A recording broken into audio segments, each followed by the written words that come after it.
Okay, shall we get started on today's public hearing? This is the Committee on Children public hearing for Tuesday, February 24th, 2026. I recognize that it's an unusual time because many people are going to be remotely, including myself, based on the weather. Just wanted to point that out and appreciate everyone who's joined us online. And I believe that before we get started, Representative Wieslander, you would like to make a statement? Yes, please. Thank you, Madam Chair, for the indulgence. I just wanted to solidify my steps, my place in my family as my dad's favorite child, and wish him a very happy birthday. And so happy birthday, Dad. I hope you have a great day. I'm sorry I can't be there. And I'll be sure to tell the boys that I am, once again, better than they are. Thank you for the indulgence. You are very welcome. And I'm sure your father was thrilled with that. And maybe your brother's not so much. Anyway, thank you so much for that. Getting started, I see that Madam we, Chair, yes, my sir. apologies, ma'am. Uh, would you mind if we indulge comment from our ranking members, ma'am, if possible, please? Absolutely. Who would like to speak of the ranking members? Either one, Madam Chair. I'm fine to do that. Thank you so much for that. I'm happy to be here today and looking forward to the conversation. Thank you so much. Thank you very much, Representative Dauphiné. Okay, that being said, anyone else want to make a statement? Don't want to keep anybody from doing that. If not, then Representative Linehan, I believe you are first. Hello, Madam Co-Chair. Thank you so much for having me today. Also to Co-Chair Paris, Vice Chairs Wieslander and Cohen, Ranking Members Dauphiné and Perillo, and the esteemed members of the Committee on Children. I'm thrilled to see many new faces on this committee this year. For the record, my name is Liz Linehan, State Representative of the 103rd District, which is Cheshire, Wallingford, and Hamden. I am testifying today in support of House Bill 5269. Thank you for raising this bill and the opportunity to testify. The committee has been debating the issue of energy drinks for over 5 sessions now, so I will not belabor the negative health effects of energy drinks on children more than just this quick summary of facts. Deaths related to energy drinks have been reported in both minors and adults. Between 2011 and 2023, 32,482 calls to poison control centers have been made by people under 20 years of age regarding the consumption and the adverse effects of energy drinks. FDA adverse event reports show 38 deaths were associated with energy drink consumption, including the death of 21-year-old UPenn student Sarah Katz after consuming a charged lemonade at Panera, and a separate wrongful death suit by Dennis Brown, who was a 46-year-old man who died of cardiac arrest after consuming charged lemonade. These and other lawsuits against Panera prompted the restaurant chain to provide warning labels on the drink, which supports the legitimacy of this legislation as not only a consumer health and education bill, but also offers potential protection for businesses, manufacturers, and sellers. Additionally, well-publicized lawsuits have been filed against manufacturers. Red Bull settled a class action lawsuit paying $13 million for false advertising that Red Bull claims it gives consumers, quote, increased energy, concentration, and performance, which the lawsuit said was demonstrably false.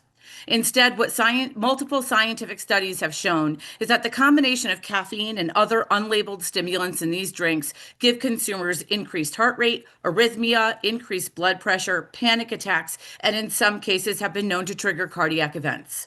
Some schools in Connecticut have banned the consumption on school grounds, and CIAC has been on record regarding the dangers of student athletes. This legislation is a necessary step in consumer education to support the health of young people while avoiding any ban on the sale of these products. Again, this legislation is no ban on the sale of these products.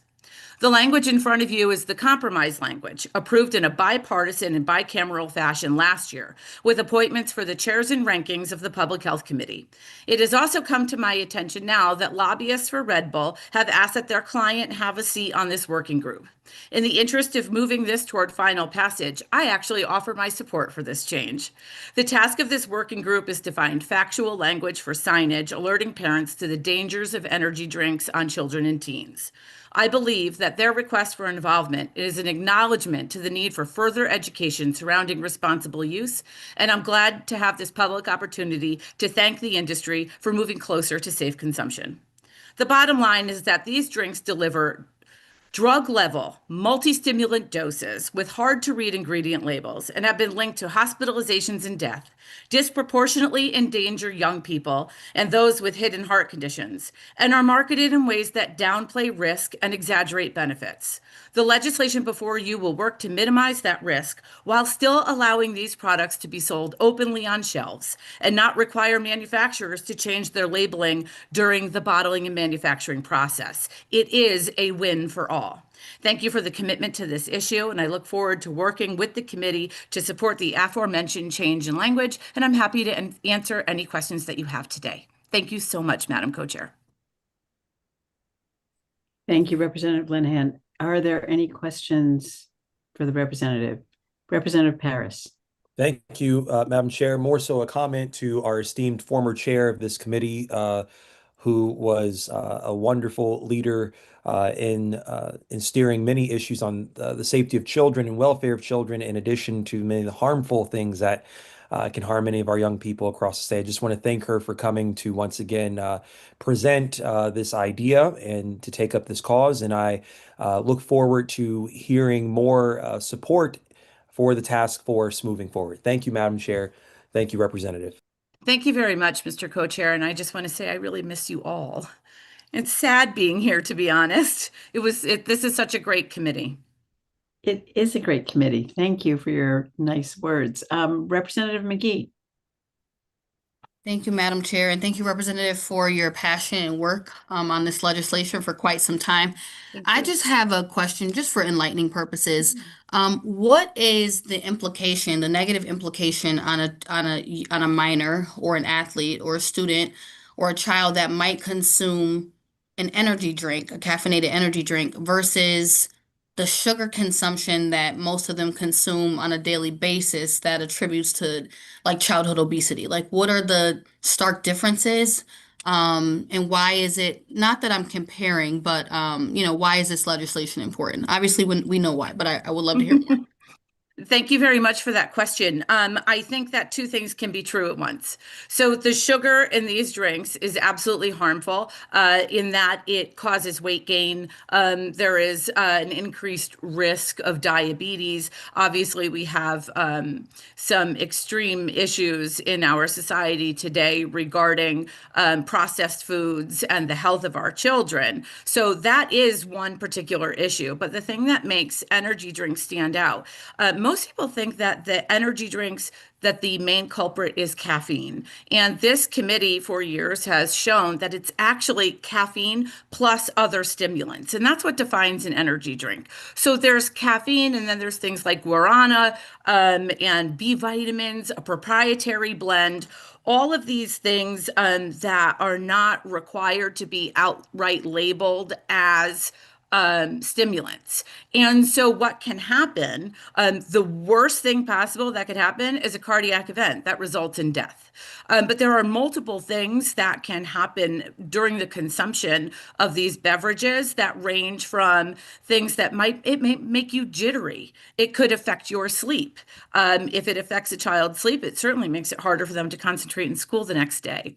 Additionally, these effects can raise your blood pressure. And a lot of these kids, we have seen that you've heard of athletes having cardiac events on the playing fields.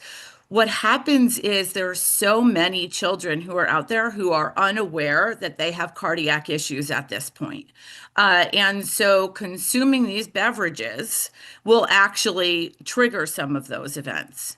In addition to that, there's also the addiction. Kids are getting addicted to these really, really quickly. And some of these drinks, they are not even marketed as energy drinks.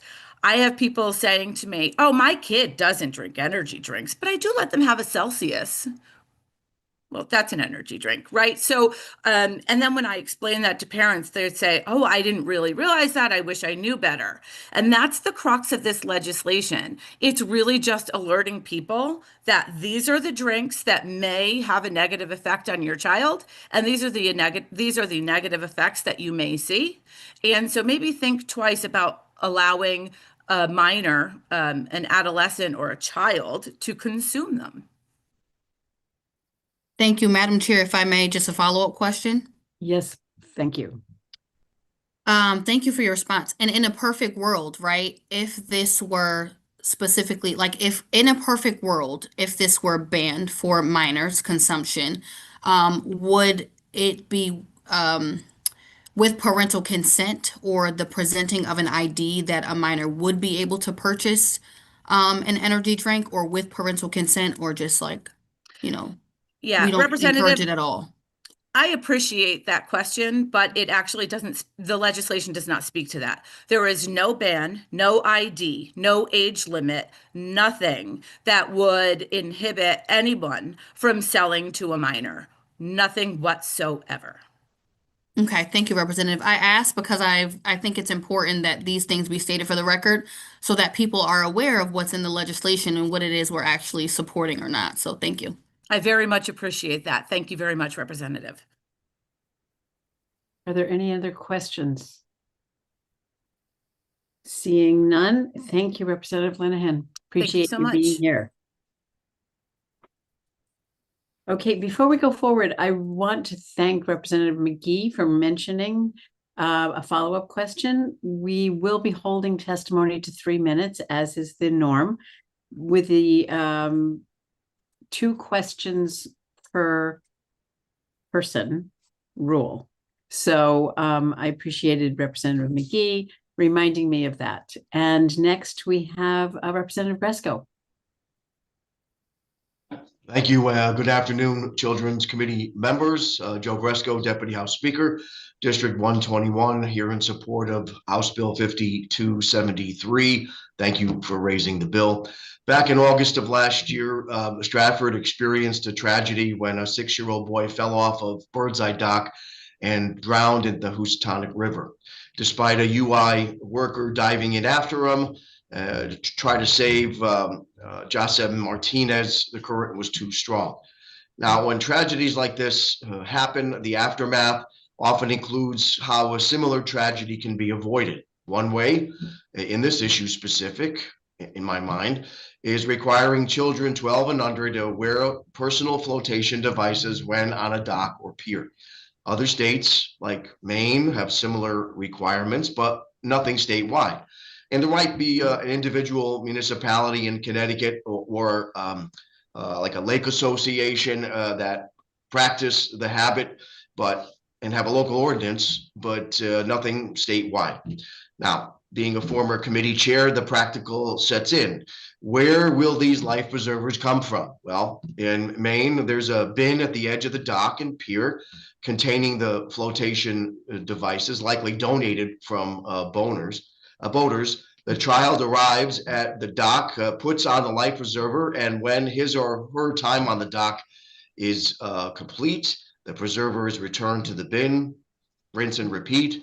It would take some time to get up to speed, but that would begin the process. I don't envision, the life preserver police ready to hand out infractions. I see this more of a safety opportunity and education, with the law acting as a catalyst. Boaters are the kind that would help spread the word through word of mouth and probably donating the personal flotation devices that they don't use as much anymore. Would every child do it? Likely no, but the availability of the life preserver And notice of the law would encourage safety since complying is right there at the end of the dock. Now, what's a dock? What's a pier? What's a wharf? All those definitions can be added in JFS language, possibly referring back to existing state statute definitions. The idea isn't to ruin a child's fun, just make flotation devices available for the children at most risk. Now, finally, as an FYI, I did make contact with the victim's mother, but in light of what happened, she opted not to be here today. So thank you for the opportunity. Thank you, Representative Gresco. I do have a question. You raised it yourself. What is a dock? Are we speaking, because that was brought up to me, are we speaking of docks as a flotation device out in the water on a beach? That is something that people are like, well, you swim out to a dock, but is it that the same sort of dock? So that's my question. I would refer back to current state statutes and look for a definition of how the state already recognizes what a definition of a dock or a pier or a wharf is. And like I said, I'm not looking to have this be a gotcha kind of law. I'm just trying to, make available a personal flotation device to a child who would probably benefit from it in the long run. Thank you. And I very much appreciate you bringing this forward to protect children, especially given the tragedy that happened in Stratford. Representative Wielander. Thank you, Madam Chair. Thank you, Representative Gresco, for being here today. And I think all of us send our deep condolences to your entire community and the little boy's family on that tragic loss. I think this is a really neat idea to look at as a way to try to keep our kids safe during certain activities. But I was wondering if you had any information or could speak to the idea of liability and whether or not would the municipality be liable if a child didn't wear one, if if the flotation device fails, the buckle, snaps and it doesn't stay secured. How do you envision that process working? I would revert back to and ask how Maine is handling the situation. Yes, if we end up attaching an infraction to this potential law, then it goes by the road of past Judiciary Committee. I'd rather not have it be punitive in nature, if possible. But your point about liability is a good one, and if the bill were to further advance, I would check back with Maine and see how they are handling that aspect of it. Or an existing lake association here in Connecticut that says, hey, if you have a pier on a lake that you are a member of, you got a kid's got to have a life preserver on. How are they handling that legal aspect? Thank you very much. Thank you, Madam Chair. Thank you, Representative Duffney. Thank you, Madam Chair, and thank you for being here today. Rep. Wielander beat me to my question about liability, and I think she also mentioned about it not being clipped or the clip being broken, or I guess I was imagining maybe somebody putting it on incorrectly. But I'll go to my other question, which would have been, maybe you said this when you testified, but is this going to be a mandate on the particular person that owns the dock or in the town that the dock exists in with regard to providing those life jackets? I don't foresee it as a mandate, just the availability of the personal flotation devices right now, unless someone takes it upon themselves, a boater, for example, who will maybe bring a bin down there and throw some life preservers in there, but no one knows that that's what they're there for. Meaning that a child or someone, anyone really, who's not doesn't have their sea legs, so to speak, can use it there and then return it when they're finished. And I don't want this to escalate into, well, if you don't have a life preserver on and something happened, would the town be liable? If we could work our way around that, that's the direction I would want to go. Don't want this bill to turn into a gotcha kind of law. Thank you for that. And if I may, Madam Chair, one other question. Yes, please, It, go ahead. it would be specific to why you picked the age of 12 and not all minors. Just curious. By that time, when I'm just going from personal experience. By the time I was 12, I was a pretty good swimmer, but I'm willing to talk and adjust accordingly based on how the committee would like to go forward. Thank you. Thank you for your testimony. Thank you, Madam Chair. Thank you, Representative. Senator Cohen. Thank you, Madam Chair, and thank you, Representative, for this bill. And my heart and condolences go out to the family and your community. It's a tragic situation. I'm just thinking, as somebody who eons ago spent a lot of time in Maine on docks fishing and grew up in boating communities and whatnot, we were always sort of taught that you wore a life preserver, a life jacket when you were out on docks. And I'm just sort of mulling everything around that you're saying. And I'm wondering, I don't want to limit access for folks who might not otherwise have a life preserver, but could you have signage at the end of these locations indicating that those under 12 years of age are required to wear a life preserver or life jacket, and make it optional for the municipalities or for the dock owners to have them available. So it would be the onus is on the folks wanting to spend time on the dock to have a life jacket. But again, if that dock owner or the person responsible has them available, that's an added bonus. And I also wonder if you can, in terms of liability, and again, this is for folks who know the legal ins and outs, is there sort of an at your own risk language that could be used on that signage as well? That's what I was thinking was, use at your own risk. This was brought to my attention after the tragedy from a constituent who sent me a photograph of a pier in Maine that had a large sign that said, take, use and return. Here's the local municipal ordinance that says, we're trying to encourage safety. I would like to try to mirror that as we go forward, if we go forward with this. But again, if this is, I would not want to turn this into a potential legal problem for a dock owner or a municipality. We're just trying to make a safety option available to individuals who might not know how to swim, or might be so young that even if they knew how to swim, the current of the Housatonic when the tide's going out is very strong. So it's more of a availability and an option rather than, oh, if you don't do this, you're facing liability.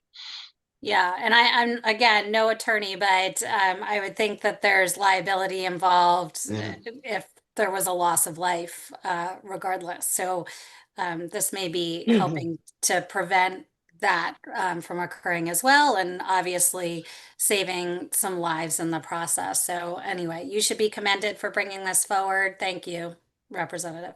Thank you, Madam Chair. Good to see you, Co-Chair. You too.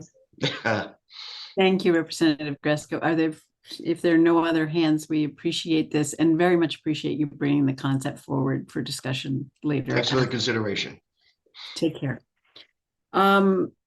Next up is Representative Arzeno.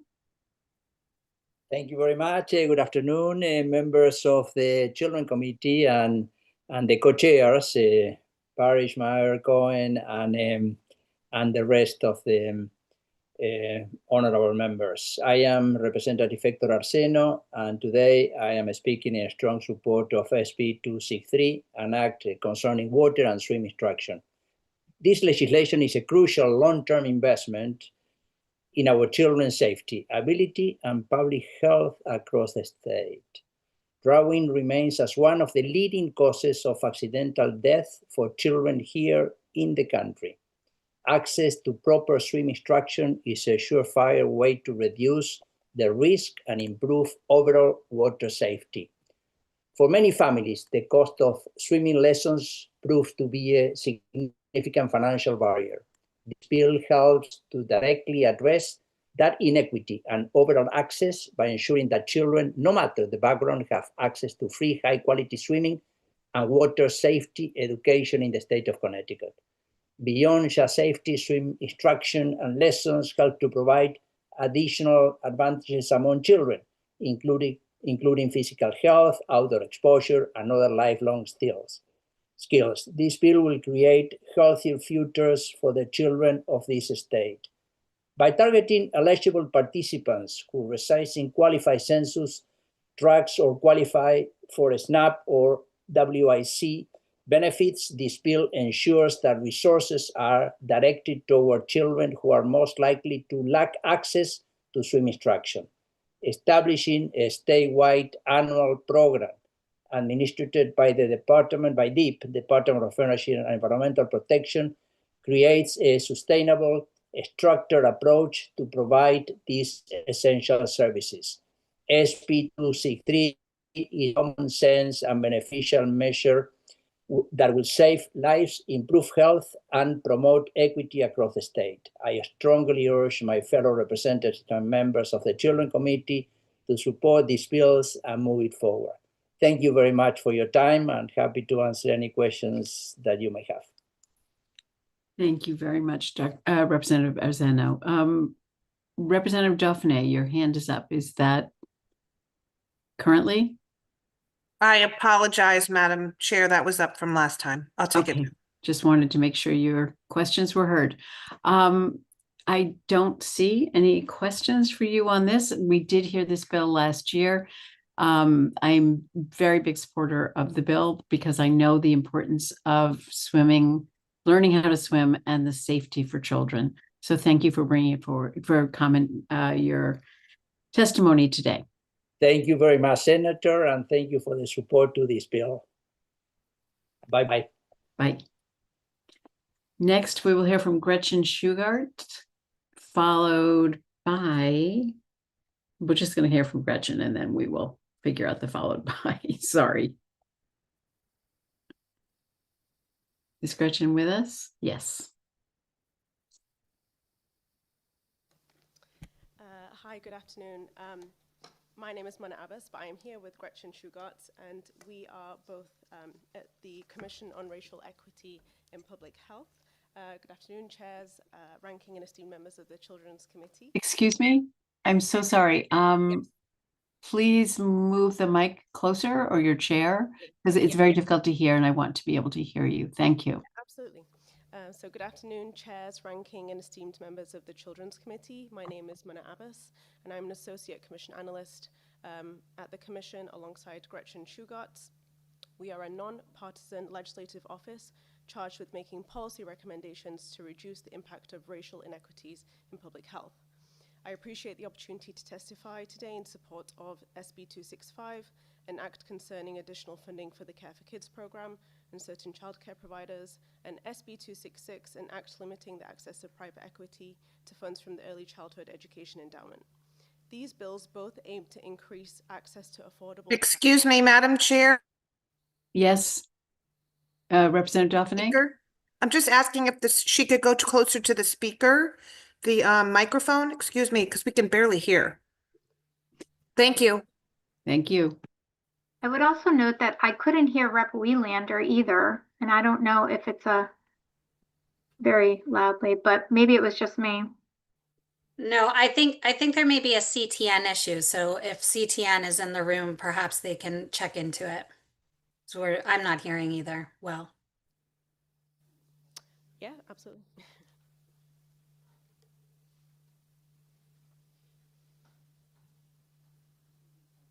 Please continue.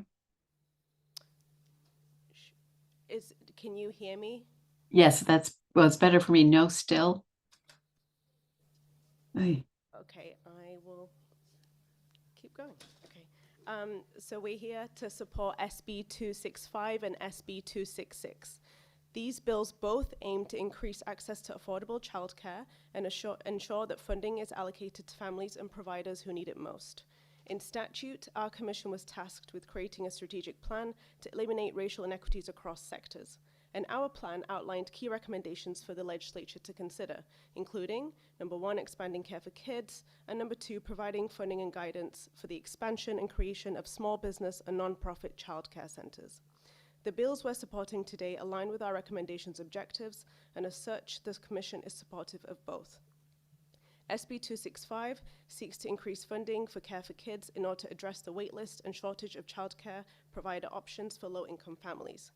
Connecticut Data Collaborative found that childcare is unaffordable for 87% of families, and this statistic rises to 97% for Black and Hispanic families. A recent report by Connecticut Voices for Children showed that there were close to 164,000 children needing daycare, but just under 60,000 spots available. As of this month, almost 3,000 working families were on the Care for Kids enrollment list with an approximate 8-month wait. Providing additional funding could reduce the waitlist considerably and alleviate the strain on household finances.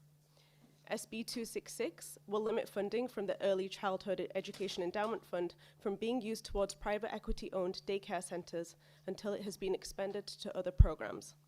The Commission's strategic plan recommended providing funding for small businesses and nonprofit daycare centers, prioritizing incubator programs which support aspiring early childhood educators to open their own centers. This can have a twofold benefit, providing economic and business opportunities while also expanding funding to address the lack of available childcare spots. Conversely, the rise in private equity in daycares has the potential to significantly increase childcare costs.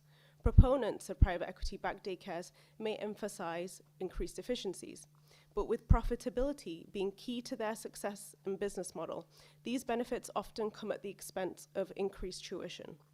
In closing, the Commission is encouraged by the work of the Children's Committee to make childcare affordability and accessibility a priority.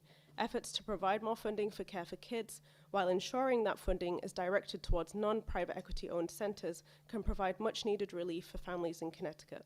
Thank you again for the opportunity to speak, and I'm happy to serve as a resource if needed. And I've submitted a longer, more thorough testimony online, but I'm also happy to answer any questions. Thank you so much for your testimony. Are there any questions? Representative Wielander. Thank you, Madam Chair. I'm looking online. What bill did you submit it under for the testimony? It's both under SB 265 and SB 266. Is it under Gretchen's name or your name? No, it's actually under my name. Okay. So Abbas, it's right at the top. Okay. Oh, yep, there it is. Okay. Okay. I'll read through your longer testimony, but I appreciate you showing your support for both of these actions today. Thank you, Madam Chair. Thank you, Representative. Thank you. Are any other questions for our speaker? If not, thank you so much for being here. Thank you for your testimony. And we appreciate the work that you're doing. Thank you so much, Santa. Next, we will have Josefina Rosario, followed by Francesca Velasquez, and then Drew McWeeny.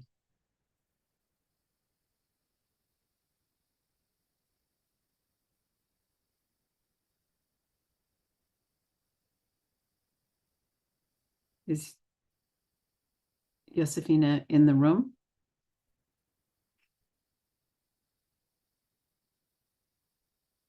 If not, then let's go to. Sorry, she is. Just sorry, one moment. It's just something with the Zoom. Okay, thank you.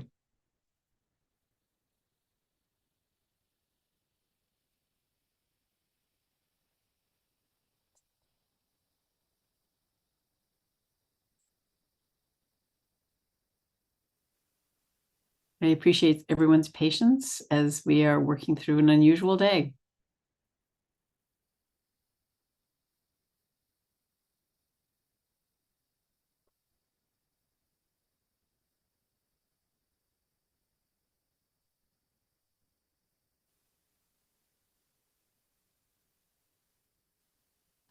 She's not here. She is not. Okay. Then Francesca, if you could give your testimony, please. Thank you. Good afternoon, Senator, representatives, and members of the Children's Committee. My name is Francesca Velasquez, and I am an owner of Play to Learn Childcare here in Connecticut. I've dedicated my life to early childhood education. And today I'm here to support SB 265 and SB 266. And lately it's been really, really hard to do childcare. And for, I think it's maybe 3 weeks now, I kind of like just closed up and I was not going to testify.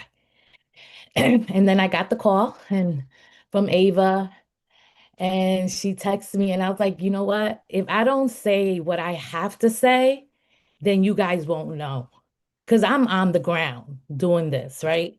So I just want to speak, and I think I'm just getting a little bit emotional because the Care for Kids wait list is so strenuous. It's like a strain on the parents, on the providers, in the community.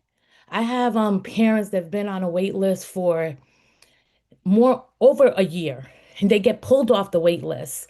I'm giving them a discount at $200 a week. In Stamford, that's nothing for full-time care. Then they get pulled off, then they're still processing. Oh no, there was an error. Oh, they got put back on the wait list. It's this back and forth of Care for Kids that's really just taking a toll, right? I have another parent that was pulled off the wait list. Now this one is getting processed. The other one gets pulled off the wait list. Then she's processing her paperwork. She's so excited, right? And then she gets put back on the wait list because she doesn't meet the criterias of getting pulled off the wait list. So now they have criterias on getting pulled off the wait list and staying off the wait list. So now that's a little controversial with her. And now she's begging me to take her son and charge her $200 a week. But I could only take so many at $200 a week, right? Right now, her child is with the godparents, babysitting at home, but she feels like he's not safe, right? But she still has to go to work. She feels like they're taking him everywhere anywhere and everywhere without letting her know, which, I feel for her. And now I don't want to say, but I'm ducking her phone calls because she keeps calling me. And I can't say, yes, I'm going to take him for $200 a week. Like, it hurts me, right? Then I have where I can't meet my obligations, right? When I say obligations, my payroll, where now I'm getting creative with my payroll and I'm paying car notes, mortgages, rents with my credit cards so that I can make payroll. Luckily, I have family members that work for me, and I could do that and be a little creative. But that's not sustainable. I'm proud to be a Connecticut provider, and I'm happy. I'm so excited that we have this universal preschool. But I want to be able to reap those benefits when it comes to pass. And I don't know if I'm going to be here when that happens, or how much longer can I do this, right? Because it's so hard. And I'm starting to rethink why. But I know my why, and the why makes me keep doing it, right? Because I can't give up. So that's the one with Care for Kids. Like, that federal funding would help us so much. And I hope that it does come to pass. Like, I've asked, can we borrow money from the endowment? And they told me that's illegal. So I was like, okay, we can't borrow money. So, I've asked these other questions just to be creative because I know that we have money in another bucket. So, Excuse me, miss. yeah, I'm sorry. Please summarize. Yes. So anyway, and I am also for the SB 266, where I know that Stamford providers, no one else has early start but one center in Stanford, and I don't think that that's equitable. And I think that, we need to enforce that one too. But thank you. Thank you so much for your testimony. I did have a question. I believe I heard at another point that because it's not financially reasonable to take the 200 per child, Mhm. that you actually have childcare slots that are going open and unused. Yes. Can you speak a little bit about that? So The- right now I have a classroom that's closed, a toddler 3 that holds 8 kids, because I just can't continue to take 200 out because then I can't pay my teachers. Um, and I have a pre-K 1 that holds 10 kids, closed. And my preschool classroom right now, and that's the only, I'll take kids at $200 if they're preschool age, right? Because preschool costs me a little less because I only need 2 teachers because it's 1 to 10 kids, right? So I could be a little bit, but when they're under 3, I can't. So I also have my under 3, my other preschool classroom is only, I think I have 11 kids and I could hold 19. So those are off the bat, just those 2 classrooms downstairs, I'm 18 children short. But I've had people that are just waiting for Care for Kids to say yes. And I have other applicants that I submit applications and I'm honest with them. I'm like, listen, I can't, your application is not going to be processed until 8 months from now. You're going to be put on a wait list. And I've come up with a Care for Kids rate, right, for 8 months, but it's $3.99 a week and they can't afford that either. I just, Thank you. So you're saying that you have 18, 19 slots open when we know how important childcare is and what an infrastructure issue it is for parents who need to go to work. yes. Thank you for that. Are there any other questions? Seeing none, Madam Chair, yes. Representative McGee, I have a comment. Oh, thank you, Representative McGee. Thank you. Francesca, I just want to thank you for coming and sharing your testimony. I'm glad that you did. 95% of the child care and daycare workforce are women, with roughly larger numbers being women of color. And so I think I know for sure that your testimony today gave voice to women who are in this sphere just like you, who maybe could not have or were working or didn't have the courage to come and testify today. So I thank you. Thank you for your work. Thank you. Thank you, Representative Harris. Thank you, Madam Chair. Francesca, good to see you. I wanted to ask you a question, and it's more so for clarity. I think I have the answer, but I think it's helpful for it to be on the record. What if nothing comes of this bill? What if nothing comes of any changes to Care for Kids? What does that look like personally for you with your business 1 year from now? The numbers, it would be me having to either downsize in the teachers, right? And I would still be short those slots. I mean, I'm not going to close. I'm not going to do that, right? I'm going to come up with something else to do, to kind of create and help. But yeah, it would definitely mean that I would have to downsize on my payroll because my payroll is my biggest expense. And as a follow-up, Madam Chair, if you'll indulge me, Francesca, do you know other folks in the industry, other providers in the industry who might be facing a high debt to revenue ratio because of them trying to supplement and subsidize the cost of care for families? Yes, I do.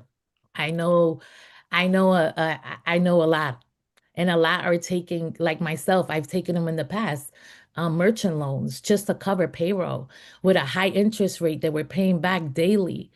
And that's not fair because we're letting people go to work to contribute to the Connecticut economy. You just can't, something has to give.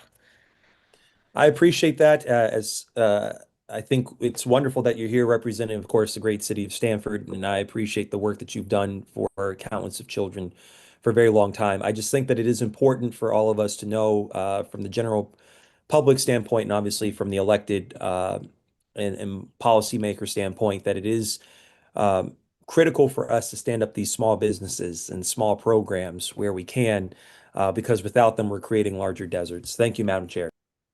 Thank you. And thank you for your testimony. We appreciate seeing you today. Thank you. Next, we'll have Drew McWeeny, followed by Angelica Cervantes. Good afternoon, Children's Committee. I'm very happy to share my thoughts with you today. My name is Drew McQueenie, and I'm an assistant professor of early childhood education and the program coordinator for the early childhood education program over at CT State Community College Norwalk. Aside from my current role, training the next generation of our early childhood teachers to go work in the daycares and the preschools and all that jazz, I think probably the most important thing about me is that not only do I have custody of my 2 young girls, 3 and 5, but they're both enrolled in daycare.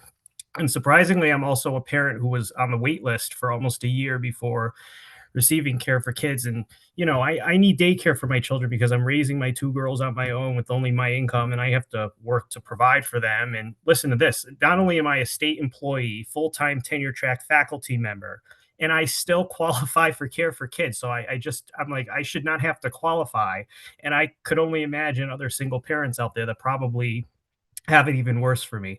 With that being said, I do support SB 265 because many families have been waiting for months, if not years, to receive childcare through Care for Kids. However, I do have some thoughts about a specific part of this bill that I hope you all can address and rectify so that we can, make it well. And I can attest that it's the financial and workforce pressures that aren't really isolated to Eastern Connecticut. Providers in other Connecticut regions, such as Central and Western Connecticut, face the same staffing shortages, rising costs, reimbursement gaps, and yet this bill's geographic, Eastern Connecticut. That just raises a question for me as to whether this is appropriate statewide equity. Equity's really got to be the center of this. And if childcare enables workforce participation across Connecticut, we know that.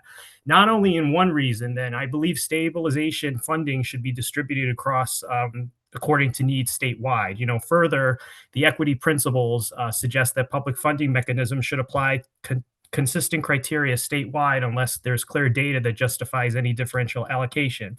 So I think this bill will represent a significant and necessary investment. I just think that we need to ensure that the regional allocations align with the demonstrated needs. So I have some questions and then I'll be finished that I want to raise to see, if we can make that into the forefront here. Where's the data that supports allocating $5 million to Eastern Connecticut? So in other words, are there any comparable shortages or even any cost burdens present in other communities? Are there any studies being done to target that issue? And I only ask that question because, how is my daughter's daycare different than a daycare in Eastern Connecticut? They're still seeing the same exact issues.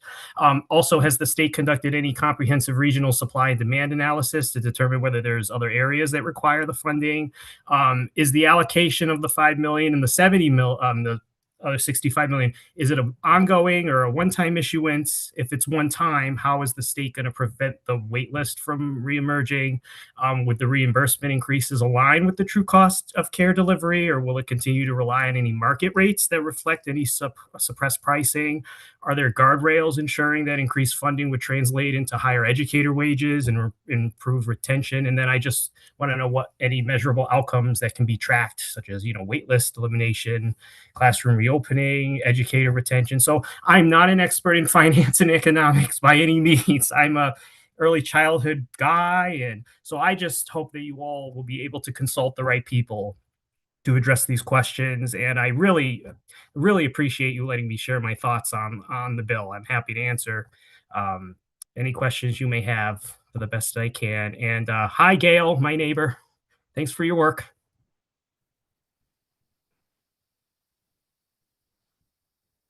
Thank you for your testimony. Are there any questions for Mr. McWeeny? From Mastro Francesco. Representative Mastro Francesco. Thank you, Madam Chair. Thank you, Drew. It's nice to see you. Thank you for taking the time out today to participate in the public hearing and give your thoughts. You do ask some very valid questions, and I really appreciate that. And I think those questions probably should at some point be answered from this committee when the final language of the bill is completed. I certainly share your concerns about the $5 million being dispersed at the commissioner's discretion when it comes to to Eastern Connecticut. And this is the concern I always have over these types of bills, is that they're not even across the board for everybody. They're only for certain people. And as much as we understand that people are struggling very much so to pay for childcare because they need to go to work, the question always comes to my mind is that, the money always comes from the taxpayer, and how much can the taxpayers really afford to pay? While we have parents struggling to pay daycare, we also have seniors struggling on a day-to-day basis just to really pay for their medicine. So, there's a balance with this bill, something that you really need to consider. But I appreciate it, Drew. You definitely raised some really good questions, and certainly one that we will definitely have to dive into to answer them. Hopefully the chairs of the committee can address them, and maybe not today, but after the final language is put before us for a vote. Thank you, Drew. I appreciate it. Thank you. Any other questions? Representative Dauphiné. Thank you, Madam Chair. Thank you for your testimony today. I have a question for you. I get a lot of people who say to me, why do I have to pay for someone else's childcare? And it comes from young people, older people, retired people that feel so strapped in Connecticut already. And the question, I'm wondering how you would answer that question if you could. Yeah, I'm so happy you asked me. So there are certain things that I would have no problems paying a little bit more out of my own pocket, knowing that I've benefited from it. And, when it comes to children, I mean, I probably have a bias, but I would say anything pertaining to children and to help those single parents and single families like me be able to have access to something that they need so that they can help the workforce. So I would say that I would be in the middle to answer that question. There are things that I believe that I can pay a little more in taxes that make sense. And then there's other things that I know that we shouldn't be paying through tax dollars, but utilize other funding mechanisms such as endowments, philanthropies, for example, the lottery. Where's all the money going for the lottery? Like that can be, money that can be, like other funding streams. So, I do think that we can get to that. I would be in the middle. There's some that I would, some that I wouldn't, but I do think we have a lot of other external funding resources that we can use to kind of alleviate everyone's concerns about how we're gonna, help as best as we can. Thank you. I appreciate that. So what you're saying is that in all the things that we pay for with our tax dollars, that's one thing that's a priority in your mind, and that we should revisit our expenditures and make that a priority rather than increasing more and more taxes, because that's what's happening in Connecticut. Is that what you would say? Oh, 100%. As long as we have a fiscally sound and fiscally smart mindset, we can make things happen. As long as we have that focus that we're fiscally responsible, I can't imagine there wouldn't be wonderful ways that all of you collectively would be able to bring something to fruition, which is exciting. So thank you. I appreciate that. There's a lot of people in the state that don't feel that that's the case. So I really appreciate you coming forward today, though, to testify. Thank you so much. Yeah, I appreciate it too, because you bring a very good point that we want to save people money and we want to hold everybody accountable. But at the same time, we also have, we have sometimes just a little bit of humanity can, do some good things. Thank you, Madam Chair. Thank you. Is there any other questions? Seeing none. Thank you very much for your testimony. Thank you for being here. Next, we will have Angelica Cervantes presenting her testimony with Adrian Rodriguez will be interpreting. Thank you. Good afternoon, representatives and senators. My name is Angelica Cervantes. I'm going to read my testimony in Spanish, how you say. Soy proveedora licenciada de cuidado infantil familiar en el hogar en la ciudad de Waterbury, dueña de Smart Kids Family Daycare, orgullosa vicepresidenta de CSAU Local 2001 para la región noreste de Connecticut. He servido a familias como educadora por 10 años. Estoy aquí para pedirles que apoyen el proyecto de ley SB 265 y SB 266 y para hablar del daño real que la lista de espera de Care for Kids está causando en nuestras comunidades. Las familias viven en estrés constante porque no saben si podrán mantener el cuidado infantil y seguir trabajando. Muchos esperan más de 6 meses para ser invitadas a aplicar. Para un padre o una madre que necesita trabajar hoy, 6 meses no es un solo espera, es una crisis. Mientras esperan, los niños pierden estabilidad, rutina y continuidad en su aprendizaje. Y para los proveedores, los espacios vacíos significan pérdida de ingresos y una inestabilidad que nos obliga a recortar gastos esenciales, incluso apoyo necesario como un sustituto para poder atender nuestras propias familias o necesidades de salud. Los proveedores de cuidado infantil hacemos posible que Connecticut funcione. Sin nosotros, miles de padres no pueden ir a trabajar. Por eso les pedimos que financien completamente Care for Kids con los 70 millones de dólares necesarios para eliminar la lista de espera y estabilizar el sistema. Como miembro de CIA-CIU Local 2001, les exhortamos a votar sí por la propuesta de ley SB 265 y SB 266. Es momento de darles estabilidad a las familias, a los niños y a los pequeños negocios como nosotras, las proveedoras de cuidado infantil que sostenemos nuestras comunidades. Gracias nuevamente por la oportunidad, por su tiempo y su compromiso. Hi, Representative Paris. It's nice to see see everyone after 1 year. My name is Angelica Cervantes. I am Hi. a licensed home-based family childcare provider in Waterbury, the owner of Smart Kids Family Daycare LLC, and proud regional vice president for CSEA SEIU Local 2001, representing Connecticut's Northwestern region. I have served families and children as an educator for 10 years. I'm here to ask you to support Senate Bill 265 and Senate Bill 266. I'm also here to speak of the real harm the Care for Kids wait list is causing in our communities.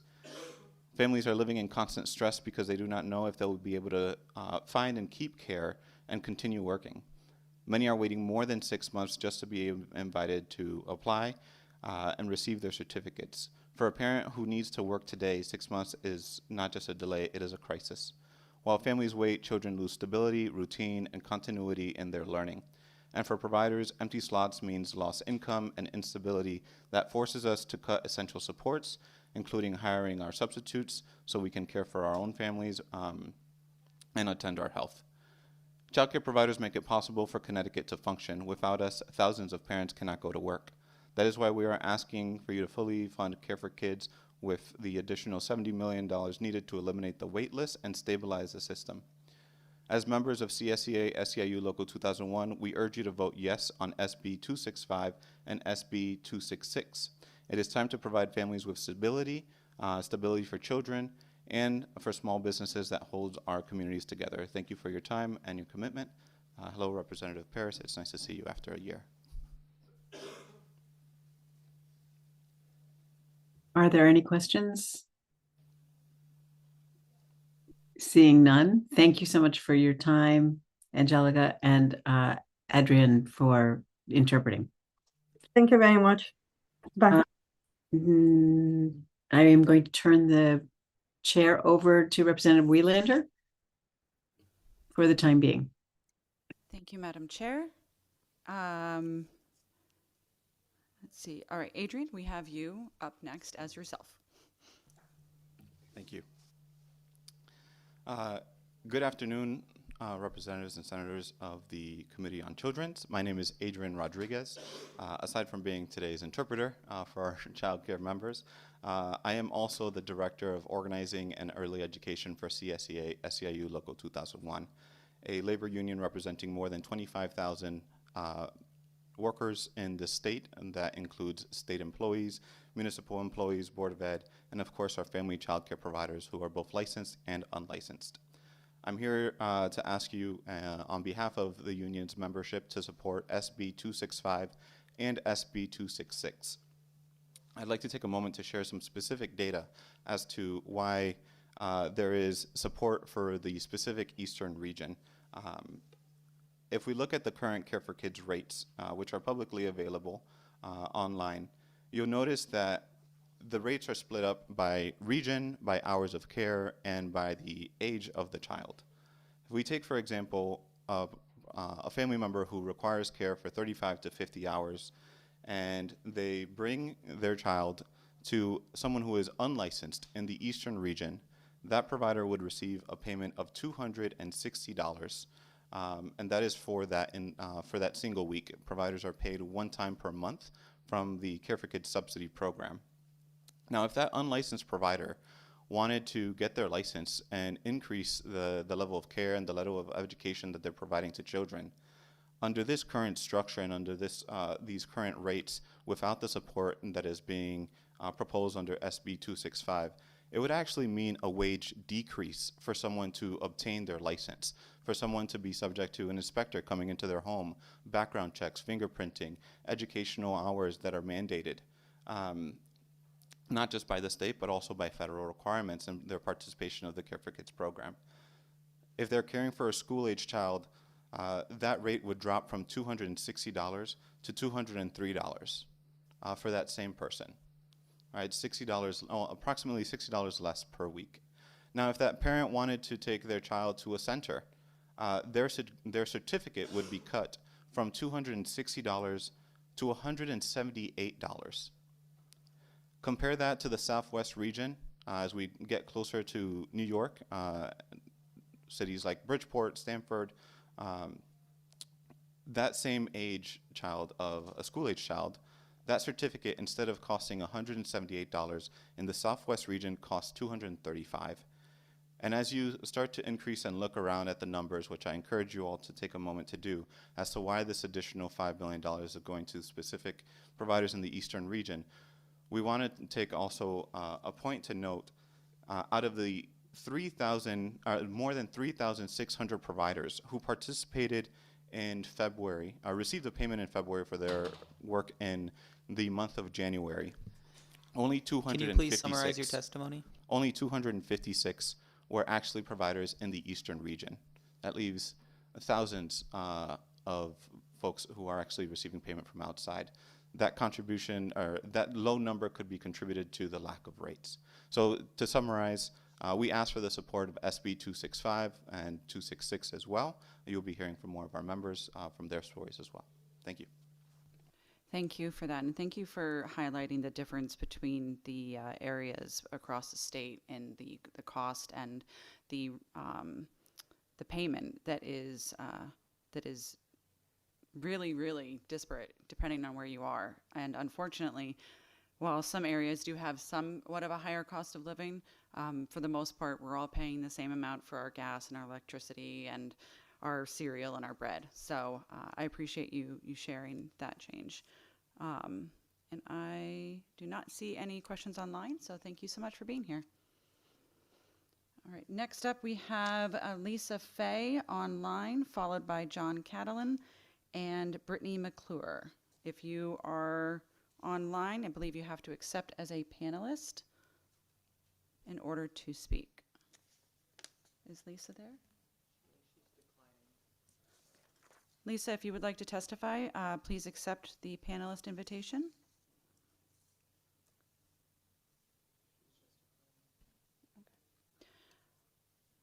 Okay.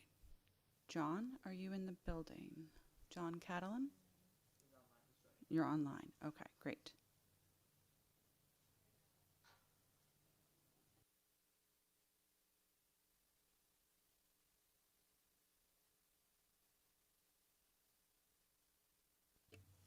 Hi, John. We're going to go right to you. Okay, thank you. Senator Marr, Representative Paris, and members of the Committee on Children, thank you for the opportunity to testify today. My name is John Catalan. I'm testifying on behalf of the Connecticut Alliance of YMCAs, which represents 20 Ys across the state of Connecticut. We strongly urge the committee to support Senate Bill 263 and Senate Bill 265. Senate Bill 263 directs funding from the Connecticut Department of Energy and Environmental Protection to expand access to free swimming lessons for underprivileged youth. During the past 2.5 years, Connecticut YMCAs have successfully provided more than 5,000 swimming lessons at 13 sites statewide. Just want to point out that 2 children in the United States die from drowning every day. Drowning is the leading cause of accidental death among children ages 1 to 4, and the second leading cause of accidental death among children ages 5 to 14. We are requesting $250,000 be allocated for this program, and that our Ys or any other nonprofit organization be reimbursed $80 for each swim lesson. Senate Bill 265 provides an investment of $65 million to eliminate the backlog in the Care for Kids program. Care for Kids remains in a crisis. Currently, more than 3,700 children are on the wait list, with families waiting up to 8 months to receive assistance. During this prolonged delay, child care providers are forced to absorb unpaid tuition or carry balances for families who are otherwise eligible but unable to access support. At the New Britain YMCA, the wait list has left 4 brand new early child care classrooms sitting empty. They received a $1.7 million grant from the Community Investment Fund to convert former racquetball courts into early childhood classrooms, and they invested $300,000 of their own funds to complete this project. They currently have 68 childcare slots that are unfilled, 28 are infant and toddler slots, and 40 are early childcare slots. Families in New Britain cannot afford the full cost of care without assistance. Connecticut has made meaningful investments in childcare in recent years, but achieving a stable, high-quality system requires sustained and an ongoing commitment. Addressing the Care for Kids waitlist is essential to supporting families, providers, employers, and the state's economy. Thank you. Thank you, John. Representative Daphne. Thank you, Madam Chair, and thank you for your testimony today. My question is, do you have the numbers of how much increased revenue would come to the YMCAs if these bills should be passed? Well, I would say we have 170 children approximately for the Ys that are on the Care for Kids wait list. I don't recall what the current reimbursement is right now for Care for Kids for each child, but so if all those slots were filled, that's what you're looking at. And then obviously the $250,000 for the swim lessons would depend on if we were approved for the grant. Okay, so you don't have the exact numbers then. If you could get those for me, I'd really like to have those, what those increased revenues would be for the YMCAs for both of those. I'd appreciate it. Thank you, Madam Chair. Thank you. Let's see. Seeing no other questions, looks like you are free to go, John. Thank you. Thank you. And let's see. Up next is Brittany McClure. Nope. Jenna Borkowski.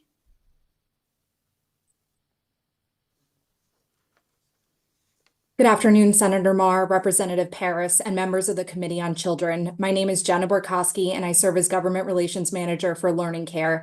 Thank you for the opportunity to testify in opposition to Senate Bill 266. Learning Care, the parent company of Tutor Time, proudly provides high-quality early education and care to families. Our 4 Tutor Time schools in Connecticut have the capacity to serve 622 children and employ nearly 100 educators and school staff. More than half of the children we serve rely on Care for Kids, Early Start, and employer partnerships. Connecticut is facing a severe child care affordability and accessibility crisis. There are too few providers and not enough quality slots to meet demand, evidenced by more than 3,000 families on the Care for Kids waitlist. Recognizing this crisis, the General Assembly established the Early Childhood Education Endowment Fund and invested $300 million to expand access, increase educator wages, and strengthen facilities. We applaud this historic commitment and frequently highlight Connecticut as a national leader. However, despite the very real childcare crisis and continuing to address it, SB 266 would undermine these very goals. As drafted, the bill directs the Commissioner of Early Childhood to limit endowment funds from a small subset of providers based solely on ownership structure, rather than focusing on the families that they are serving, the communities where they operate, or the educators they employ. The consequences for families and educators would be significant. If enacted, targeted providers would effectively be shut out of future Early Start funding rounds. Families who have chosen our centers because they trust our directors and teachers, not because of our ownership structure, would see fewer opportunities for free or reduced cost slots in the settings that best meet their needs. Our educators would lose access to wage supplements, scholarship, and professional development, and centers would also lose funding for facilities improvements and quality enhancements. The impact would be especially stark at Tutor Time of West Haven, where approximately 80% of enrolled children are supported through Care for Kids or Early Start. Under SB 266, this center would be deprioritized from receiving additional Early Start funding because of ownership status, while a nearby privately owned center serving very few subsidy would be unimpacted.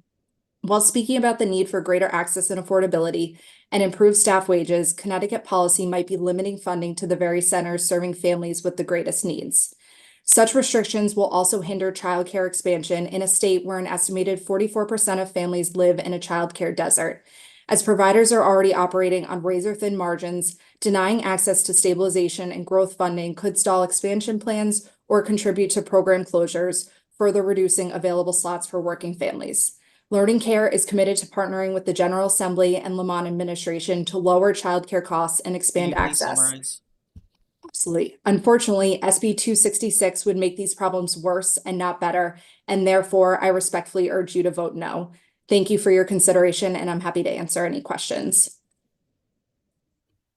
Thank you very much for being here today.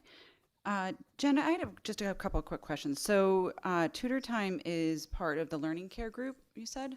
Yes, that's correct. Okay. I'm not super familiar with that parent organization, but online a quick search said it had about over 1,100 schools or sites. Yes, 1,100. We operate in 40 states and Washington, D.C. Okay. Is there any information, because I wasn't able to get to that info before you finished your testimony, what the profit margin for Learning Care Group was last year? I do not have that information in front of me. Happy to take that back, Representative. That would be great, because I know that sometimes smaller providers are not able to offer as many subsidized slots because they do not have the margins that most private equity-based providers do. So I know that this is an ongoing conversation, and I appreciate your partnership with the state, and look forward to continuing this chat. Thank you so much. And let me see if there's anyone online. Looks like Rep. Dauphinais. Thank you, Madam Chair, and thank you for testifying today. Your testimony is not the first one I've heard with regard to this matter.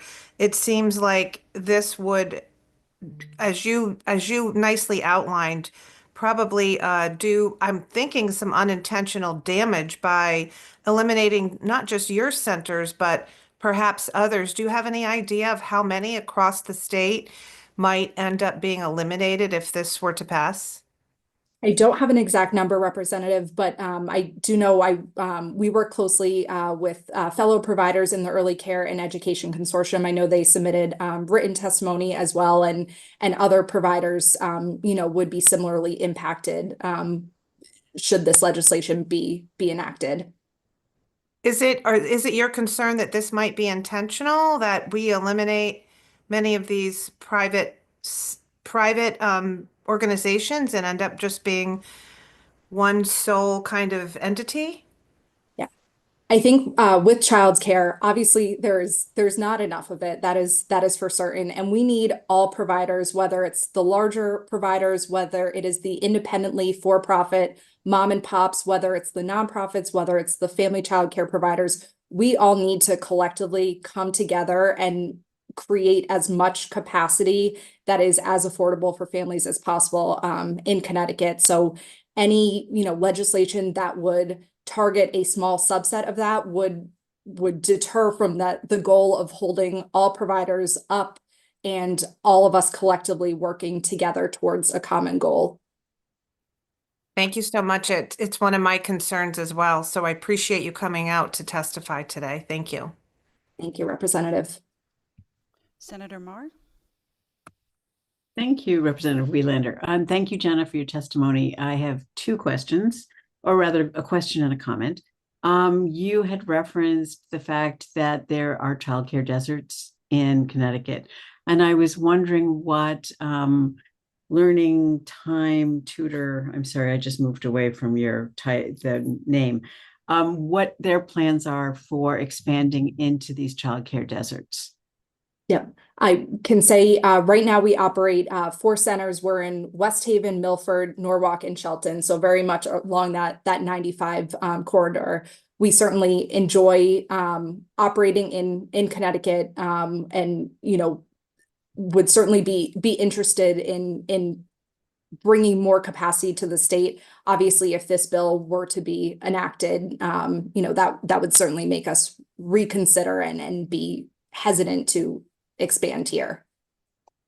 Okay, and so I have to have an addendum to that question before my comment. The amount of money that is paid to your childcare providers, can you give us an average range of the salaries for your providers and how they measure up against small childcare homes? Yes. Small providers. Thank you, Senator. I do not have the range in front of me. Again, that is something I can follow up on. What I do know is private equity-backed providers as a whole, and this is true for learning care, and we operate tutor time here in Connecticut. Many of us pay above the industry average in wages already.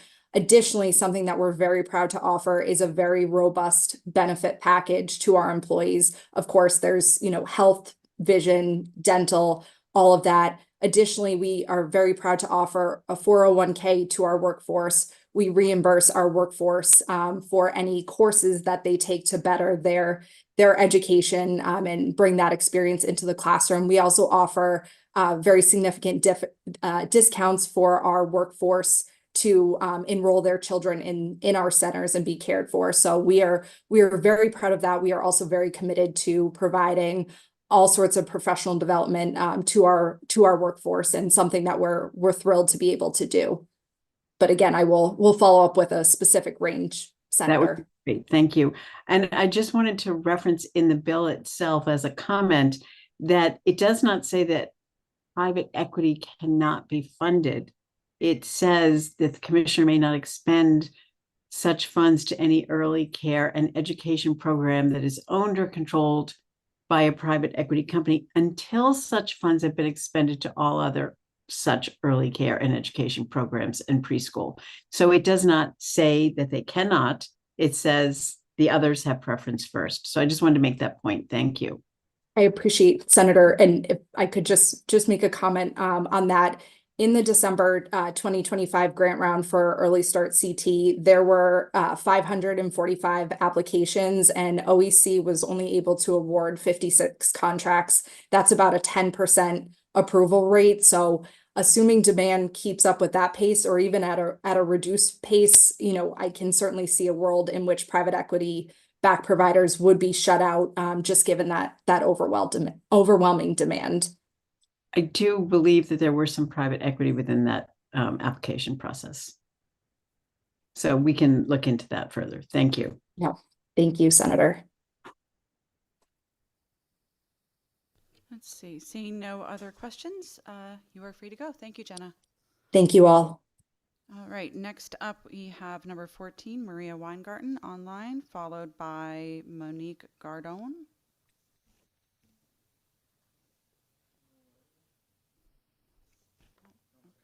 Neither of them? Okay. Let's see. Okay, we're going to move on to number 16, Merrill Gay. If you were followed by Minnie Santosh and Francis Fleming Milisi. If you are online, please accept the panelist invite.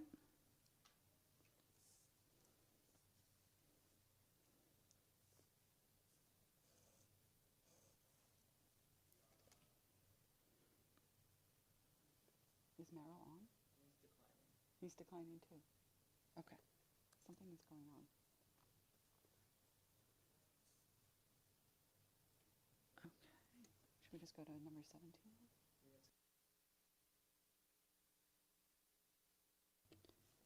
Okay, we'll jump to number 17, Minnie.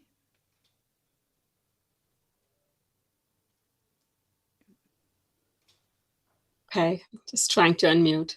Sorry about it. Not a worry. Good afternoon to the Children's Committee. My name is Minnie Santosh, and I'm a lifelong early childhood educator and a provider with Action Early Learning Center. Danbury, it's a licensed and accredited center. Thank you for the opportunity to testify. I'm here to express my strong support for SB 265, which seeks to strengthen and improve the Care for Kids program. As someone who has invested the last 30 years in this field, I believe that Care for Kids is a lifeline for working families across our state who rely totally on Care for Kids funding and work with families who depend on these subsidies. I have seen the firsthand how critical this program is for low and medium income families. I've also seen the challenges providers face, which includes affordability gaps, administrative hurdles, and reimbursement rates that do not always reflect the true cost of delivering high quality care.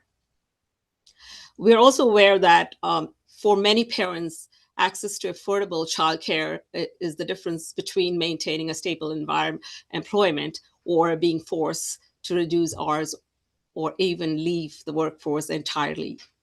We all know that when families cannot secure affordable, reliable care, children, employers, and the broader economy all feel the immediate impact. Just to run by a few numbers, as of Feb 1, 2026, we have over 3,000 children who are in the wait list, Care for Kid wait list. Example, for Danbury alone, the numbers are the Early Start programs alone have 535 children who are below the 50% state median income, and only 61 children receive Care for Kids, and this is less than 10%. It's very sad. Reason being poor copay and a long wait time to get approved, which discourages families to apply, and this hurts the program and detrimental to the programs who are losing a revenue stream, which is so important. So the SB 265 represents a very important step in the direction where we can fix a lot of it.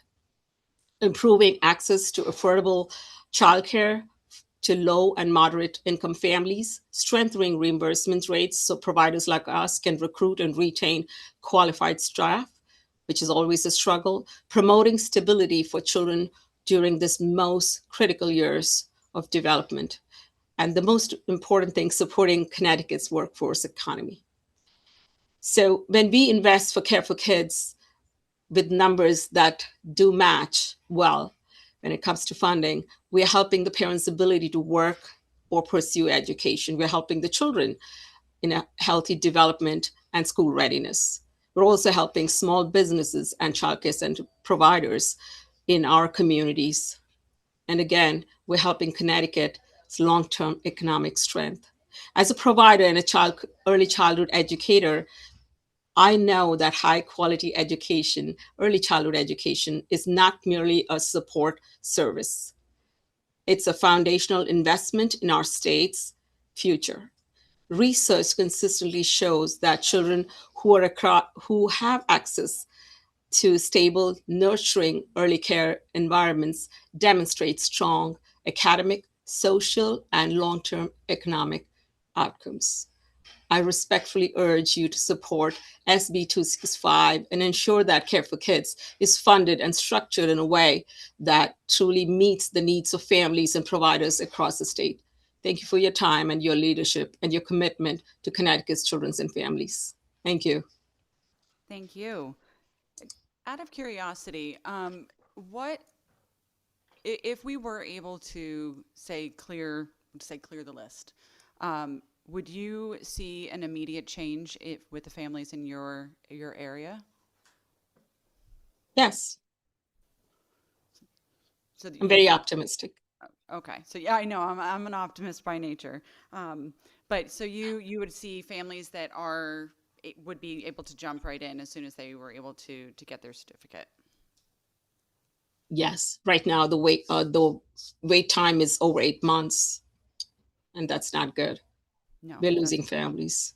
That's a long time to wait Yes. to work and contribute back to the community and your own personal family. With them struggling with the climate of the countries right now, they are, most of them with the immigration laws, they are overwhelmed with everything, and all these add up into that, and that should not be.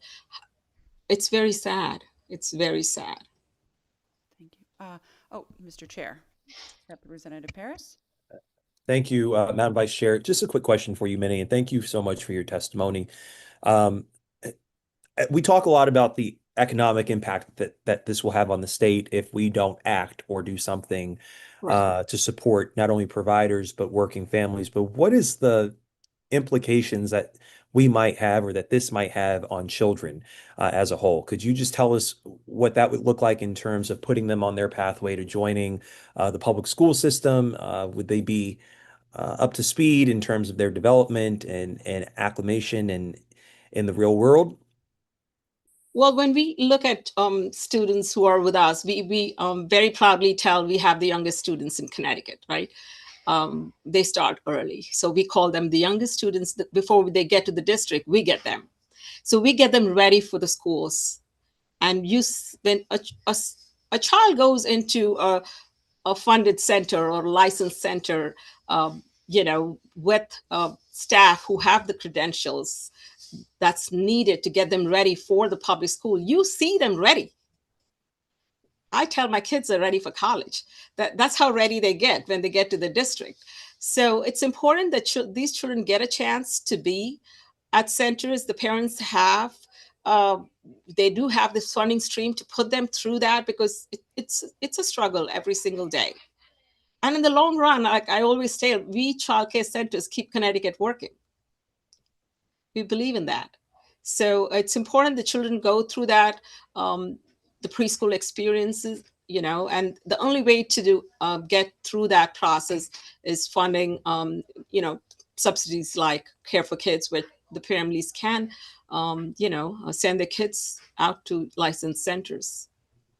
Thank you so much, Madam Chair. Thank you, Minnie. Thank you. Thank you. I see no other questions. You are free to go. Thank you so much. All right.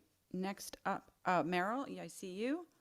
And then we have Francis Fleming Millisey, Tim Phelan, and Tracy Madden Hennessy on deck. Can you hear me? Yes. Okay. I'm Merrill Gay. I'm sorry, I'm trying to testify from the basement of the Rayburn Congressional Office Building right now. And they just kicked us out of the cafeteria. So I've submitted testimony on, my name is Merrill Gay. I'm from the Connecticut Early Childhood Alliance, and I've submitted testimony on both House or Senate Bill 265 and 266. 265 is about expanding funding for the Care for Kids program, and 266 is about limiting private equity. And both are very important. Care for Kids currently has a wait list of 2,909 children or families, which equates to about 3,800 children. Families are now waiting more than 8 months to get invited off of the wait list. And what we find is that many of those families no longer have the job that they thought they were going back to.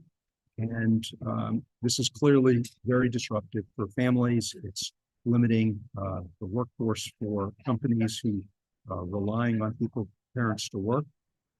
And what we're increasingly seeing is that childcare providers are experiencing more vacancies due to the general squeeze of the economy, of things being more expensive for rent, for groceries, utilities, everything. And that means that more of the families who used to pay for childcare are now unable to do so. And we find that there are more and more vacancies in childcare programs, which means that those providers are more reliant on the families who can bring a childcare subsidy. So without Care for Kids, we have an increasing number of providers who are calling saying, I've been in business for years, but if this doesn't change soon, I'm going to have to close my doors. And that's a real irony, given that we're trying to ramp up our affordable childcare system through the endowment. So quickly moving to the endowment, what this bill 266 does is to say that private equity should be put at the back of the line for getting these public dollars. I've been here for many years, coming up and talking to you about the return on investment for spending on early childhood. That's a return on public investment in the youngest children, which has an ROI of about 13%. It's really critical that we preserve that public ROI for the public, instead of letting private equity squeeze it out of the childcare system. We've seen with Prospect Medical Holdings, and before that with the deindustrialization of plants in the Naugatuck Valley, what private equity has done to businesses here in Connecticut. Private equity is about making money. It's not about providing quality care for children or for people in nursing homes or hospitals. They are focused on generating returns for their investors. So I urge you to pass both bills, and I would be happy to take questions. Thank you so much for your testimony. I know that there has been this conversation for quite a while about the incredibly long list of families on the Care for Kids waitlist, and the challenge of making sure that we have the funding and the families are getting, are actually the ones that need the supports, getting everything right, I know is difficult when we're talking about a system this large. How would you potentially address the concerns that if we were to provide all of this funding at once, that we would in a way kind of flood the zone with families, and they would still not be able to find slots, and we would be stuck in the same a similar tough spot the next year when the funding was gone? So I think the issue is that we have really two primary times when families are enrolling in mass. That's in the fall when the cohort of children goes off to kindergarten, and in the summertime when families need summer camp care. The way that things work now is that we tend not to have money to spend in the fall. That with limited resources, OEC needs to figure out sort of how is this going to settle out? How many of the kids going on to kindergarten are also going to be enrolled in an after-school program? How many of the kids who are in summer camp are going to be in an after-school program during the school year? And so they don't fill spaces when families are enrolling, and everybody gets put on the list. Yes, what's being proposed with this bill is a one-shot, a 1-year influx of funds to dig us out of a hole right now.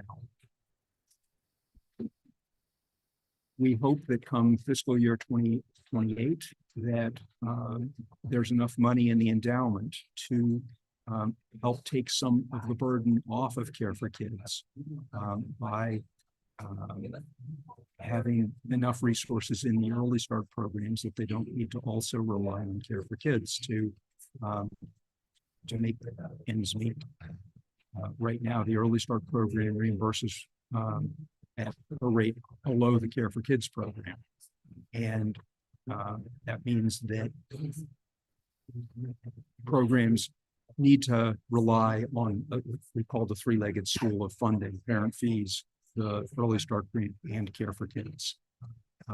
If we could get Early Start up to reimbursing what it costs to provide quality care, then we wouldn't need to also rely on Care for Kids as well. Thank you. Let me see. Seeing no questions online, you are free to go. Good luck. Oh, wait, nope. Looks like Representative Comey. Yeah, I was thinking about thank you, Meryl, and thank you for you and your advocates, your fellow advocates and colleagues who have been such, the massive champions that that we can work with and align with. So thank you for your work on that. I was wondering, we've heard about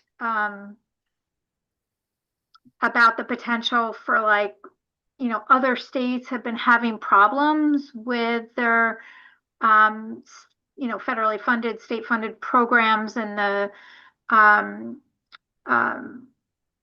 potential fraud or something like that. Is Connecticut out of, not, does Connecticut see any of that sort of in your experience?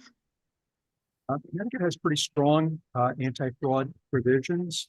I think the folks at 211 would probably be better able to explain all of the things they do to prevent fraud. But it's, I think, really pretty much non-issue here.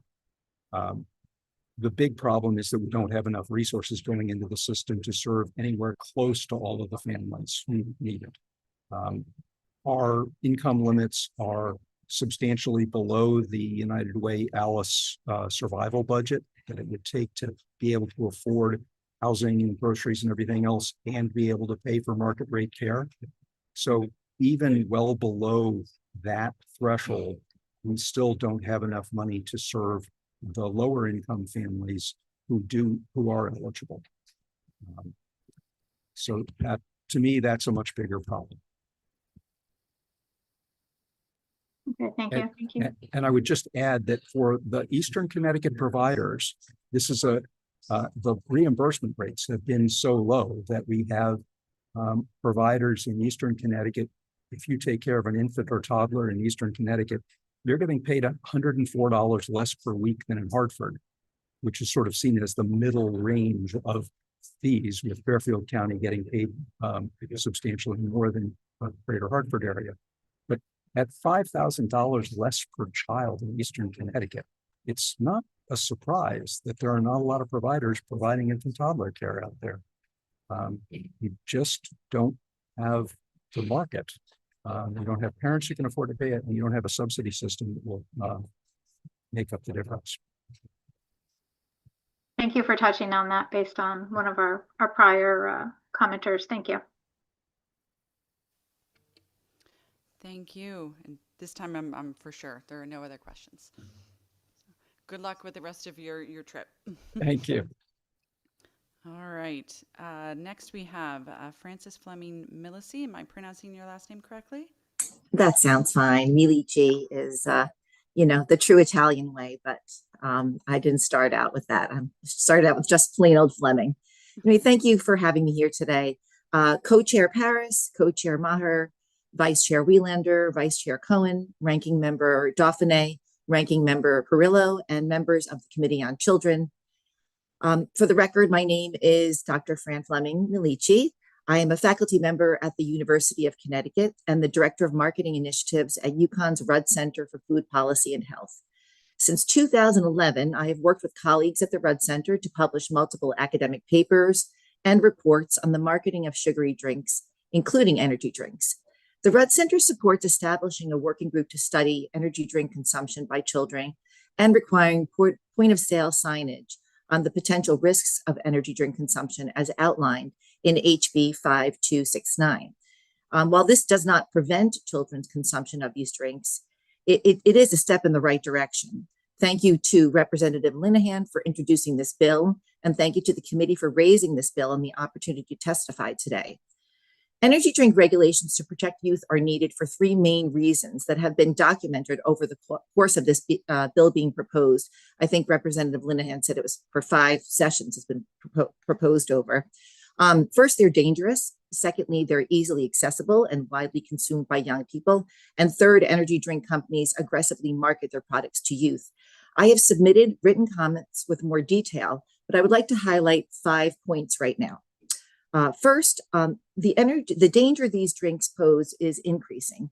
From 2017 to 2023, the rate of emergency department visits related to caffeine overdose and adverse effects more than doubled for children ages 11 to 14 and nearly doubled for older children ages 15 to 18.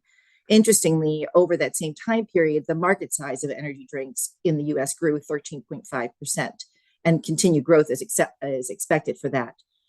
Also, it is clear that the harms are specific to energy drink consumption and not simply to caffeine. Energy drink industry representatives have asserted that drinking an energy drink is just like drinking a cup of coffee. This does not bear out in analysis of poison center calls in the US. Researchers examined data from US National Poison Data System, which collects data in real time from poison centers all across the US. And they found that over 60% of these calls were due to energy drink consumption in children under the age of 12, and 16% were due for adolescents consumption between the ages of 13 and 19. But the interesting thing that they found is that there was a clear difference when they compared calls due to energy drink consumption and those due to the consumption of caffeine alone. The authors concluded that energy drink exposure calls are more common and have more medical severity than exposures to caffeine or coffee beans alone. And as noted earlier, when I just mentioned the statistics, a high proportion of energy drink calls to poison centers involve children. And some of these children experience severe neurological and cardiac toxicity, among other symptoms. And energy drinks are also marketed in ways that may make people not perceive them as harmful.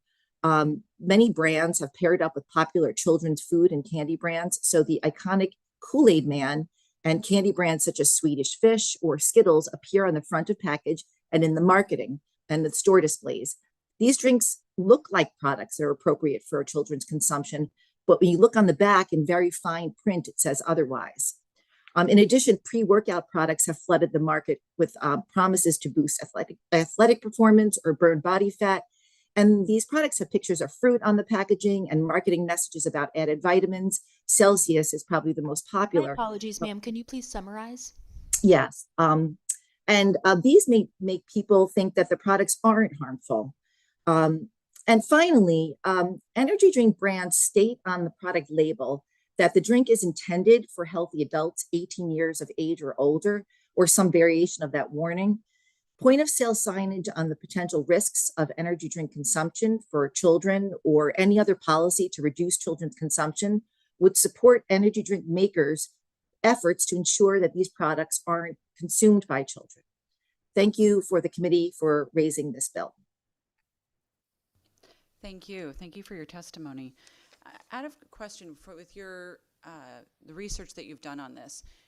Have any other states implemented this kind of signage? I'm not aware about the signage. I know bans on like age gating the products have been proposed, but not passed in other states. But the age gating of this product is in place in many other countries, and it is also just passed in the UK. So they're about to implement it there. Their supermarkets already don't allow it. And even in the United States, I think GNC right now does not sell caffeinated products to anyone under the age of 18, but I'm not aware of signage. Thank you so much. I appreciate that feedback. And Senator Marr. Yes, hi. Thank you so much for your testimony. It's very interesting hearing, having this bill before us and also hearing your testimony. It seems to me that these energy drinks are primarily marketing as another way to sell liquids for companies. The concern is that they are having an adverse impact on children. There was an article just this week in the New York Times on energy drinks.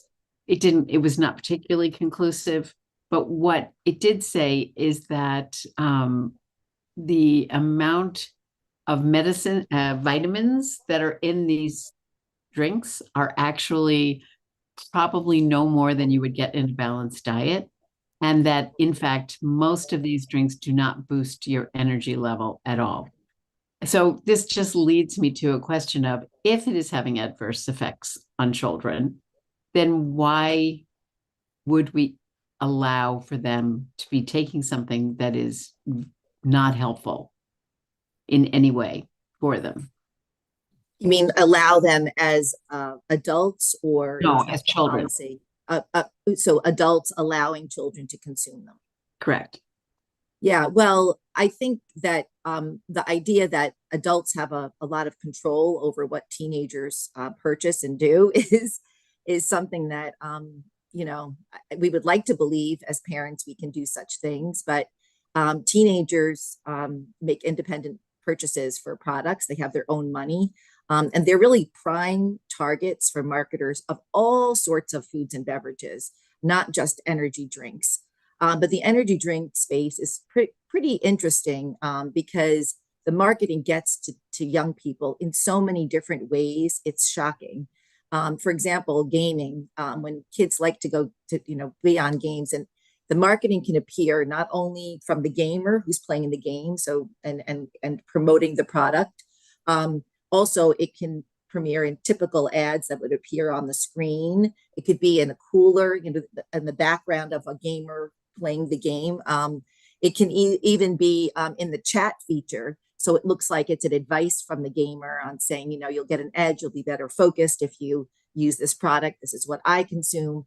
And then the marketing, that's the use of influencers on social media to market to young people is another path to young women. Some of these drinks promise weight loss, which is quite dangerous. We know the effects of social media exposure on women's attitudes towards their bodies, and on their consuming, and concerns about it for many different reasons. But they're promoted as that, and then this other way, as I mentioned, where they're actually co-branding with candy brands, which is really appealing to young people. At one time, and sort of promoting them as sweet and fun to drink. At one time, when these drinks were first introduced, they were, you see a lot of them with the black packaging, and people weren't sure about the taste of the Red Bull, of the Rockstar, and it was kind of edgy, kind of marketing to target skaters and males.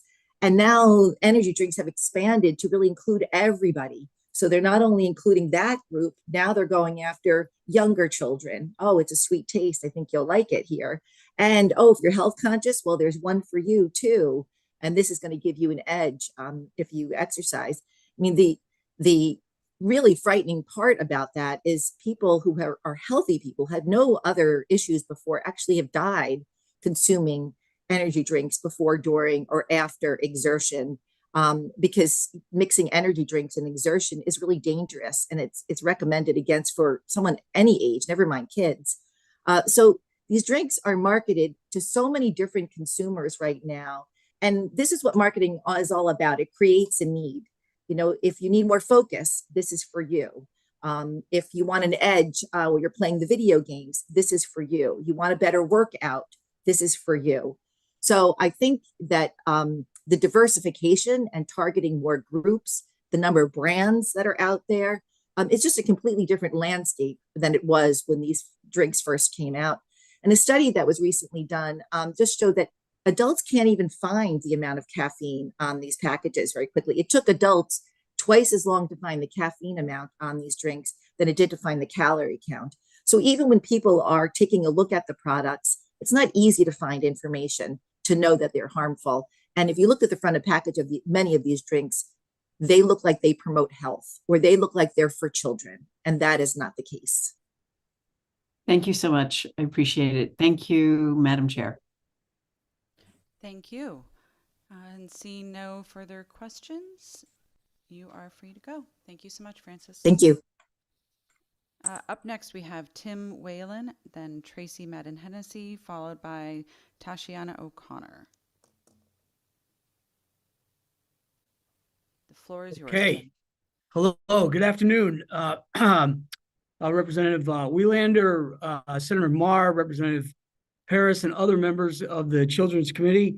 I'm pleased to be here today. My name is Tim Phelan. I'm the president of the Connecticut Retail Network. We are a statewide trade association that represents some of the world's largest retailers in the state's Main Street merchants. I've submitted a written testimony, so I won't go through that. I just wanted to highlight a couple of things. First of all, we're here in testimony regarding House Bill 5269, an act establishing a working group to study energy drink consumption by children and requires certain signage at point of sale of such drinks. And while we appreciate the committee's interest in consumer health and children's health, however, this bill, we think, reaches a conclusion before the work has even begun. The legislation presupposes that retail warning signage is necessary before the proposed working group has convened, reviewed data, or issued findings. A working group is intended to study an issue and make recommendations. Here, the policy decision appears predetermined. That undermines the purpose of the group and integrity of the process. Secondly, we think the bill narrowly targets energy drinks while ignoring broader sources of caffeine consumption, such as coffee or carbonated soft drinks, tea, and other such drinks. Finally, we believe the implementation timeline for signage is unrealistic if this bill were to move forward. Retailers, especially small businesses, need adequate time to understand new requirements, source complaint materials, and train staff. The proposed timeline does not reflect operational realities and creates unnecessary compliance burdens.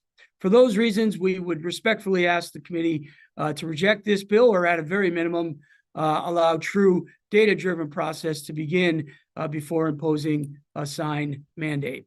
Thank you for your time, and I'm happy to answer any questions you might have. Thank you. Representative Daphne. Thank you, Madam Chair, and thank you for being here today to testify. You make some very valid points. I was wondering if you could speak to a couple of things. Earlier, the representative that is the proponent of this bill spoke about some other, I think, herbal type things in energy drinks that she tried to differentiate between that and those that are in the coffee drinks that I know many of us have seen data with regard to the caffeine and some of these drinks that are surely attracting children to, such as I'll use Starbucks for an example, where they'll go in with their computer and sit for hours and have these sugary, tall caffeine drinks, which have far more caffeine than the say a Red Bull or the like. Can you just speak to the other ingredients in the drinks that she shared concern for? Because everything I've read, I haven't seen where it's potentially more dangerous than the caffeine in any way. Well, I'll be really candid. I can't speak with any type of expertise as to all of those ingredients and those other types of drinks that you were referring to, but I think you do make a point in terms of, we should do a deeper dive into all of this, and that's why the idea of a task force to look at this issue broadly, including not just energy drinks, but caffeine and herbal teas and other things. I think the questions you raise are questions that the task force should take a deeper dive and look into before we move forward with any other, requirements. And I know Representative Linehan said nothing about a ban, and I appreciate that, or ID, and I appreciate that. But just a mere sign sometimes raises questions that folks may not have, time or information to answer. So I think the kind of questions you just asked need to be asked of the task force. Yeah, thank you for that. I couldn't agree more. I also have had many people say, are there not enough signages in some of these small stores you go in and some of these small like gas station kind of stores where the glass is literally covered with all kinds of signage. You wonder if any of it's read at all. So yeah, no, I agree. We're putting kind of the cart before the horse, right? We are, that is another very good point. You know, there are plenty of requirements on retailers to post signs, conspicuous places, things like your return policy, and other warnings on other products. So we want to make sure we're judicious in the selection of the signs that we put so that they can, meet the intended effect that they're supposed to have. Thank you so much, Tim, for your testimony today. Appreciate it. Thank you, Madam Chair. Thank you, Representative. Tim, I was wondering if you could maybe answer this question. Do you think that I'll try. I will do my best. It's all we can do. Is all we can do is try. Do you think that it is generally understood by the overall consumer population that there are dangers and concerns when combining something like an energy drink and exercise? Is that because I really wasn't aware of that, even in my position here. So I'm wondering, do you think that that is something that we should make more people aware of just to at a protective measure? Well, I mean, honestly, Representative, I represent retailers. We sell products. We don't necessarily always make the product. We're forward facing. We deal with customers. We have to answer questions that customers have. Manufacturers are responsible for the product. We work very closely with them to make sure that we're in alignment when we're, putting a product on its shelf.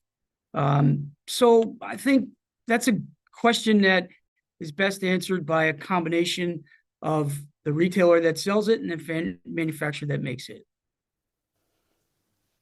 I would agree with that, and I would, probably add in other people to be part of that conversation to make sure that our retailers are aware of the bigger picture of what we. Well, I do think that the concern that consumers express to us is not lost on us, but again, we then have to make business decisions about, do we want to keep this type of product, or how do we want to communicate to a certain about a certain product to a customer. So we're definitely customer facing, so therefore we do have an inherent responsibility. But the detailed question about how dangerous something is, I think I'm a little leery to say we should go that far without making sure we know exactly what it is we're conveying to a consumer. Okay, thank you so much. I appreciate that. And seeing no further questions, looks like you're all done for us, at least today. All right, thank you. Thank you. And looking ahead, we have Tracy Madden Hennessy. Good afternoon, esteemed members of the Committee on Children. My name is Tracy Madden Hennessy. I'm CEO for YWCA New Britain, and we are a large child care program in our community, serving more than 200 children, infant through preschool, through the state's Early Start program. I am testifying in support of SB 265 because there is a problem with the state's Care for Kids Parent Subsidy program, and the 8-month managed wait list is causing financial pain for many programs like mine. As you know, and as Merrill stated earlier, state grants were never created to cover the full cost of childcare. The program funding design always included 3 sources: the grant, a parent fee, and a Care for Kids subsidy. In my program, more than 90% of our parents served could be eligible for Care for Kids given their income. Research shared several weeks ago with legislators, OEC reps, and ECE providers indicated the annual cost of care for children based on the true requirements and quality standards is much higher than reimbursement levels. Although we recently received a raise in reimbursement rates, it's still nowhere near enough to be sustainable. At the YWCA, the average parent fee is approximately $36 per week per child on the sliding fee scale. This is a total of $1,872 collected annually. Combined with our grant, it's far below the estimated cost of quality and sustainability. Our practice is to assist every parent with Care for Kids applications at the time of enrollment when they are already on the program. Currently, only 39% of our families are enrolled in Care for Kids, despite the likelihood most are eligible. The rest are sitting on the managed wait list. So that means the YWCA is subsidizing the cost of care for 60% of our enrollees for 8 months while parents wait until they're invited off the wait list.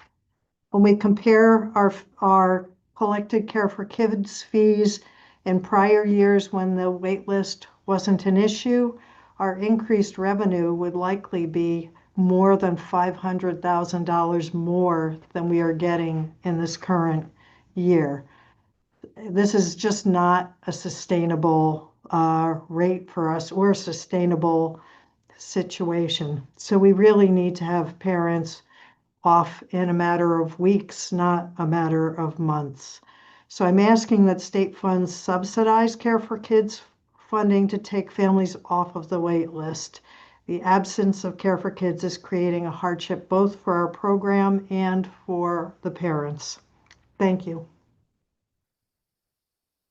Thank you, Tracy, for testifying today. Can I just ask you to clarify that? Just make sure I heard that number correctly. It's $500,000. You knew what I was going to ask about. Yep. Yeah. Yeah. $500,000 difference. Yeah, and that's because only 40% of our and almost 90% of our parents, based on their income, would be eligible. We serve a very, low income population in New Britain. And so that Care for Kids contribution is absolutely essential for our sustainability. And that's true. I think you heard that from John Catalan too, when he was talking about the New Britain YMCA. There are many families, and the families don't see the difference because they're on the sliding fee scale. It's the YWCA trying to manage our budget that sees the loss of funding and is trying to figure out, how I manage my budget. And last year we had a very big deficit because, in part, the Care for Kids wait list didn't allow parents to get on it in a timely way. In some cases, by the time parents got on it, they were no longer in our program or their child had gone on to school. And so, that funding was lost completely. Thank you for highlighting that extreme amount, and yes, and how this wait list is really impacting, because I know you're not alone, and not every provider has the ability to have a deficit like that and continue to exist. Yeah, and even we don't have, Right. we can do it for a year, but it's not something that can be an ongoing situation. Thank you so much for sharing that. Representative Comey. Thank you, Madam Chair.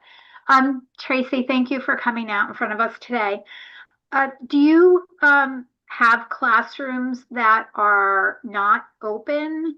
And if, would this increased funding for Care for Kids be able to allow you to open up some more classrooms?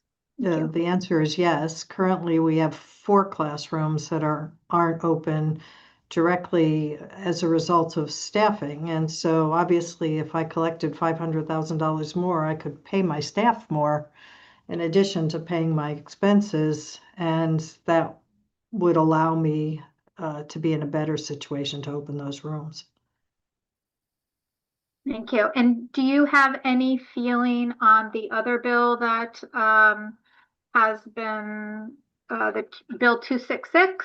Did you? I don't. Oh, okay. I don't, Representative Comey. I'm sorry. I didn't know much about that one. It's okay. I just didn't know if you had set forward testimony, and I wanted to give you the opportunity. Thank you so much. Thanks. See you soon. Thank you. Seeing no further questions, we will continue on. Next, we have Tashiana O'Connor, followed by Ava Bermudez-Zimmerman, Lisa Otto, and Ruchi Sheth.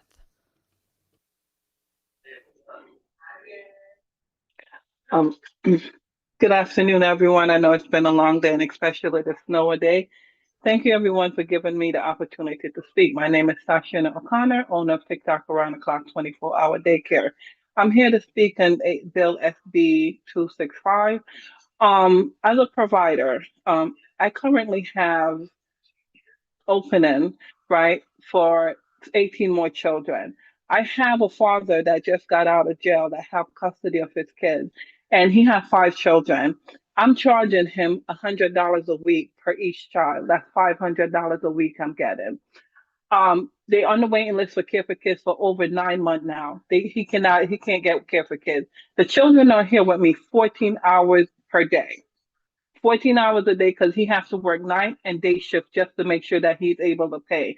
I meet my parts. How much I'm losing? I can't afford to pay my bill, and I can't afford to hire a substitute.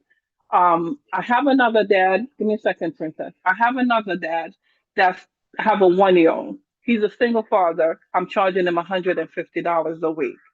He's currently thinking of sending his baby back to Jamaica because he can't afford it. He's been a Care for Kids waiting list for over a year. I'm in support. I ask you guys to support to add more funds to SB 265. As Francesca and everyone is saying, we sitting there, we taking losses. I'm currently having calls where I have to send just to make sure fellow providers do not close their daycare. I'm like, you know what? Send them over to other providers.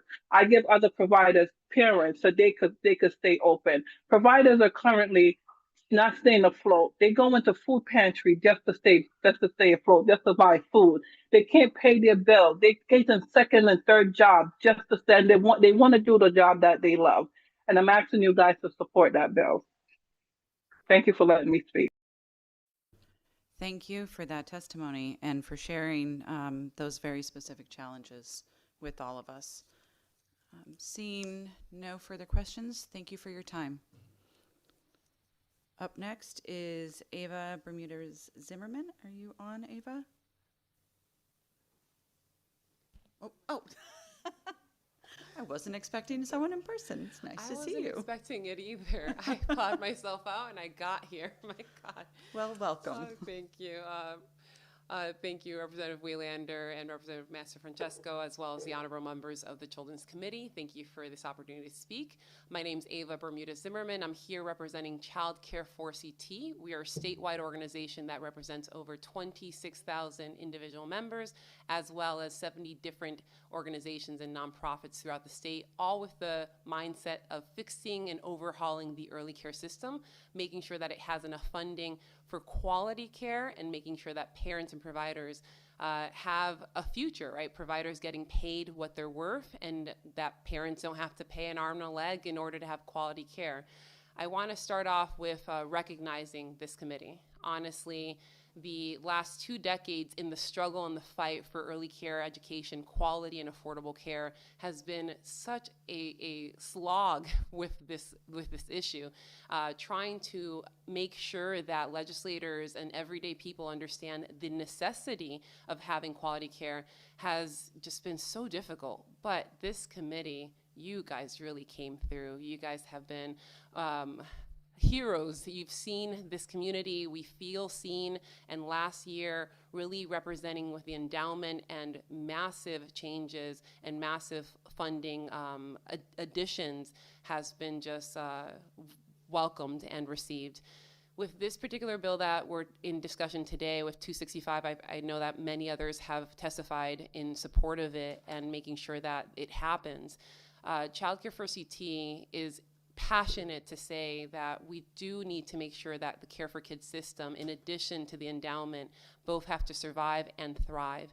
This is not a competition between which subsidy is doing better or worse. This is making sure that we're uplifting families who need it when they need it the most. Specifically with Care for Kids, and as the director of an organization that has so many parents and providers that are living through it day in and day out, I can say I field calls weekly with some very, very difficult stories to hear. Just recently, one call, Kelvin, who told me that he was shutting his doors as a childcare provider after 10 years being open because he could not make it work, and the wait list was one of those main reasons as to why he was shutting his doors. To be able to say to this person, I have no resource or outlet for you to survive, is heartbreaking.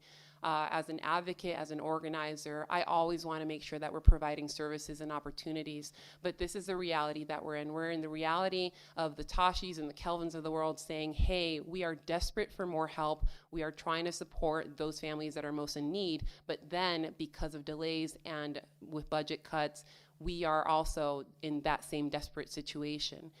With the endowment being created, and now we're planning for something monumental, something historic for the state of Connecticut, the timing could not be worse, right? If we're planning for the future, we have to make sure that that future still stands, that that future survives with existing programming like Care for Kids. So we do implore you to support 265. We also make sure that we have the necessary funding for the endowment, and for the 3,900, and I wrote this down in our fact sheet that we will make sure that we submit with our testimony, the 3,937 children that right now are on the wait list waiting 8 months for approval, they are looking for some relief and some support in the now, and we really do hope that you support 265. Thank you.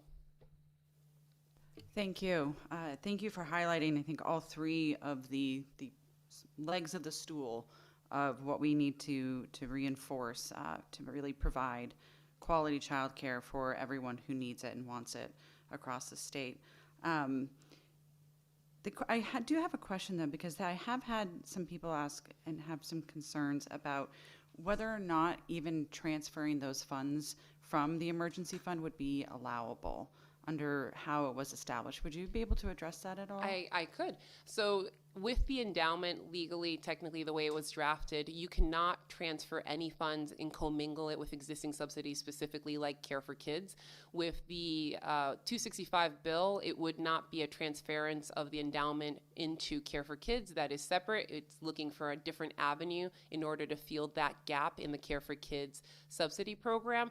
But it is a necessary reminder that one of the reasons that you can't commingle, the Care for Kids program is a federal program. It survives off of block grants. And if you're putting into this scenario of the endowment, this block and federal funding, an existing amount of money, two different entities would not survive. You can't support from moving one pocket of money into another pocket of money. That's not a trick that would be sustainable, but it's also a federal program where it's just not feasible. And for the emergency fund that was established, that transferring that money, just wondering. Specifically for the yes. transfer. So, Yep. so sorry if I No, misunderstood your question. No, but it's also good for just good to share clarity that for the as well. endowment, for the sake of the endowment. Yes. So technically, yes, for the emergency fund, that is as long as the legislature says yes, then technically it is allowable. It's up to the discretion of the legislature. Thank you so much. Seeing no other questions, I think you are all set for today. Thank you. Thank you for being here. Up next, we have Lisa Otto, followed by Ruchi Sheth and Lauren Gray. Thank you so much. Good afternoon, chairpersons, vice chairs, ranking members, and members of the Committee on Children. My name is Lisa Otto, and I serve as the Chief Executive Officer of Child and Family Agency of Southeastern Connecticut. At CFA, we work with over 10,000 children and families each year through medical, mental health, and early childhood programs. Our two NIAC-accredited early childhood centers in New London and Groton care for up to 95 infants, toddlers, and preschoolers. I'm here today to express my strong support for SB 265. Southeastern Connecticut is in a child care crisis.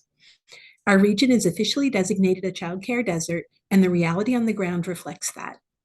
Across New London, Groton, Norwich, and the surrounding towns, families, especially those with infants and toddlers, simply cannot find care. At CFA alone, we currently have 139 children under the age of 3 on our wait list, and we routinely speak with parents who are making difficult choices about their jobs, education, and financial stability because they can't access childcare.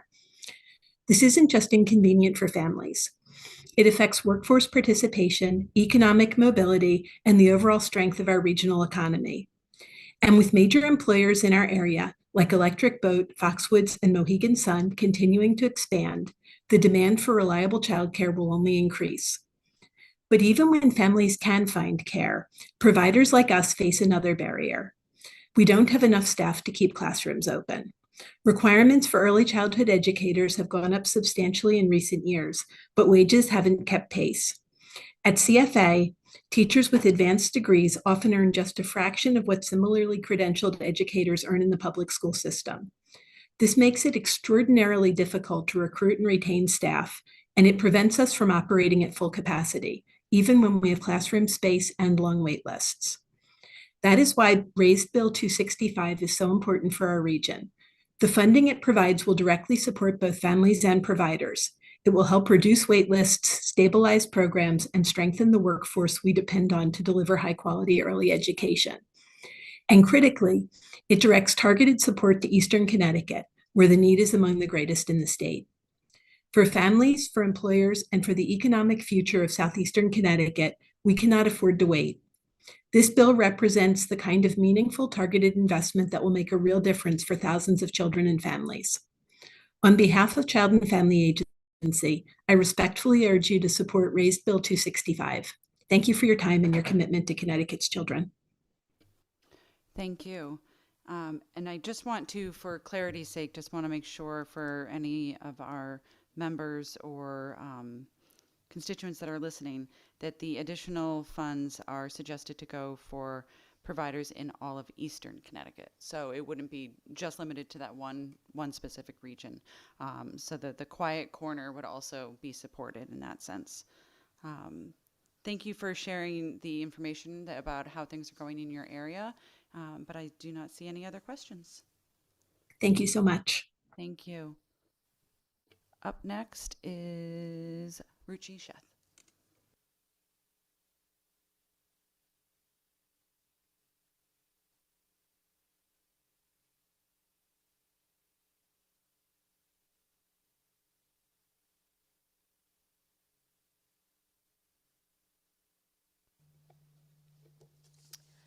Good afternoon, Senator Marr, Representative Paris, Senator Cohen, Representative Welander, Senator Perillo, Representative Dauphiné, and esteemed members of the committee.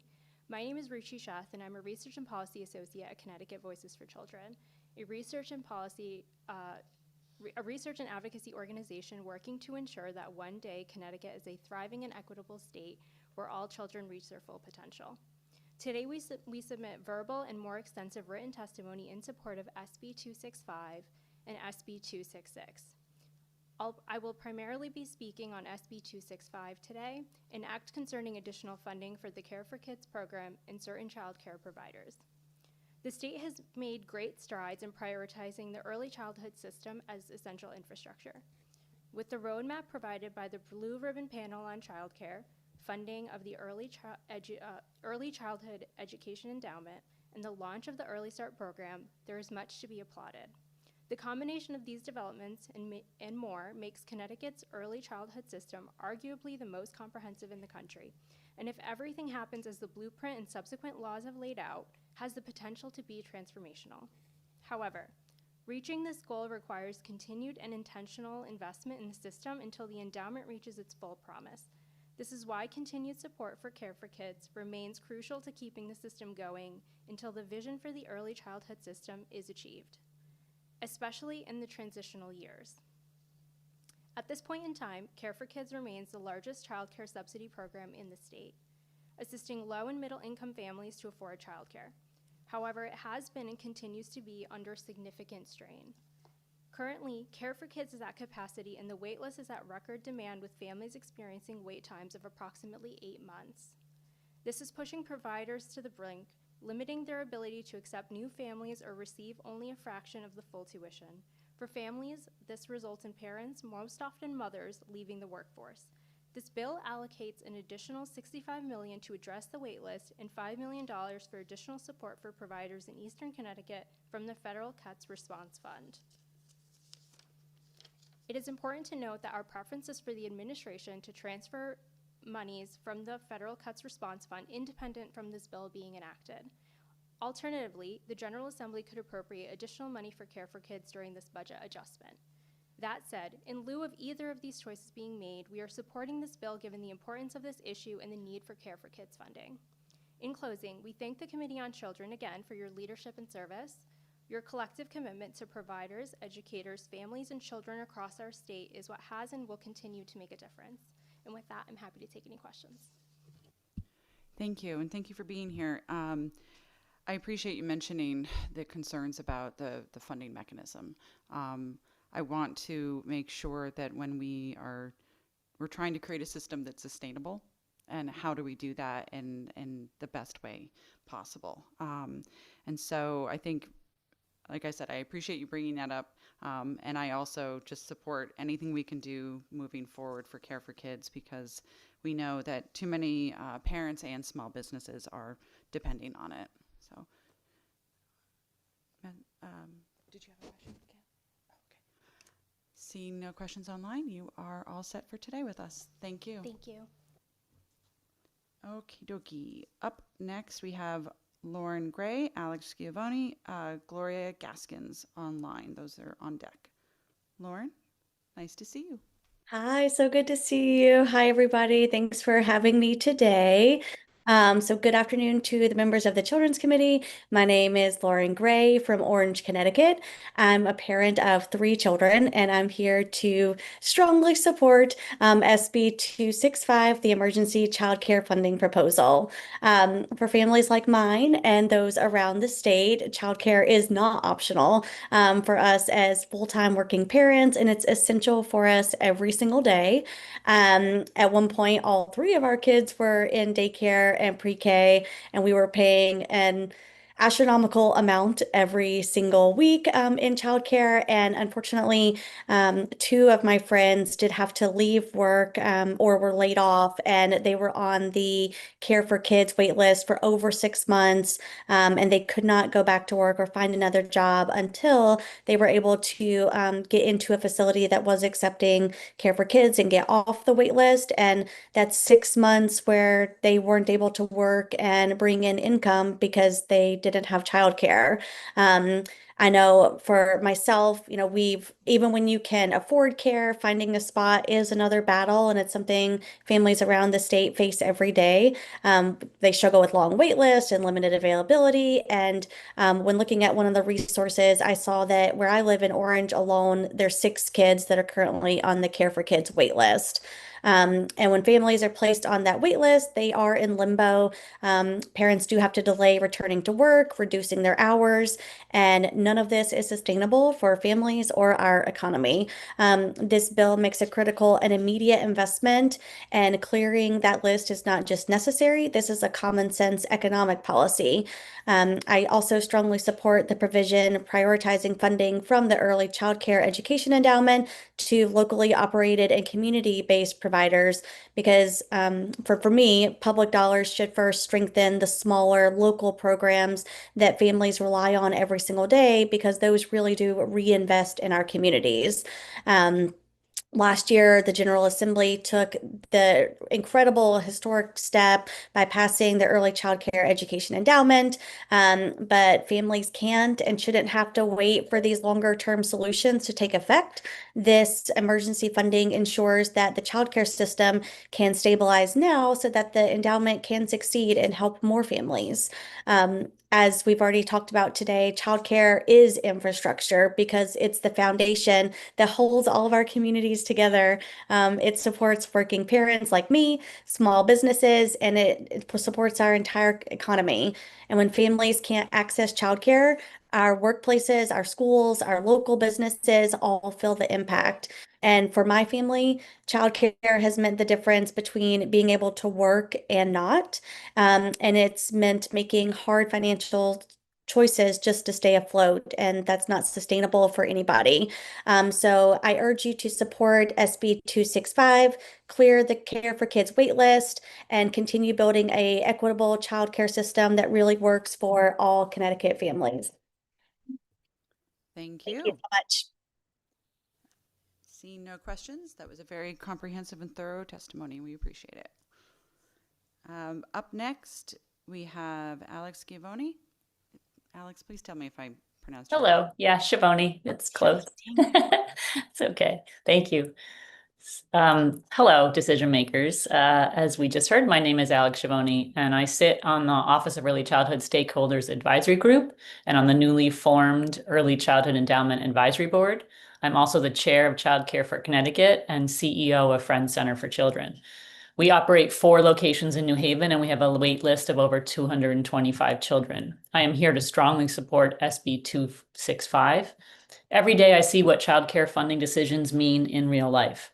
At Friends Center, we serve working families who are doing everything right. They show up to work, they raise their children, they contribute to their communities. Just under 60% of the families in our program rely on Care for Kids to afford childcare, and right now, many of them cannot access it because of the wait list. When Care for Kids has a wait list, it is not an abstract policy issue. It means a parent delaying a return to work.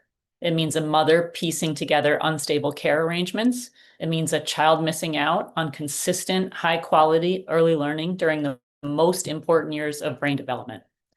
That is why the $70 million investment proposed in SB 265 is so critical. Clearing the Care for Kids waitlist would immediately stabilize families and programs. It would allow providers like Friends Center to plan responsibly, hire and retain qualified educators, and keep classrooms open. And this moment is much bigger than one line item. Connecticut has taken important steps forward. The newly created Early Childhood Endowment, Education Endowment is launching really transformative programs like Early Start. We're building the foundation for a stronger, more equitable early childhood system, but that progress depends on current stability. If the subsidy system remains unstable, if waitlist persists and reimbursement rates fail to reflect the true cost of care, pressure builds across the entire ecosystem. Providers are strained, families are destabilized, and the growth we are working so hard to achieve is undermined. We cannot expand access in one part of the system while allowing instability in another. Childcare is essential infrastructure. It supports our workforce, our economy, and the healthy development of our youngest residents. Providers are holding the system together every day, but we cannot do it alone. Without sustained investment, programs will close classrooms and reduce capacity, even as parent demand continues to grow. So I urge you to support SB 265 and make this investment in children, families, providers, and Connecticut's future. Thank you so much for your service and for your the opportunity to testify today. Thank you so much for your testimony. Seeing no questions, you are all set for today. Thank you. Thank you. Okay, up next we have Gloria Gaskins, followed by Shannon Coulter and Maria Robles Macias, who I think will be assisted.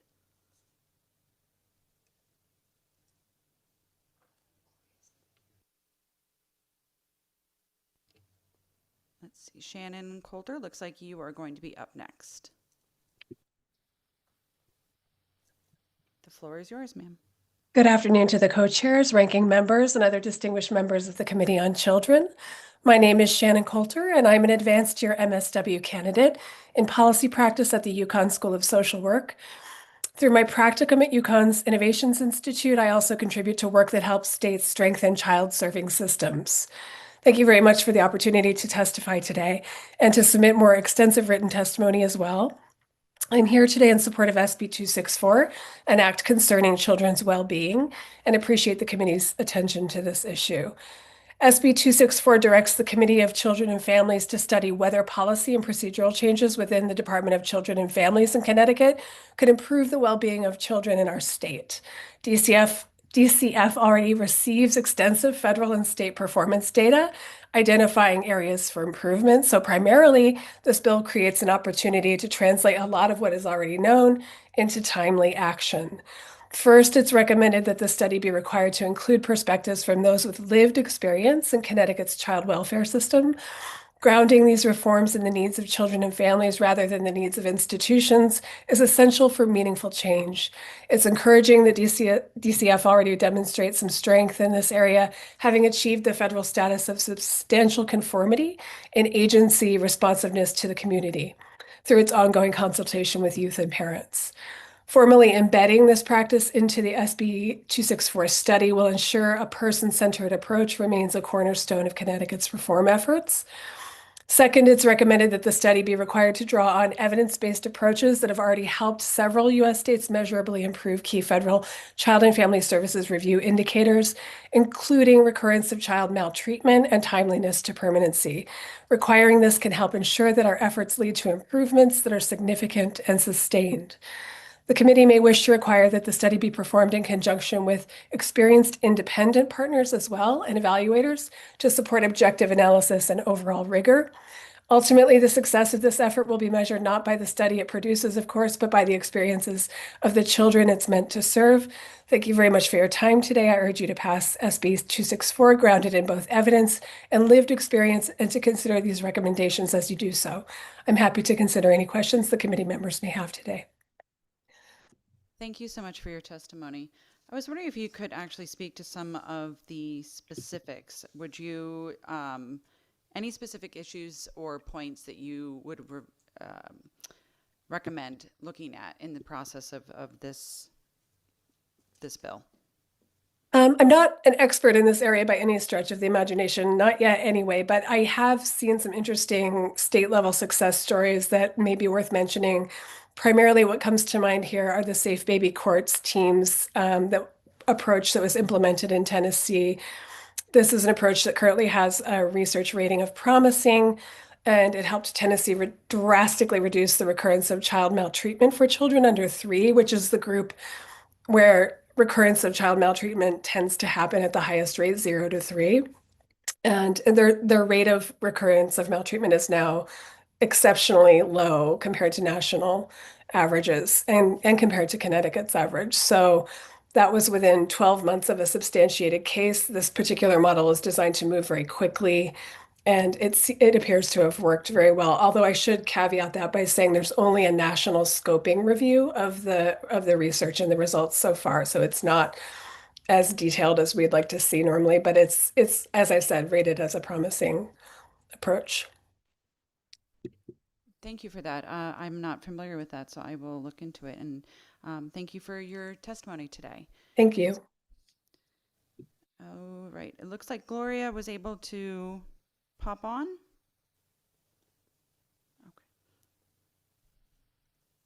Hello? Hi, Gloria. Would you, are you able to testify? Yes, I am, but I probably can't get on the camera. I'm driving, but I can talk. Oh, don't drive and talk. Okay, there I am. How you doing? I'm staying for Connecticut. I'm a grandparent provider right now. I'm going out to get my license, and I my family now, and they're on the waiting list, and they've been on the waiting list for the longest. And watching Gloria, the kids get paid, I'm which is not sorry. about the kids getting the right education. Gloria, I'm sorry to interrupt you, but you're breaking up just a little bit. Hello? You're breaking up a Yes. little bit. So if you are able to find a spot to park, and perhaps the internet service will be a little bit more steady, you're welcome to testify in just a little bit, so we can actually hear your Okay. feedback. Thank you. Okay, so we will jump to Maria. Okay.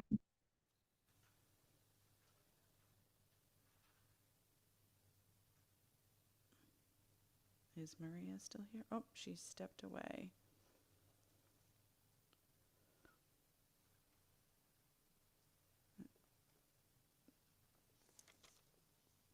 Yeah. Okay, I can see Maria's Zoom, but I think Maria stepped away for just a second. So is Vanessa Hawk able to jump on? Next up on deck is Vanessa Hawk, Elliot Haspel, Joe Faustano, and Katharina Faustano.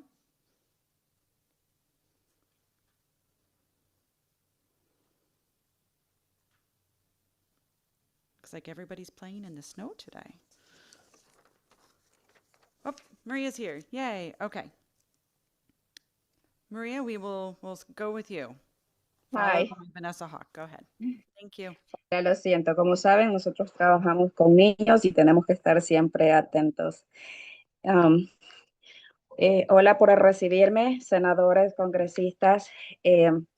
Mi nombre es María Elizabeth Robles Macías. Soy proveedora licenciada de cuidado infantil familiar en el hogar de Mérida.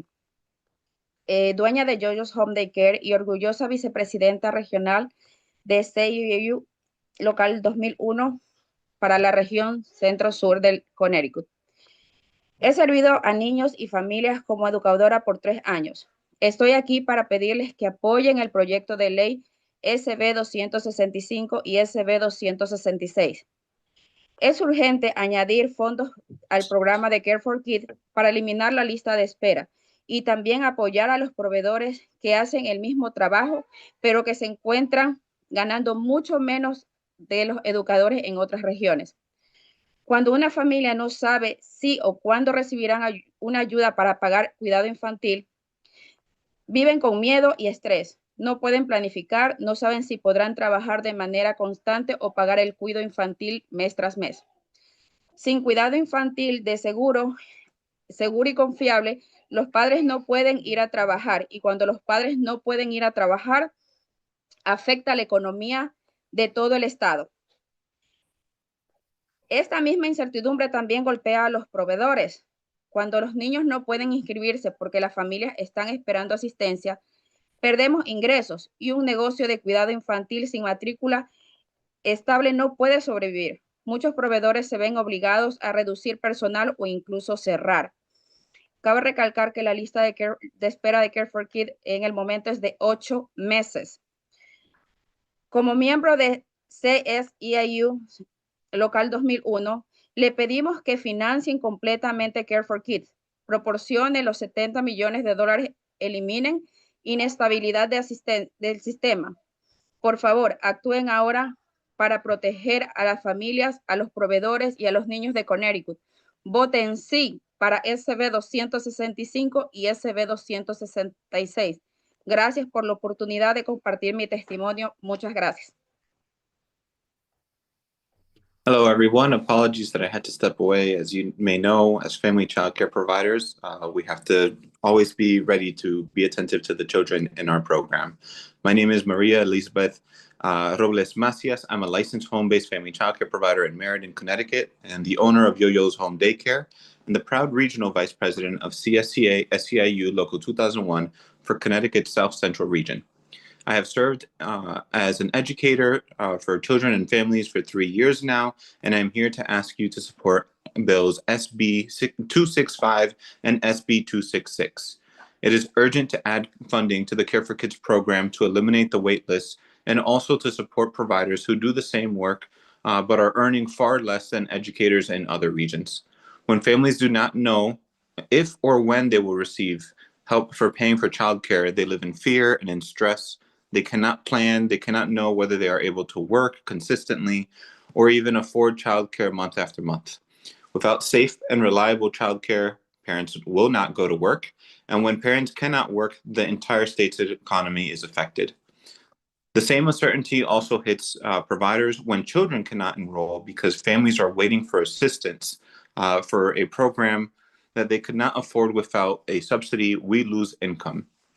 A childcare business without stable enrollment cannot survive, and many providers are forced to reduce staff or even close their doors. As members of CSCA SEIU Local 2001, we ask that you fully fund Care for Kids, provide the $70 million needed, and eliminate the instability in the system. Please act to protect Connecticut families, providers, and children, and vote yes on SB 265 and SB 266. Thank you for the opportunity to share my testimony. Thank you so much for being here today, Maria, and for sharing your thoughts on this. And yes, it is a time when you are responsible for little ones. You always have to be ready to run. So thank you for making the time to be here today.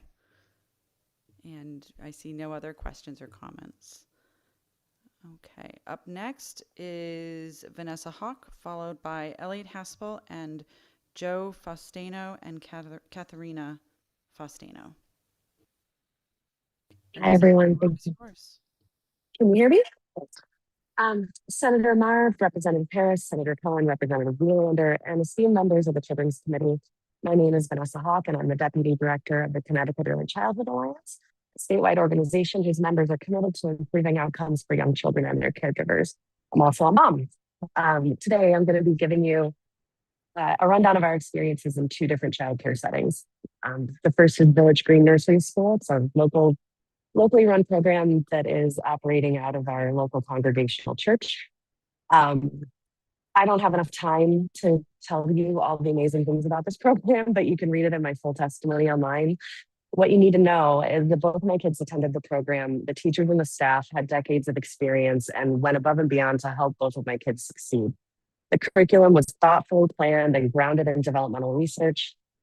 And I was really sad when I started working for the Alliance and I needed full-time care, which they were not able to, they just can't offer it in their program. I enrolled my son at the only center that I could find with availability, and that was the Learning Experience in Cheshire. They make a great first impression. It's colorful, it's modern, it has polished branding that suggests great quality, but the reality was very different.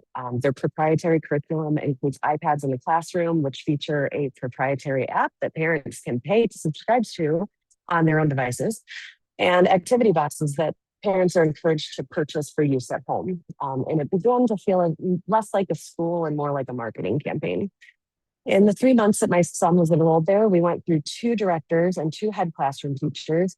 My son had different adults in the classroom almost every day. I saw undertrained and overwhelmed staff trying their best. One time I saw a stressed out staff member lose her temper and yell at a child.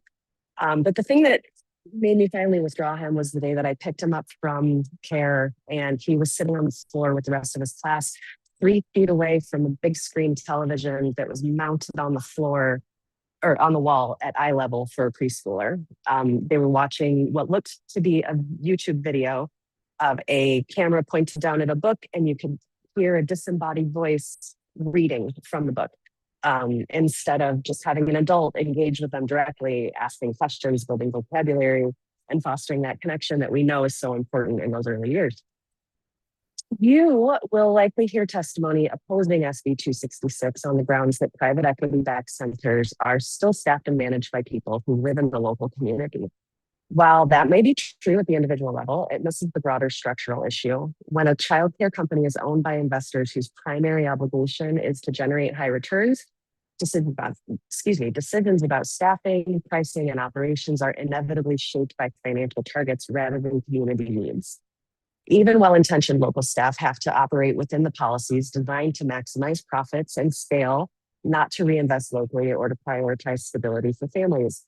SB 266 just recognizes this distinction. It ensures that scarce public dollars first strengthen truly community-based providers, programs whose missions, governance, and accountability are rooted in serving children and families, not in delivering returns to outside investors. In September of 2023, the Learning Experience posted a press release on its website in which their CEO, Richard Weissman, was quoted as saying, "The reason national childcare chains are growing is because the world of childcare is changing and evolving. Government is participating more than ever, and the need for high quality early education is a constant conversation by state agencies. That will permit companies like ourselves to grow at an exponential rate because we can afford the requirements that government puts on us." My interpretation of that statement is that private equity-backed companies are counting on state governments to pass laws that make it harder for locally owned and operated programs to survive. Connecticut has the opportunity to pass a law that gives local providers a fighting chance. Thank you for your time and consideration, and I'm happy to answer any questions you may have. Thank you so much, Vanessa, for being here today and also for highlighting, I think, what is one of the more fundamental differences in a local home-based or just community-based childcare program. and one that is entirely designed to be for profit. So thank you so much for being here, and I don't see any other questions, so you are free for the rest of the day, at least from us. Thank you so much. Thank you. We're going to bounce back to Gloria Gaskins, who I believe will be able to testify again. Yes, I'm here. Awesome. I'm just pulling over, so give me 1 second. I'm getting ready to pull into Dunkin' Donuts. Okay. Sounds And good. Okay, I'm gonna show my face right now. Okay, I'm stopped.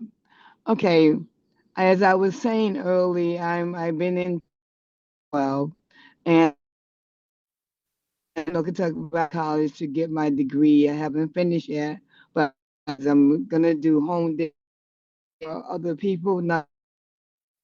And I see a lot of people on the waiting list, and I tell them I still watch your kids without pay.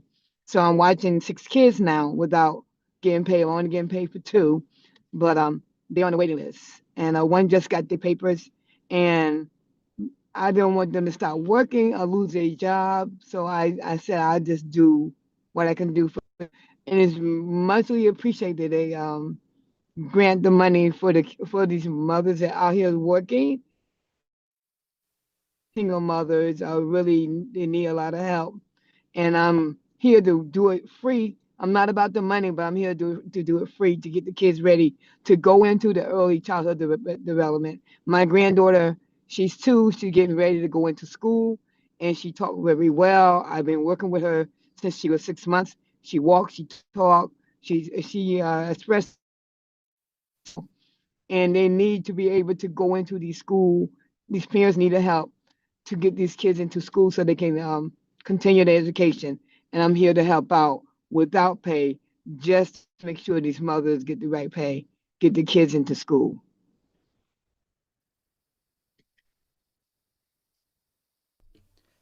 Well, thank you for doing that, and Hello? thank you for caring for the people in your community and doing a work that is, I know, very hard, having done it at a child care center. So I appreciate the work that you're doing, and I'm sure that the families that you are helping do as well. They are.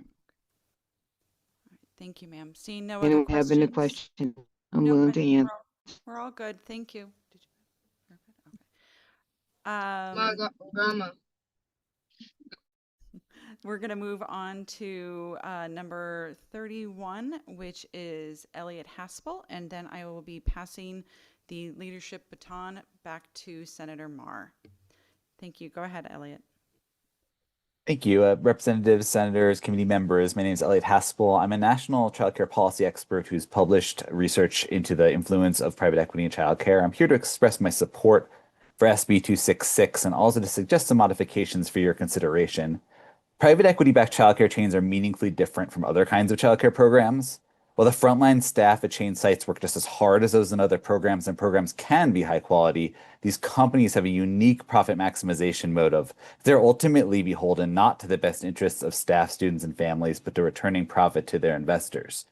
There's a history of chain collapse, quote-unquote strategic closures, and high teacher turnover among these programs. The proposal of SB 266 to ensure private equity-backed chains are last in line for early start funding, but not excluded from the funding, is wise policymaking.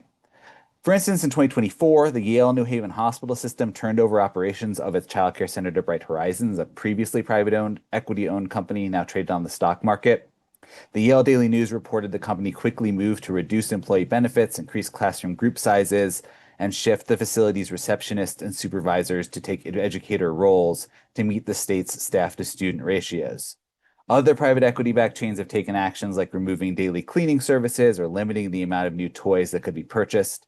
That's what corner cutting looks like in childcare. These are not companies that deserve priority for public funding. Connecticut's actions would also bring it in line with its neighbors. When Massachusetts made permanent a $475 million fund that gives out monthly grants to most childcare programs in that state, the legislature passed strong guardrails to prevent private equity from unduly siphoning off the money. When Vermont passed a payroll tax to reform their childcare system, they passed limits on fee hikes and rules for ownership transparency. New Jersey allows private programs to participate in its public pre-K system, but with serious restrictions against profiteering. In all of these cases, the animating principle is clear. Public money should be used for the public good, not to enrich already rich investors. If I may offer 3 suggestions. First, you may wish to consider exempting franchisees of private equity-owned companies from this law. Franchisees are often local small business owners who cannot draw on capital in the same way that company-operated sites can. Second, you may wish to consider expanding the definition of who's covered in this law to include chains that are publicly traded on the stock market or owned by venture capital. 2 of the 3 largest national chains are publicly traded on the stock market. And third, you may wish to consider providing an exemption for individual programs that serve high proportions, say more than 50% or 75% of children receiving care for kids subsidies, as these sites have a reasonable case for needing additional resources. I'll close by saying you may hear the argument that one relatively small segment of the childcare sector should not be treated differently because it's unfair. That's a distraction. The government regulates different program types within a given sector all the time due to their size and ownership structure. Due to their unique profit motive, investor-backed programs in childcare warrant extra scrutiny. After all, private equity owns only around 10% of nursing homes and about 9% of private hospitals nationally. These figures have rightfully prompted legislative action in Connecticut and many other states. Indeed, there's little reason to believe that childcare will be the sole human service sector in which unfettered private equity will improve outcomes for the humans being served. Thank you very much for your time. I'm more than happy to take your questions. Thank you. Excuse me, taking over, so now I have to clear my throat. Thank you so much for your testimony. Appreciate it. I do have a question.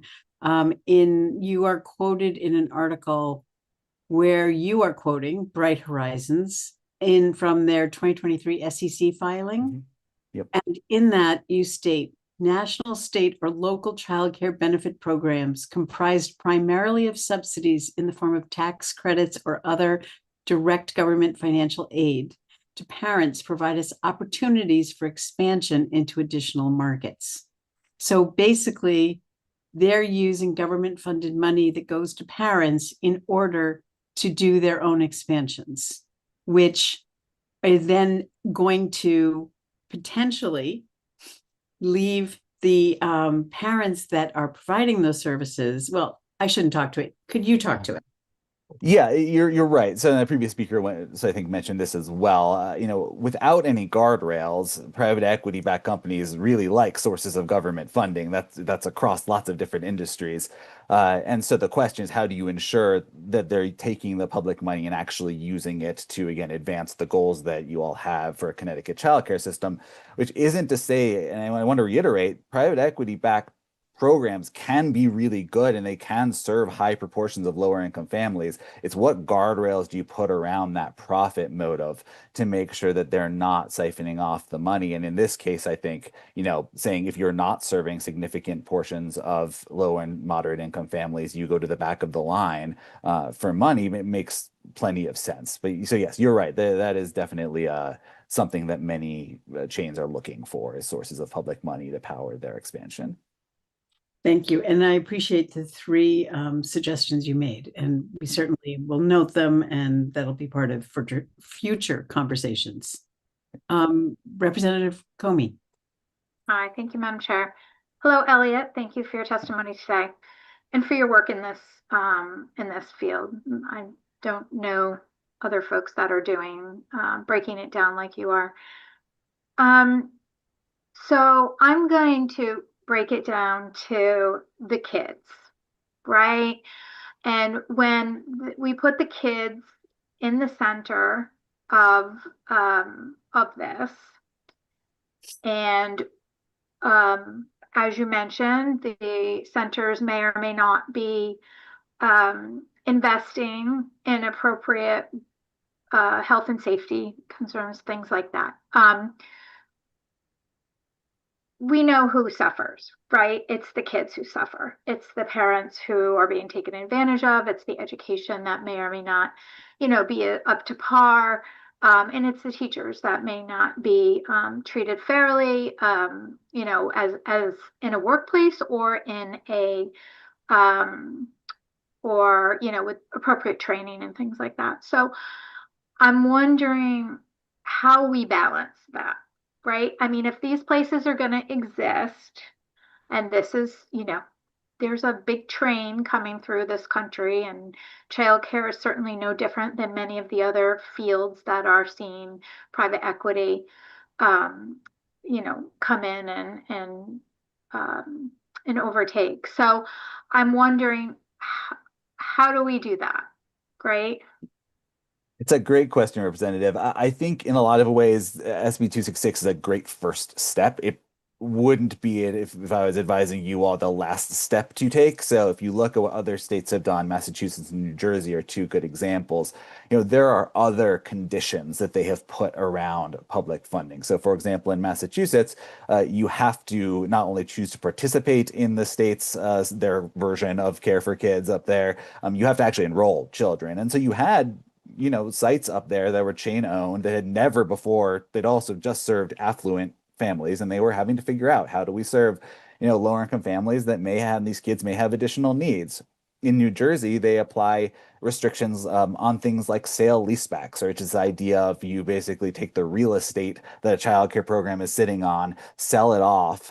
The proceeds don't go to the site, the proceeds go up to the private equity company, but then that program has to take on a lease, and now it has debt where it didn't have debt before.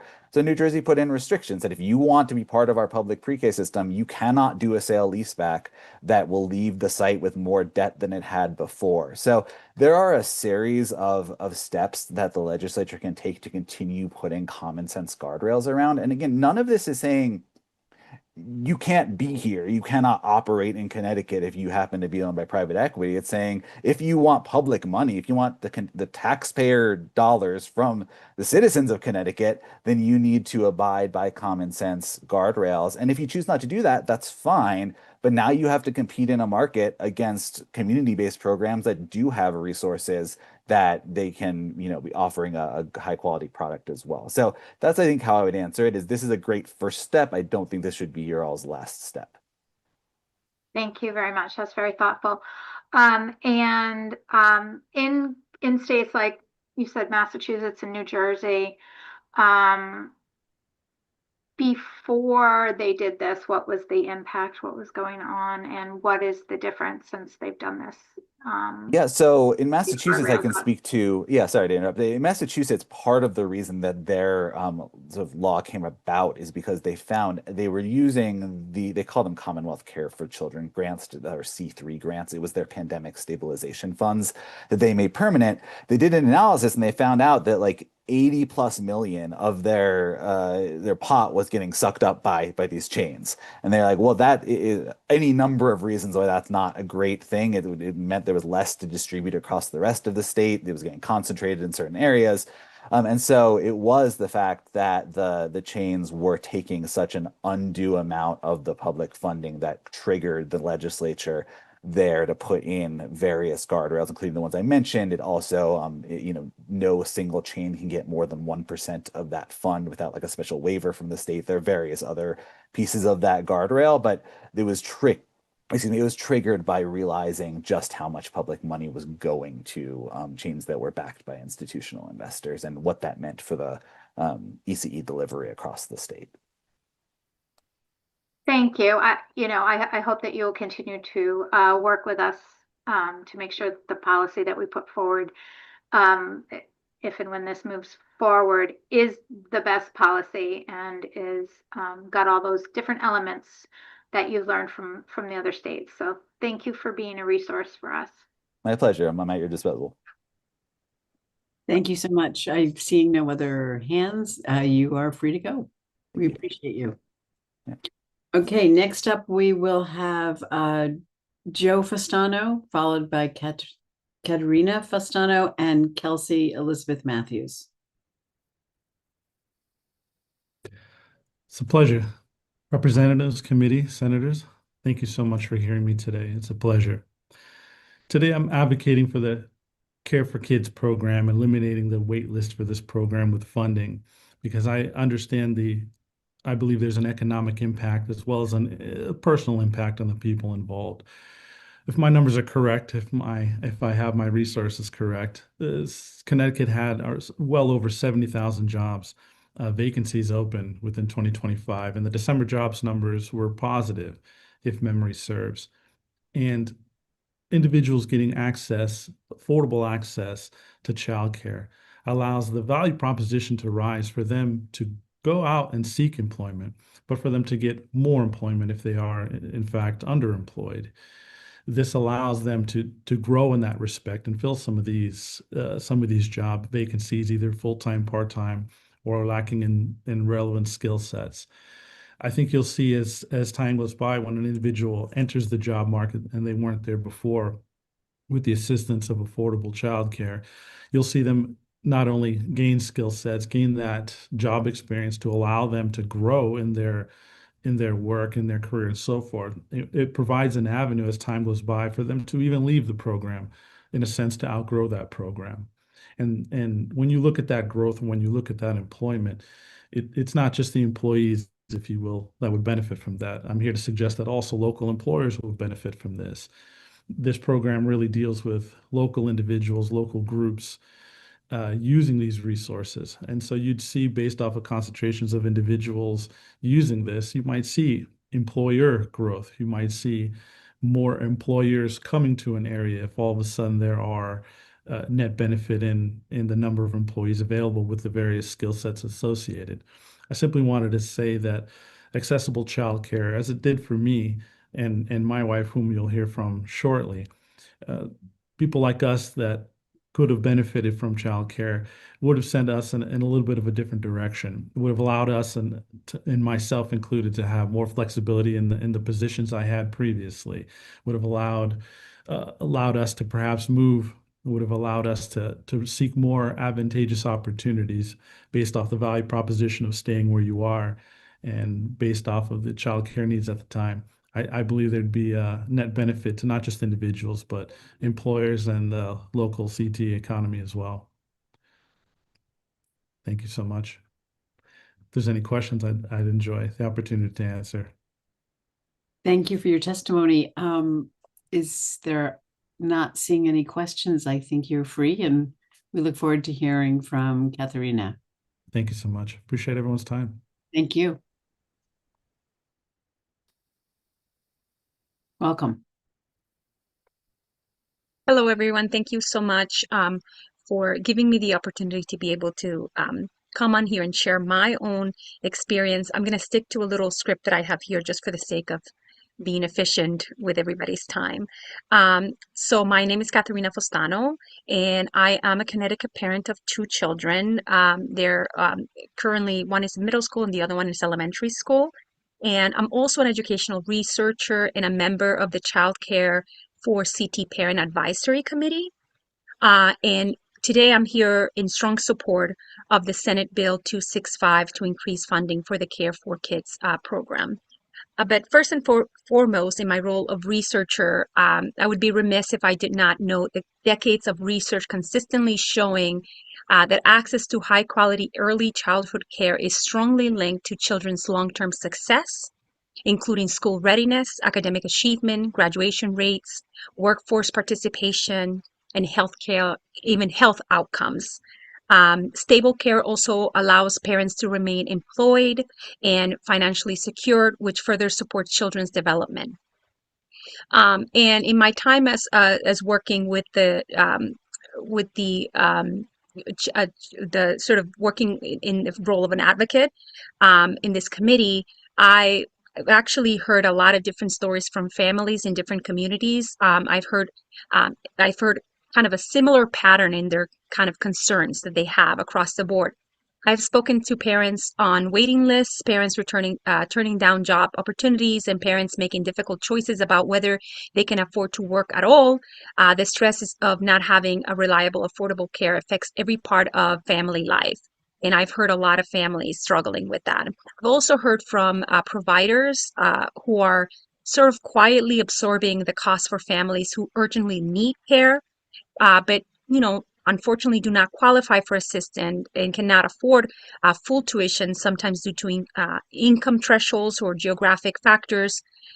These providers are carrying unstable burdens simply to ensure childcare are safe and cared for, which is one of the stories sort of we heard a little bit ago.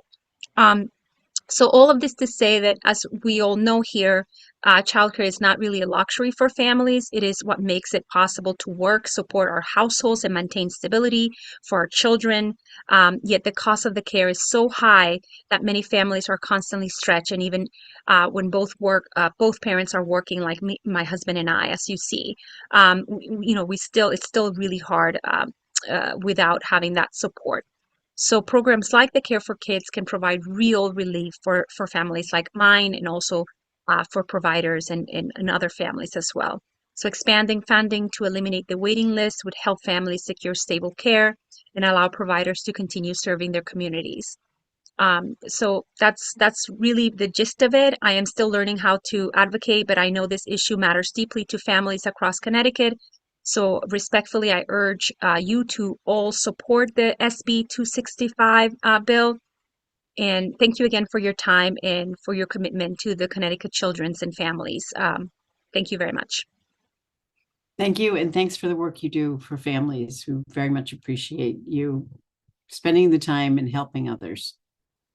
Are there any questions? Seeing none, I think you're good to go. And thanks again for signing up. Take care. Next up, we will have Kelsey Elizabeth Matthews, followed by Jade Thomas and Charles Grady. Kelsey Elizabeth. I do not see her here, so She's in person. She's in person. Okay. Thank you.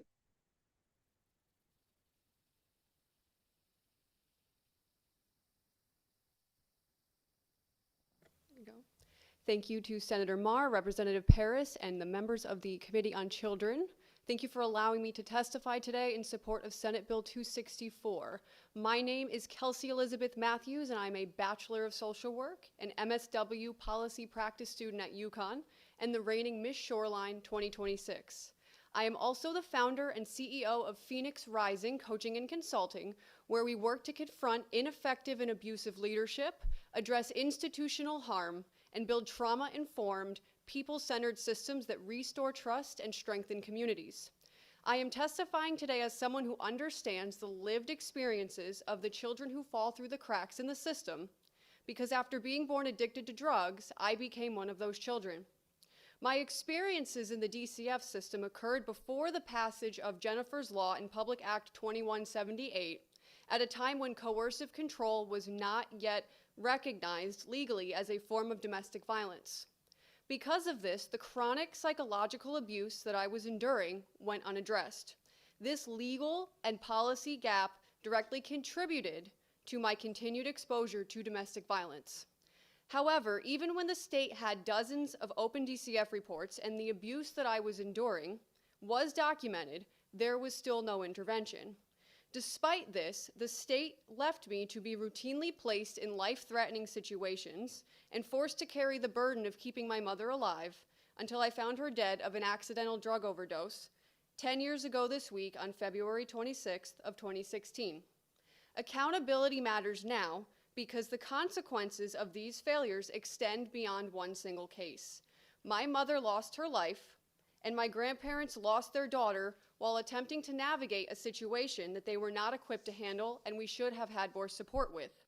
When agencies treat trauma as an isolated issue rather than a multi-generational pattern requiring intervention, families remain trapped in the same conditions that harmed the generations before them. I will never forget the day that DCF told me that they were coming with a police officer to remove me from my home and place me in foster care.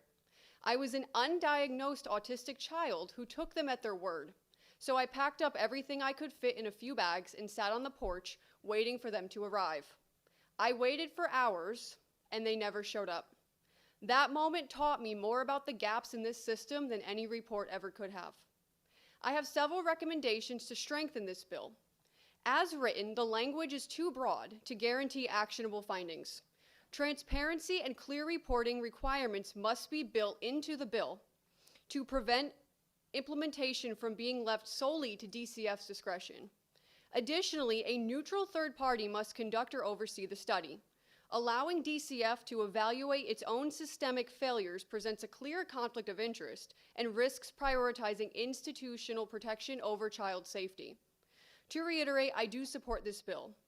The prioritization of children should be first and foremost, and these adjustments would ensure the study leads to measurable change for children and families across Connecticut. Thank you for allowing me the opportunity to share my story, not just on behalf of the children in our state, but also for my younger self who deserved to have her voice heard long before today. I encourage you to review my written testimony, and I am open to questions if there are any. Thank you.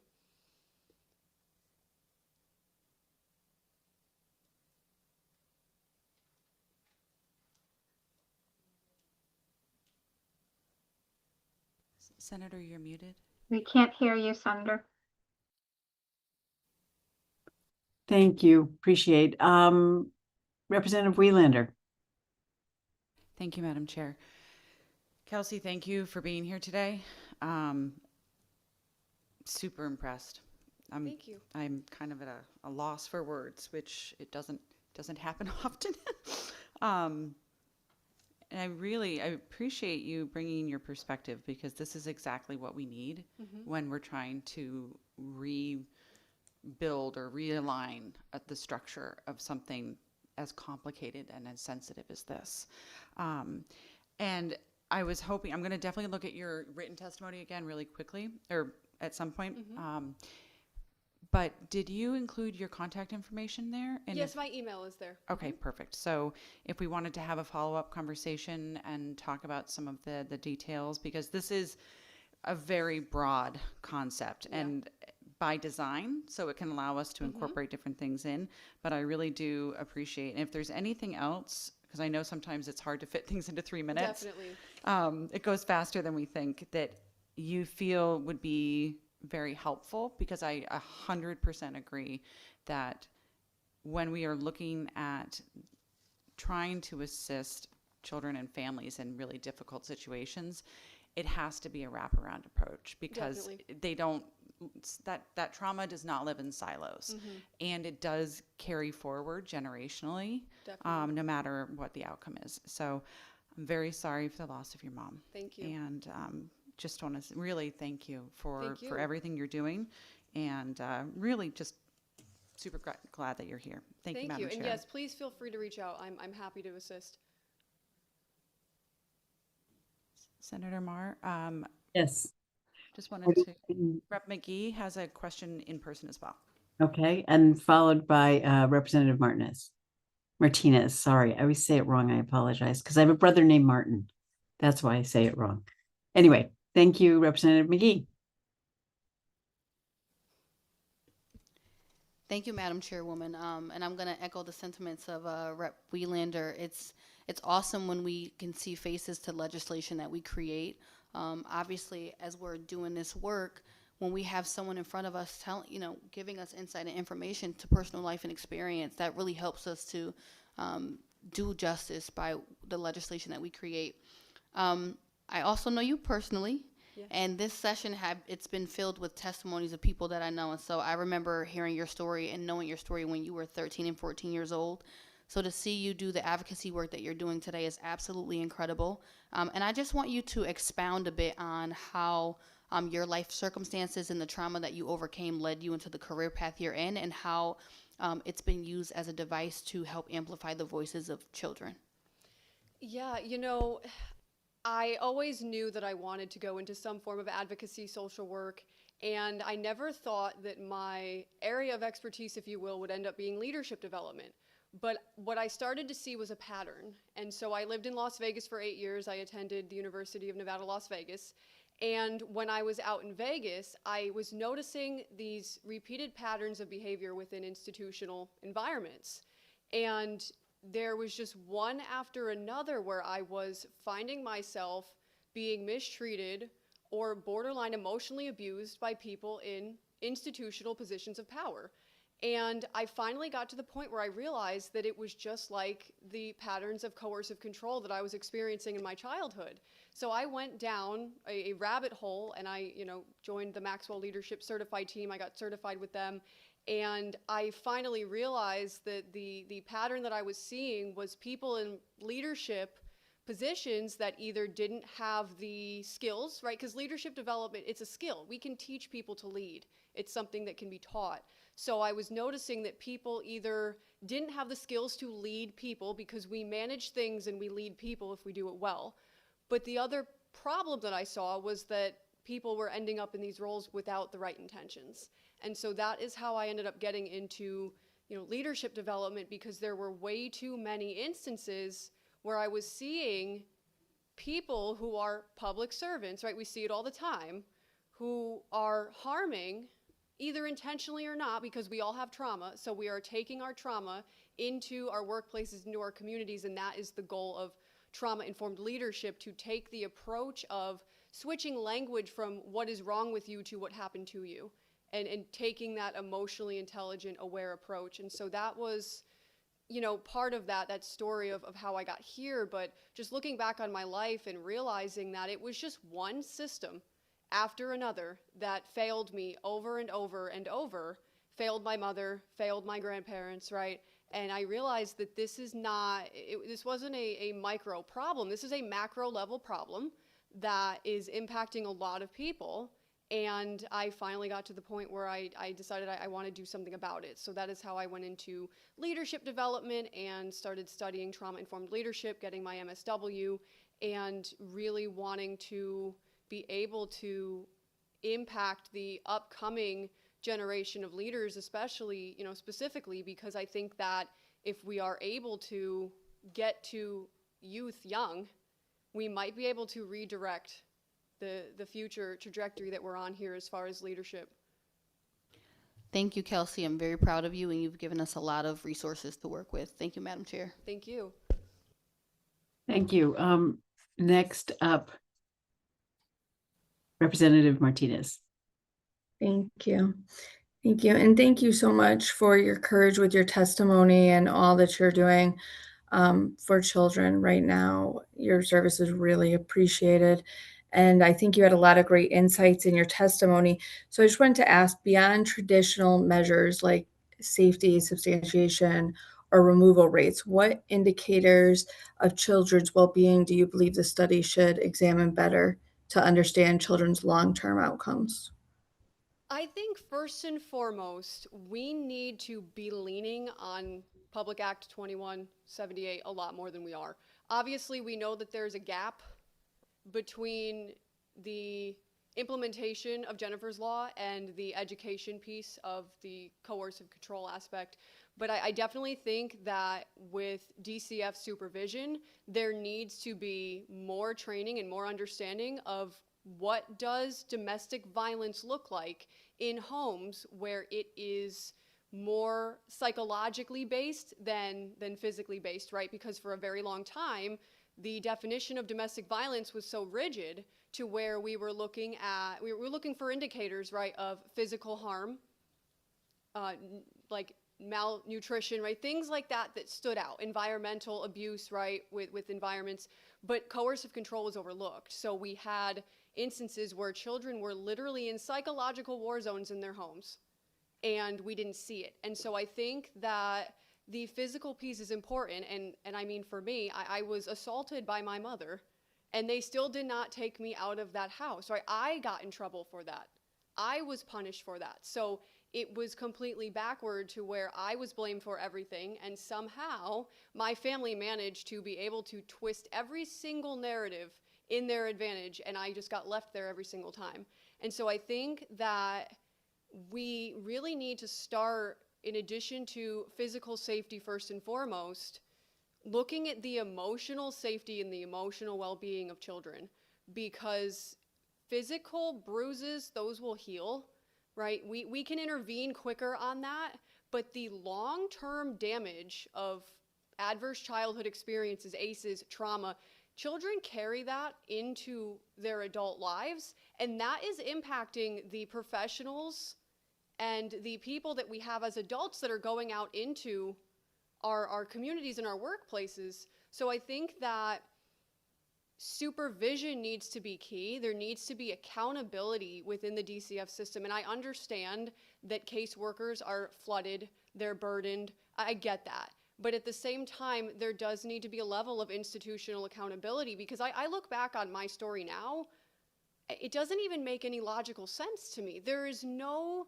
justification whatsoever for what happened to me. There is no justification for the fact that there were so many open DCF reports that they could have filed criminal charges for abuse, and it just went away. It just disappeared. They never came back, right? So I definitely think that emotional well-being needs to be prioritized more, as well as transparency and honesty within DCF, for them to be able to look at their systems and look at the children in their care.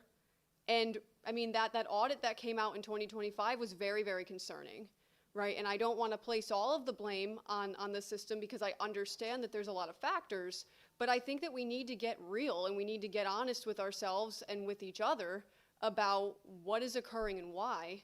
Because if we're not able to do that, then we're still prioritizing power over people, and we're still putting the system over the children. So to summarize, I definitely think the coercive control piece, making sure that DCF is trained in being able to identify and document that, and prioritizing emotional wellness and making sure that that is a factor that's being considered, as well as that accountability piece, because there's a difference between punishment and accountability, right? And if we were able to start being accountable within our systems, then there would be, I believe, less fear, right? Why do institutions protect themselves? They're afraid of liabilities. They don't want to be sued. Okay, well, if we did things the right way and we were accountable and we fixed the problems, then we wouldn't carry around the fear of liability issues coming up. So I would say that those three things are my top priority. Thank you. Thank you. Seeing no other questions, thank you for your time today. We appreciate you coming to speak, and also for your testimony. Thank you so much. Thanks. Next up, we have Jade Thomas, followed by Lucia Silva, and then Danielle Cooper.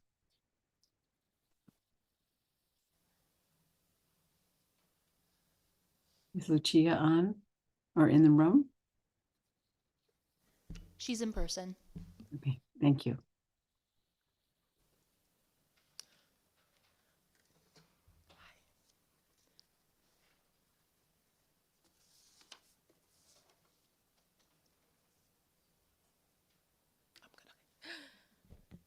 Excuse me, Senator Meyer, Representative Paris, and distinguished members of the Children's Committee.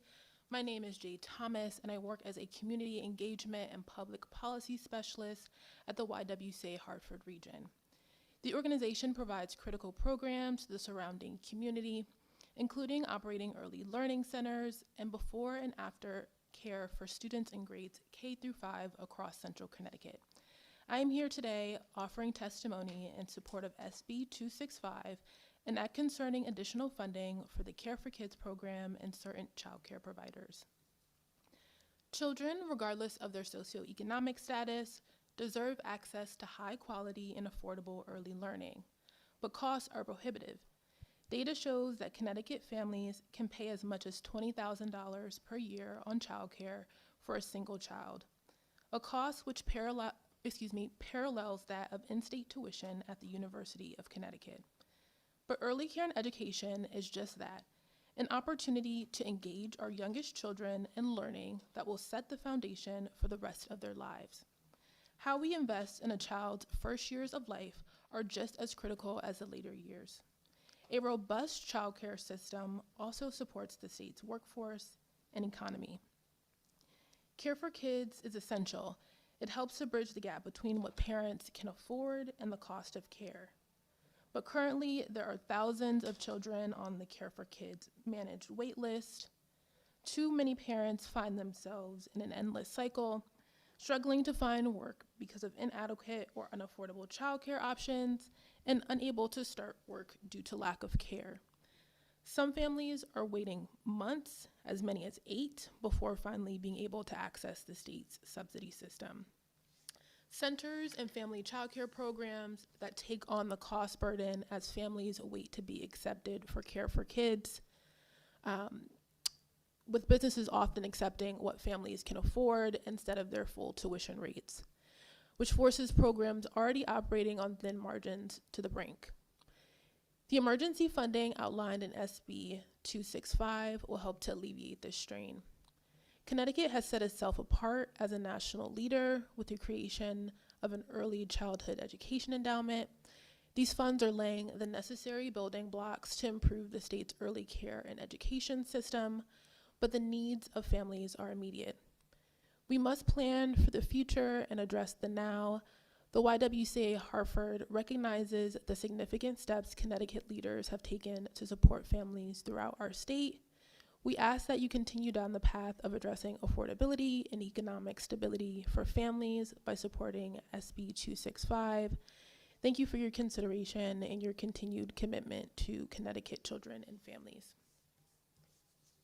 And I'm happy to take any questions. Thank you so much for being here and for providing testimony. I do not see any hands raised. However, I can't see the room. I'm presuming that we do not have anyone to ask a question. So thank you, Ms. Thomas. Appreciate you. Thank you. Next is Lucia Silva, and followed by Danielle Cooper and then Nancy Walsh.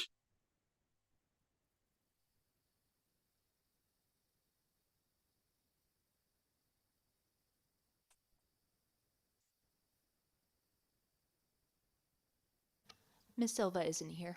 Okay, thank you. Danielle Cooper.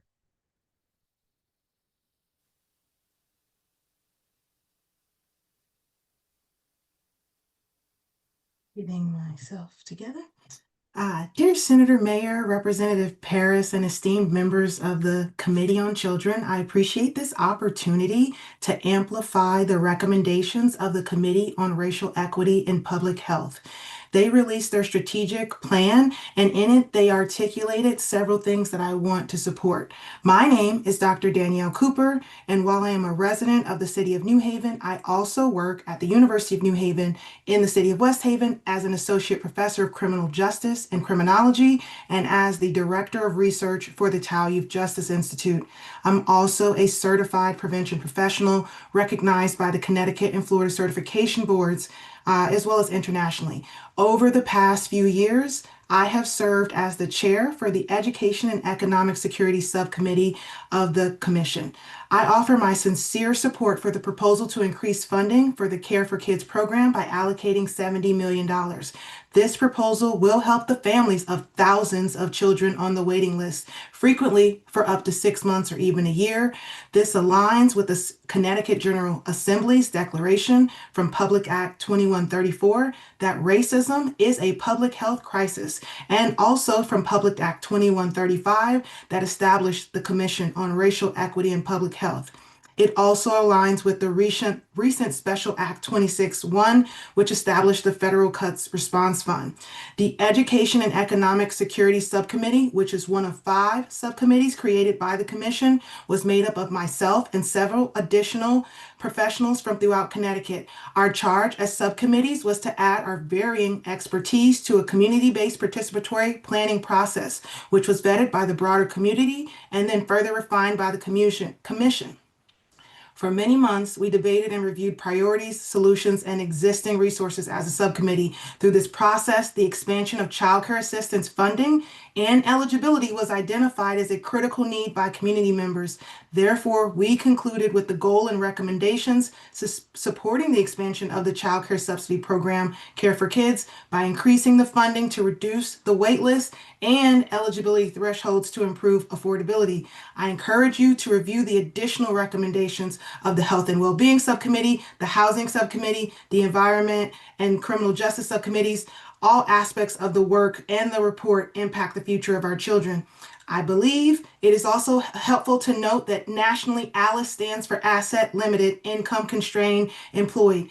We have families that are identified as ALICE because they have income that is above the federal poverty level, which is around $35,000 for a family of four in Connecticut, and yet they still do not have enough income to afford basic expenses in where they live. According to a 2025 report by the United Way, 42% of the households in Connecticut are below that ALICE threshold. That's over 400,000 households in Connecticut.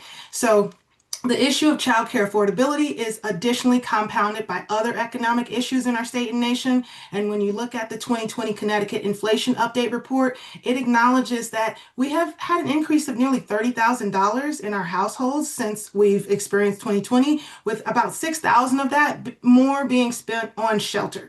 We've also acknowledged that when we look at our households, specifically in Connecticut, 1 in 4 of our households are led by single parent homes, and a lot of those single parent homes are also specifically led by women of color. Unfortunately, Black women and other women of color face a disproportionate burden of childcare in our state. This disparity extends even further when you account for the fact that these women comprise a significant proportion of childcare workers who are currently underpaid or working without employment benefits.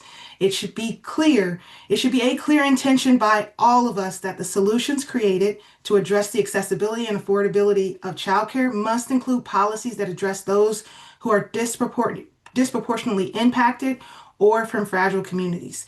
Through multiple public acts over the last few years, the Connecticut General Assembly has consistently taken... Can you please summarize? Yes.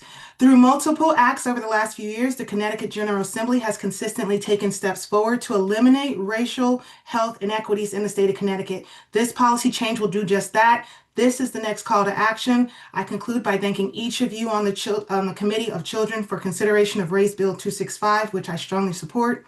I submitted this testimony orally as well as in writing. I welcome any questions. Thank you so much. Thank you. Thank you for your testimony. Is that a Tau Youth Justice? Yes, I am Dr. Danielle Cooper. I am the Director of Research at Tau. Ah, I'm very happy to hear that since I work with Erica all the time. Awesome. We appreciate all of your support, Senator. And we appreciate the work you do. So thank you. Thank you so much for letting me be heard. Yeah, absolutely. I don't see any questions. If so, that's the case, then you are free to go. But thank you so much for your time and for your framing. Now we have Nancy Walsh, followed by Ryan Hawley, and then Kate Dormont. Welcome.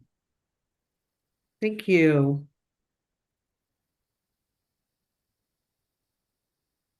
Please go ahead. Joint Committee Co-Chairs Senator Marr, Representative Paris, Ranking Member Senator Perlow, and Representative DeFinney. Members of the committee, thank you for the opportunity to present testimony in opposition of SB 266 aimed at limiting private equity access to funds from the Early Childhood Education Endowment. My name is Nancy Walsh, and I represent Bright Path Early Learning and Childcare. I reside in Connecticut and have been working in childcare for over 25 years. Bright Path operates 22 centers in the state of Connecticut, serving over 3,000 families, of which 395 receive Care for Kids subsidy funding, reinforcing Bright Path's commitment to serving families of all income levels.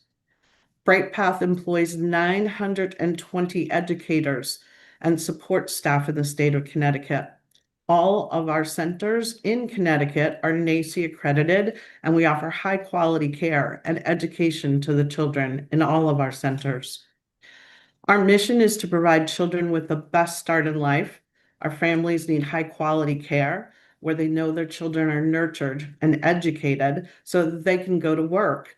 Families' interests are not in who's financially supporting the organization, but that they have access and options to get care for their children in their communities.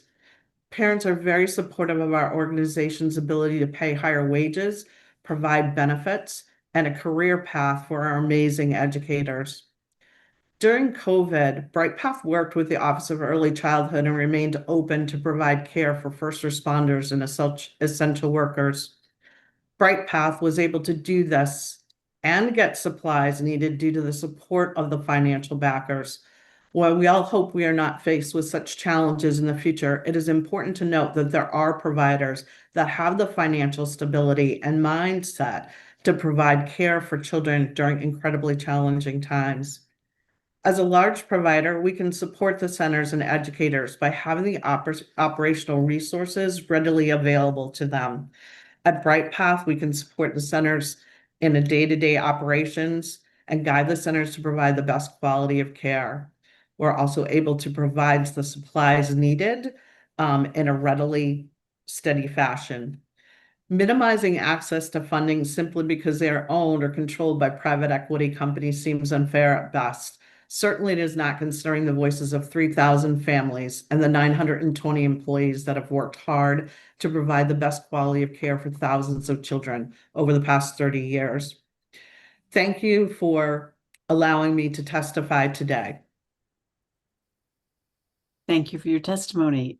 Are there any questions for Ms. Walsh? Seeing none, thank you so much for being here, and you're free to go. Thank you. Thank you. Next up, we will have Kate Dormont, followed by Kim Harris, and then Mindy Gold.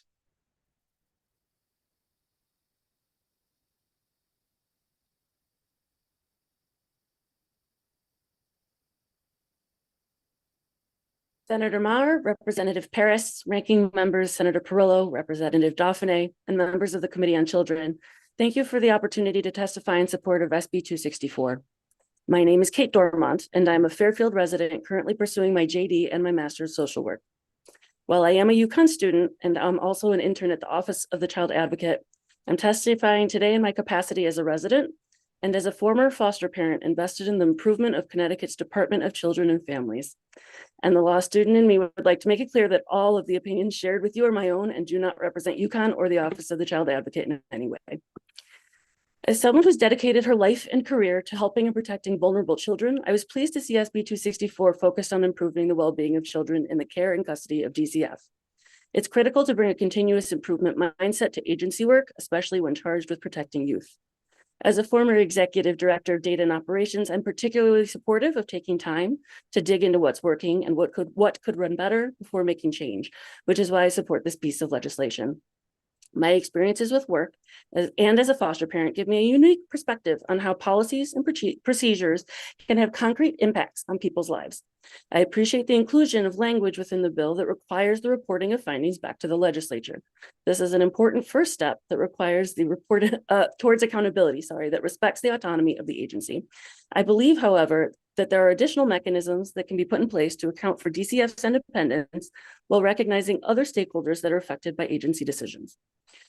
Two minor inclusions can enhance agency transparency and accountability, leading to better outcomes for kids and improved trust within the community while continuing to push for timely change. Including community members and folks with lived experience at all stages of planning and execution of the study can ensure that expansive needs are incorporated and a wide net is cast for potential solutions.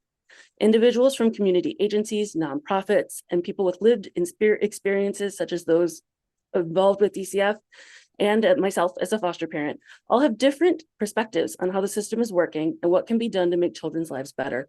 In determining whether changes can impact well-being, it's critical to consider a broad spectrum of viewpoints. Additionally, incorporating low-effort, high-reward accountability processes can ensure that progress moves beyond completion of a study into action. Requiring components in a report, such as a framework for decision-making and reasoning, the creation of a project plan with clear timelines, and communication of measures of success for proposed policies, incorporate change management best practices, and call for clear deliverables without creating additional work for the department. Both the legislature and community members invested in the outcome of this work will have insight into how ideas are implemented and the impact their work has on youth and families.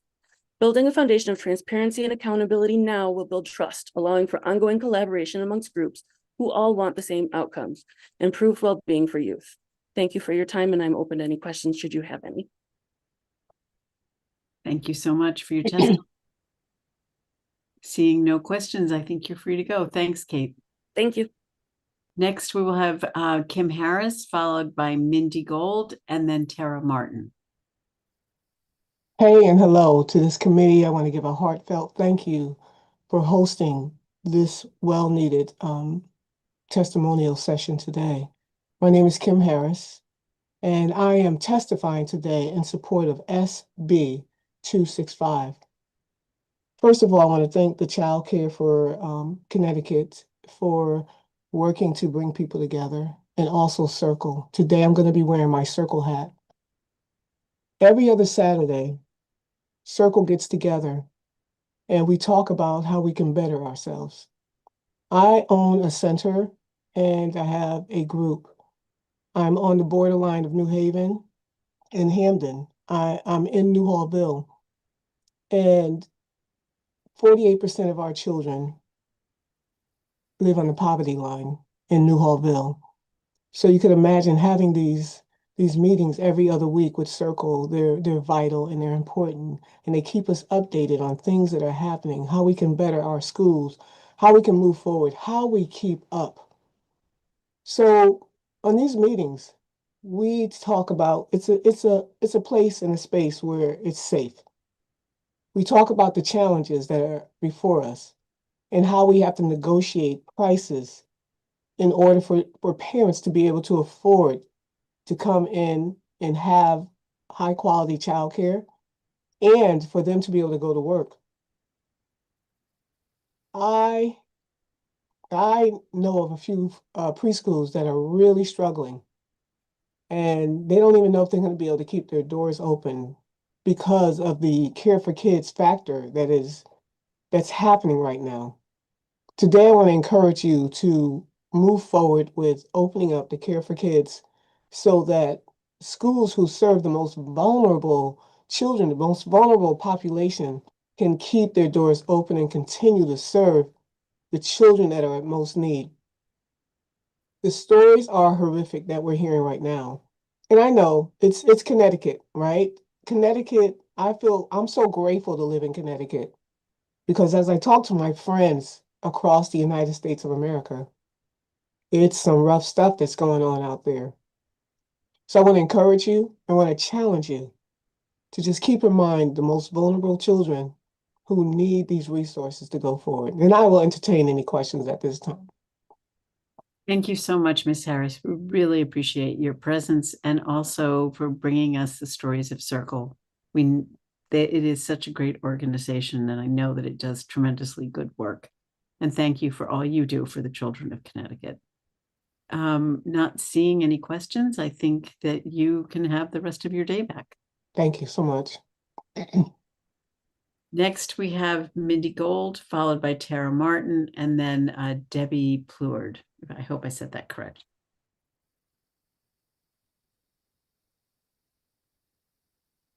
Co-chairs Senator Marr, Representative Paris, and members of the Children's Committee. Thank you for raising SB 265 and SB 266, two bills that represent serious, thoughtful investments in Connecticut's child care system. My name is Mindy Gold. I am the full-time working mother of two young children, board chair of the Capital Child Development Center, and active advocate with Child Care for CT. As legislative session coincides with tax prep, it's shown a light on an important number for my family. $26,520. That's what my family paid for childcare in 2025 at an independent nonprofit center just steps from the LOB. Childcare is essential infrastructure. It underpins our workforce, our economy, and our children's long-term outcomes, and yet families are asked to finance it like it's a private luxury purchase.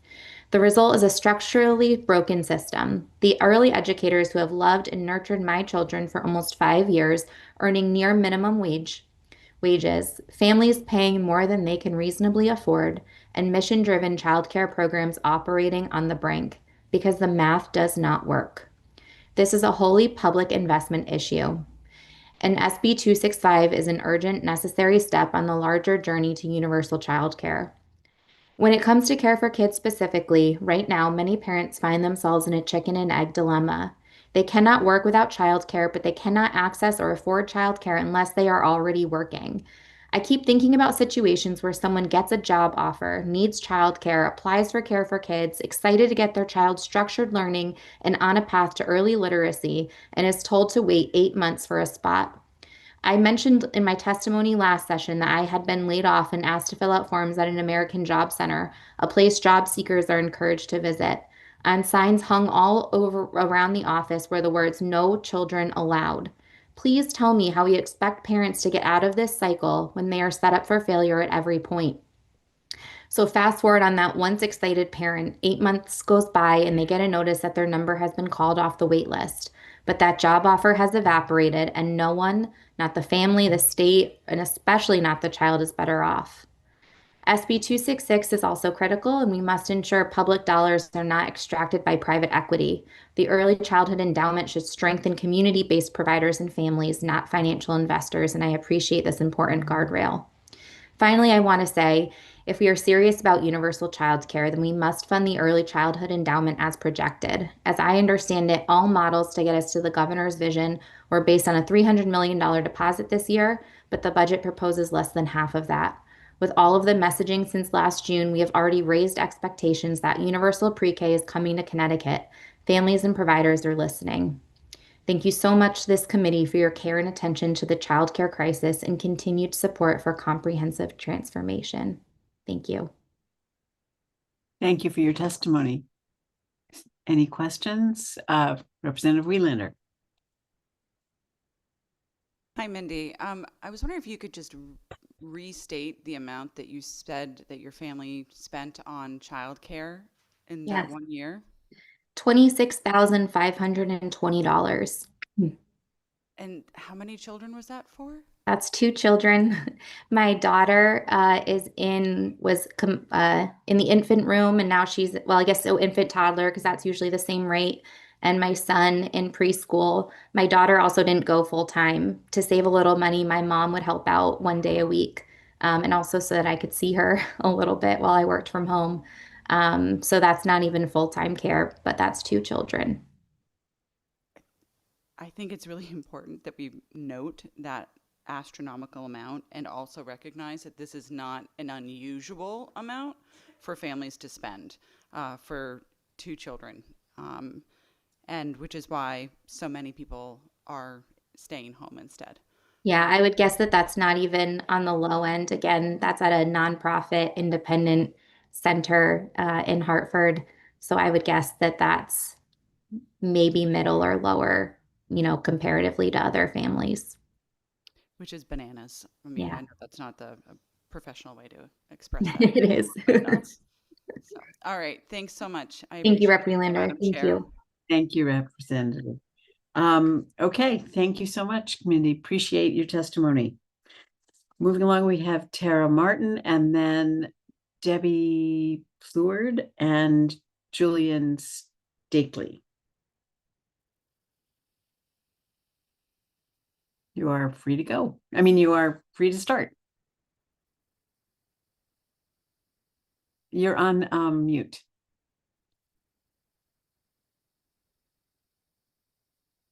Sorry about that. It's okay. Senator Marr, Representative Paris, and distinguished members of the Children's Committee. My name is Sarah Volpe, and I work for Child Care for CT. I am testifying in support of SB 265. While in my position with Child Care for CT, I have the privilege of being able to speak with many stakeholders, including parents and providers. I hear their joys, I hear their struggles, and I also hear their heartbreak and confusion. Over the last couple of weeks, I've spoken to 2 large center owners and 1 home-based provider about the impact of the underfunded federal program, Care for Kids. They are losing money that should be maintaining their businesses so they can pay themselves and so they can pay their staff. Both owners of the centers have often used their own money to pay staff. This is not an isolated thing. This occurs all the time. Home-based providers are worried. The home-based provider is worried that she may need to close her business due to the financial strain and instability, which, according to Connecticut Voices for Children, is one of the main drivers of a massive provider decrease over the last few years. Each of these settings has Care for Kids slots that are either sitting empty or being provided to families at a significant fee reduction. These owners are now subsidizing the program that is supposed to be subsidizing struggling families and stabilizing their businesses. This is the equivalent of a restaurant owner covering the cost of meals so customers can eat But restaurant owners would never do that, would make that decision because it doesn't make financial sense. And financially struggling families don't usually go out to eat at restaurants, but childcare is essential. And providers have relationships with families and children in their communities. Turning families away who are trying to survive isn't typically in their nature. Unlike federal and state governments, they see and they understand the real life impact on this issue. They see the parents, the guardians, the children. So, like has been the case in this profession for decades and decades and decades, the providers take the hit. I understand that CT is not responsible for the underfunding of care for kids. However, it is a serious problem doing harm to Connecticut families and providers. Providers making massive financial sacrifices so parents can work isn't a solution. In my opinion, it's abuse. For these reasons and more, I ask that you vote in favor of SB 265. Thank you for your time. Thank you. Do you have, and does childcare for CT have any handle on how many open spaces exist because the wait list is so huge and we don't have funding for parents? I don't have information on that now, but I can certainly get it for you. But it is significant. Based on what I've heard so far from individual providers and also from OY, I can just off the top, I can say it's over 300 right there for those two. So it would be very helpful if Child Care for Connecticut could come up with the numbers, even if and get back to us on it. We can do that for you. Thank you, Senator. Okay, thank you. Any other questions? If not, then I think you are good to go. Thank you, Tara. Thank you so much. Welcome. Debbie Plourde, followed by Julian Stakely, and then Maria Amato.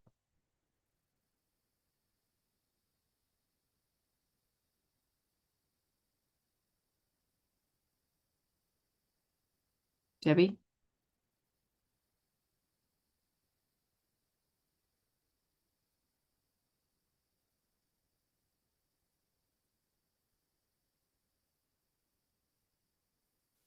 Okay, I see Debbie's room, but I don't see Debbie.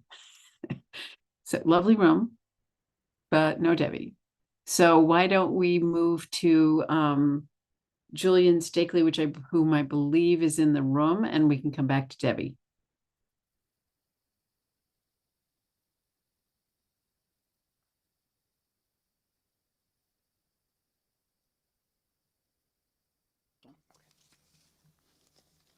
Good evening. Hi, my name is Julian Stakely. I'm a Connecticut resident of Colchester. I have my master's degree in social work, and I'm a prior DCF worker with 5 years experience who left in good standing, and a father to a 5-year-old little boy now in the care and custody of DCF. I came here to speak for the parents who often do not receive visitation as outlined in the DCF manual, such as myself, but most importantly, I came for my son, a 5-year-old boy. I'm his voice today. I currently have not had physical contact in 5 weeks, even with clear orders and a DCF policy mandating visits should be as frequent and as reasonably based upon the best interest of the child. Additionally, the current policy does not have much language on frequency of visits when DCF invests the order of temporary custody in a third party.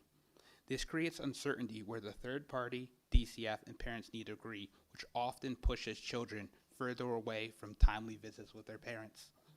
I believe the council needs to put in parameters that need to address how long parents can go without visits before DCF needs to step in during court proceedings. Otherwise, there's a flaw in the system where children are left without visits, without any real solution. I support this bill as it will bring awareness on my case, but also comparative cases where children have the right to see their parents, their father, but are often left without visits. Thank you guys for hearing me today, and open to some more questions regarding this matter. I did want to list a few solutions. I think some people talked about transparency. There's not a lot of transparency in the agency. I do think there needs to be a board that has oversight over DCF that can be filed upon. Just like when there's a police board, a civilian complaint board, there needs to be a place where families and people can file to a board. There also needs to be, there's too much discretion. Dependent upon what worker you have, your case can go many different directions. You can switch it from caseworker to caseworker, and it can change the outcome. I also think providers and services in place need to ensure they're making their collateral contacts. If they're not talking to the providers, how are they moving the case to ensure timely reunification? And those are some of the things I recommend. Thank you so much for being there in person and for your testimony.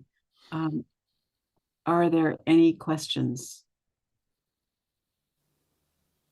Yes, Representative Wieslander. Thank you, Madam Chair. Thank you for being here today.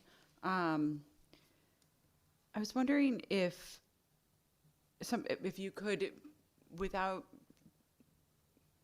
going into too much of your own personal story, because I want to respect your privacy, if there was any way that you would be willing to either now or in a later conversation share some of the other more specifics that might have led to the lack of visitation. So is it caseworker changeover, it's trying to bounce through a communication trail and make that type of thing, is if something that we can explore some of the more specifics that maybe we can address.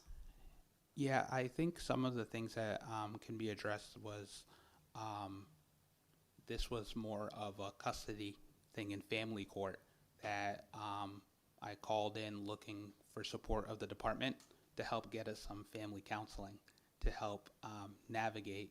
And when DCF did open the case, I was hoping for support. Prior working for DCF, I was hoping that they could implement some co-parenting therapy or some family therapy, helping heal the family. And I guess the department wasn't suited for that. And so it went into an investigation where there was a lot of allegations made. And I think some of the lack of is during the investigation, like at least in my case they only came out to my case one time, met with me one time, and then the child was removed. And I don't know if that is a lack of maybe caseworker talking to one party more than the other party because they're meeting with parents who are not together. But I've met twice, and then the child was gone. And once a child is removed, reunifying a child takes time. So I think there needs to be some transparency. Even like there was somebody mentioned fact finding. Who is fact finding? If one party alleges, a parent has done this, that, and the third, and it came from one parent, I don't think it can be true until you find some facts on it. Whether it's emails, text messages, or hardcore evidence to support the facts in which the party alleges. So I think fact finding was a very problematic area in that case. Thank you for that, and I think it's also an excellent point to be aware of the way that not only agencies sometimes work together, but also like the family court system and how that can be part of the process and sometimes be helpful and sometimes can make certain things harder. It's bureaucracy, for you sometimes. But thank you so much for being here today in person, and I appreciate you being here and sharing your story. Thank you, Madam Chair. Thank you. We are trying to get Debbie Plurd back on, but for now, next up is Maria Amato, and then Maria Reyes and Elizabeth Quinones. Do we have Maria Amato? Miss Amato isn't here. She is not. Okay, thank you. Maria Reyes, please. Sí, buenas tardes. Mi nombre es María Reyes. Soy proveedora con licencia de cuidado infantil familiar en el hogar en Muerberi. Dueña del Divino Niño Daycare.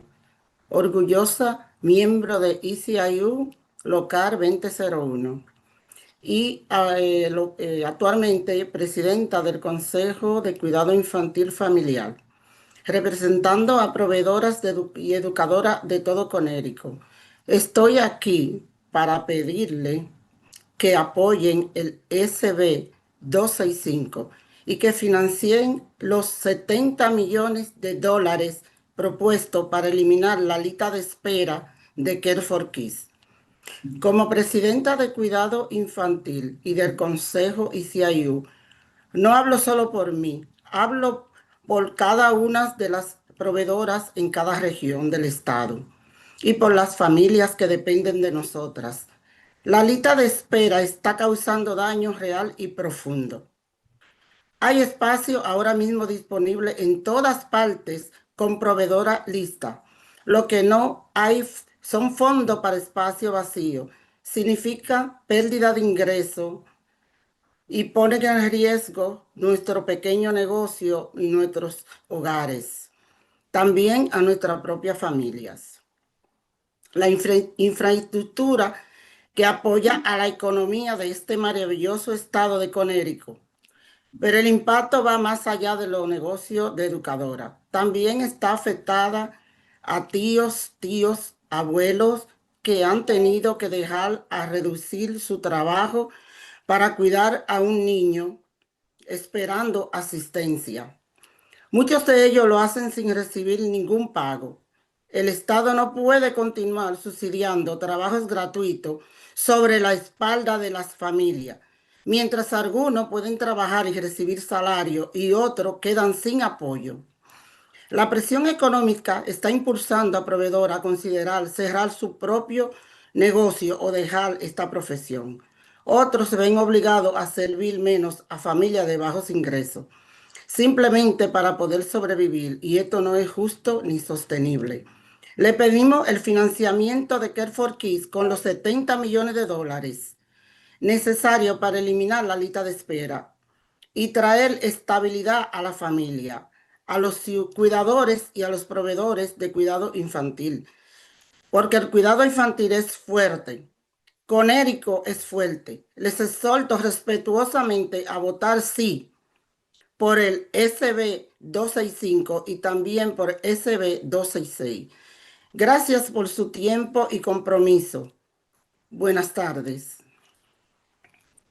My name is Maria Reyes. I am a licensed family childcare provider in Waterbury and the owner of Divino Niños Daycare, a proud member of CSEA SEIU Local 2001 and the president of the Family Childcare Council, representing providers and educators across all of Connecticut. I am here to ask you to support SB 265 and to fund the proposed $70 million to eliminate the Care for Kids waitlist. As council president, I do not only speak for my program, I speak for providers in every region of the state and for the families who depend on us. The waitlist is causing real harm and deep harm. There are open slots available right now across the state with providers who are ready to serve, educate, and care for children. What we do not have are the funds necessary. These empty spaces mean lost income and put our small businesses, our homes, and our own families at risk. This is the very infrastructure that supports the economy of this great state of Connecticut. But the impact goes beyond just family childcare businesses.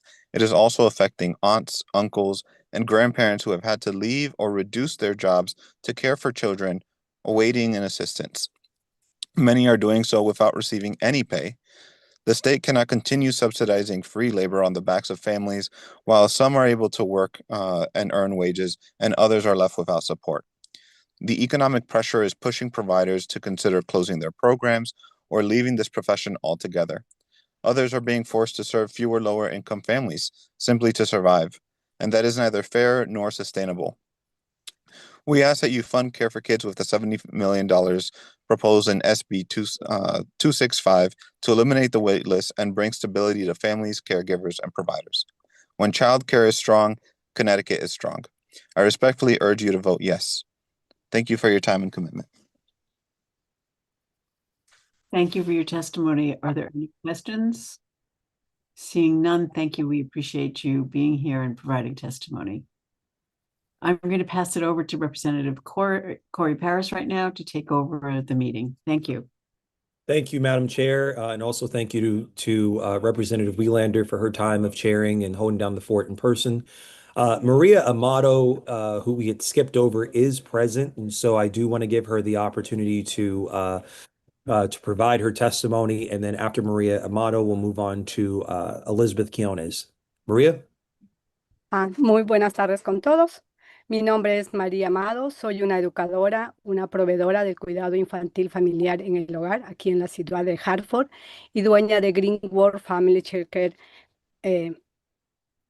Llevo más de 10 años como educadora y también soy vicepresidenta de la Unión del Cuidado Infantil Familiar y también un miembro orgulloso de mi sindicato. Estoy también acreditada por la asociación NFCC por más de 10 años. Ya voy para mi tercera reacreditación desde el 2019. Y actualmente también represento a Connecticut en esta asociación nacional de NFCC. Y puedo agregar también que soy mentora del programa Aprendiz aquí de Connecticut. Estoy aquí porque quiero pedirles que aprueben este proyecto de ley SB 265 y el SB 266. Quiero compartir brevemente mi experiencia con el programa que tenemos todas las educadoras, todas las proveedoras con el de Care for Kids.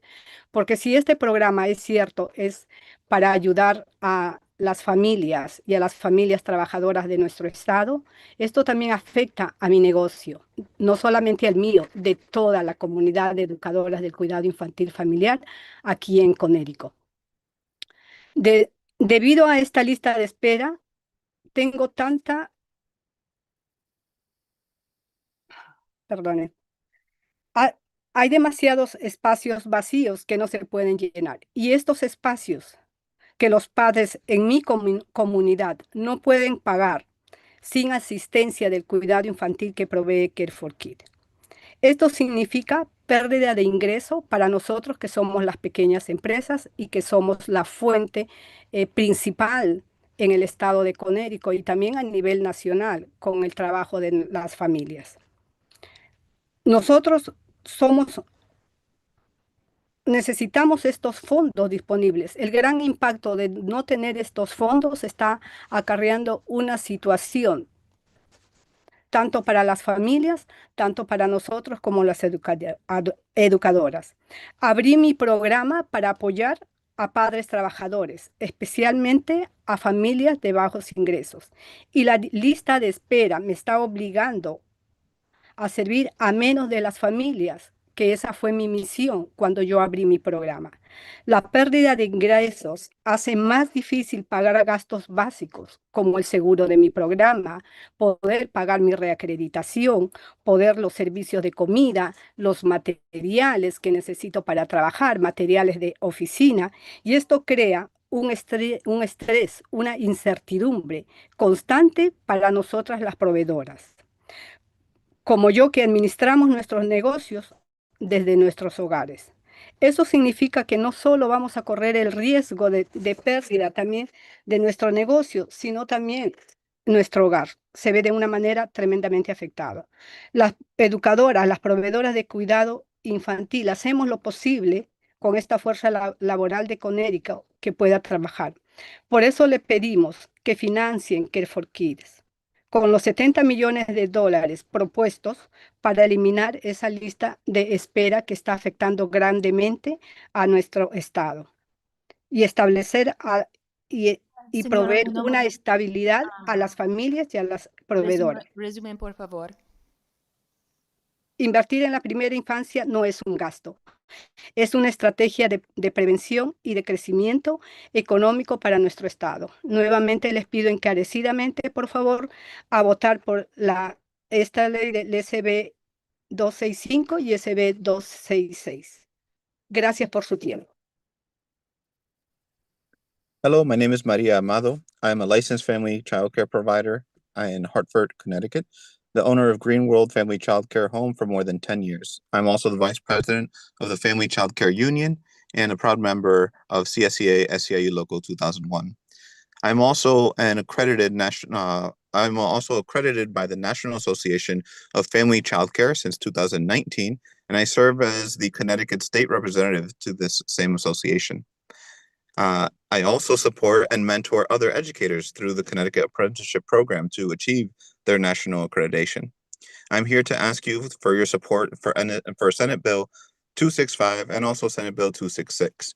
I want to quickly share how the Care for Kids wait list is affecting not just my small business, but the families and communities I serve, and many of our union members as well. Due to the wait list, I have empty slots I cannot fill, and spots that parents in my community cannot afford without childcare assistance. This means lost income that I need in order to keep my program open. It is extremely painful for me to tell a family that I cannot hold a space for them simply because funding is not available yet. I opened my program to support working parents and especially low-income families, and the waitlist forces me to serve fewer of the families who need the support most. Our programs are the fountain that keep our communities vibrant and running. The loss of income makes it harder for me to pay for basic expenses like insurance, my utilities, the food, and the materials, the office materials that I need to run my business. It creates constant stress and uncertainty for all providers like myself, and we run businesses from our homes. That means we do not only run the risk of losing our business, but we lose the risk of losing our home as well. Family childcare providers make it possible for Connecticut's workforce to go to work. That is why we are asking you to fund Care for Kids with the additional $70 million proposed to eliminate the wait list and bring stability to families and providers across Connecticut. Investing in early childhood is not an expense, and it is a prevention strategy and an economic growth strategy for our state. As Vice President of our Family Childcare Union, I respectfully urge you to support SB 265 and SB 266. Thank you for your time and your commitment.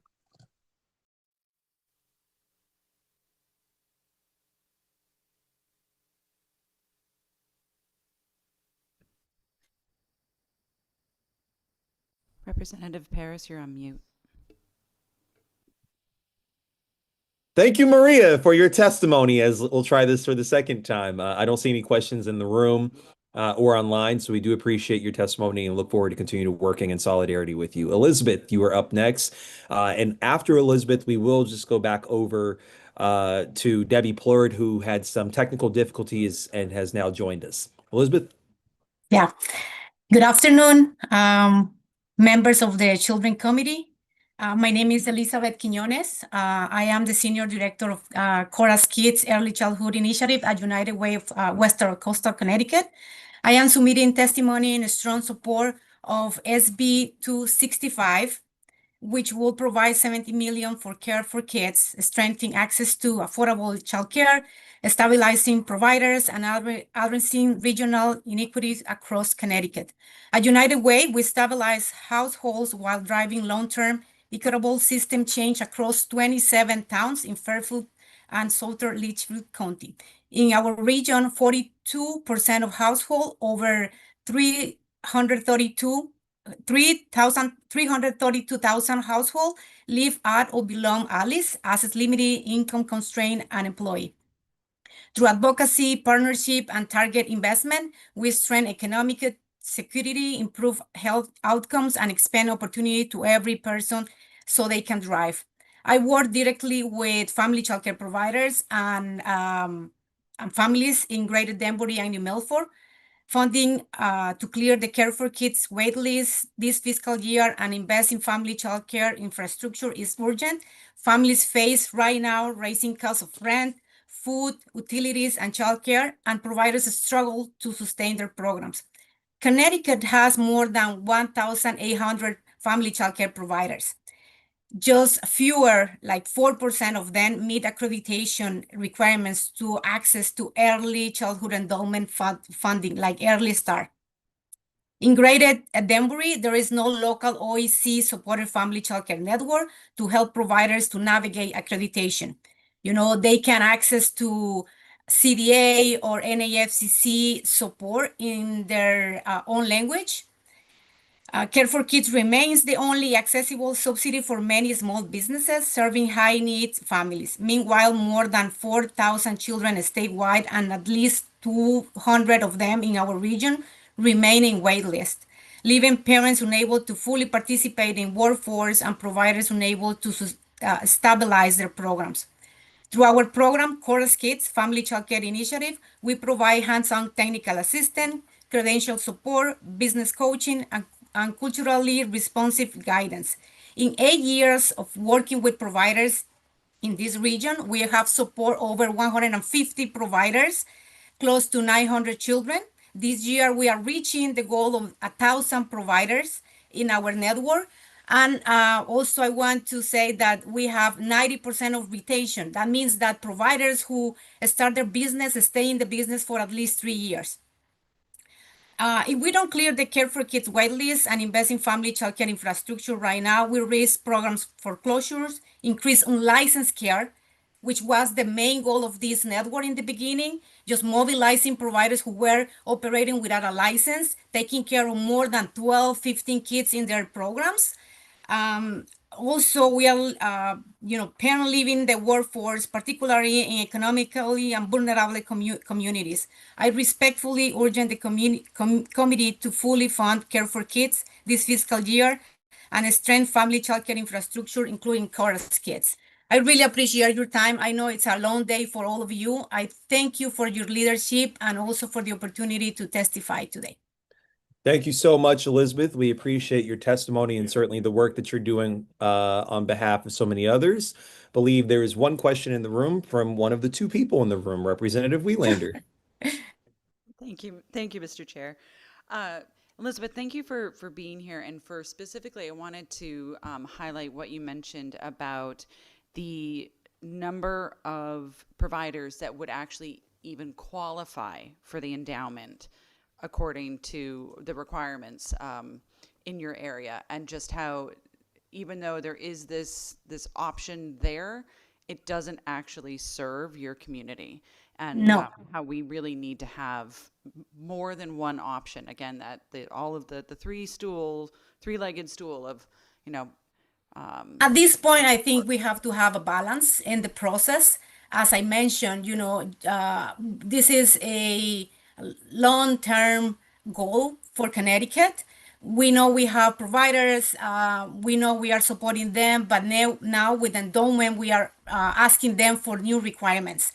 You know how hard it is for someone who has been out of school for so many years just to go back to the classroom and take a CDA program, take the NAFCC accreditation. Do we have the resources in place for that first step, for them to mobilize for the next,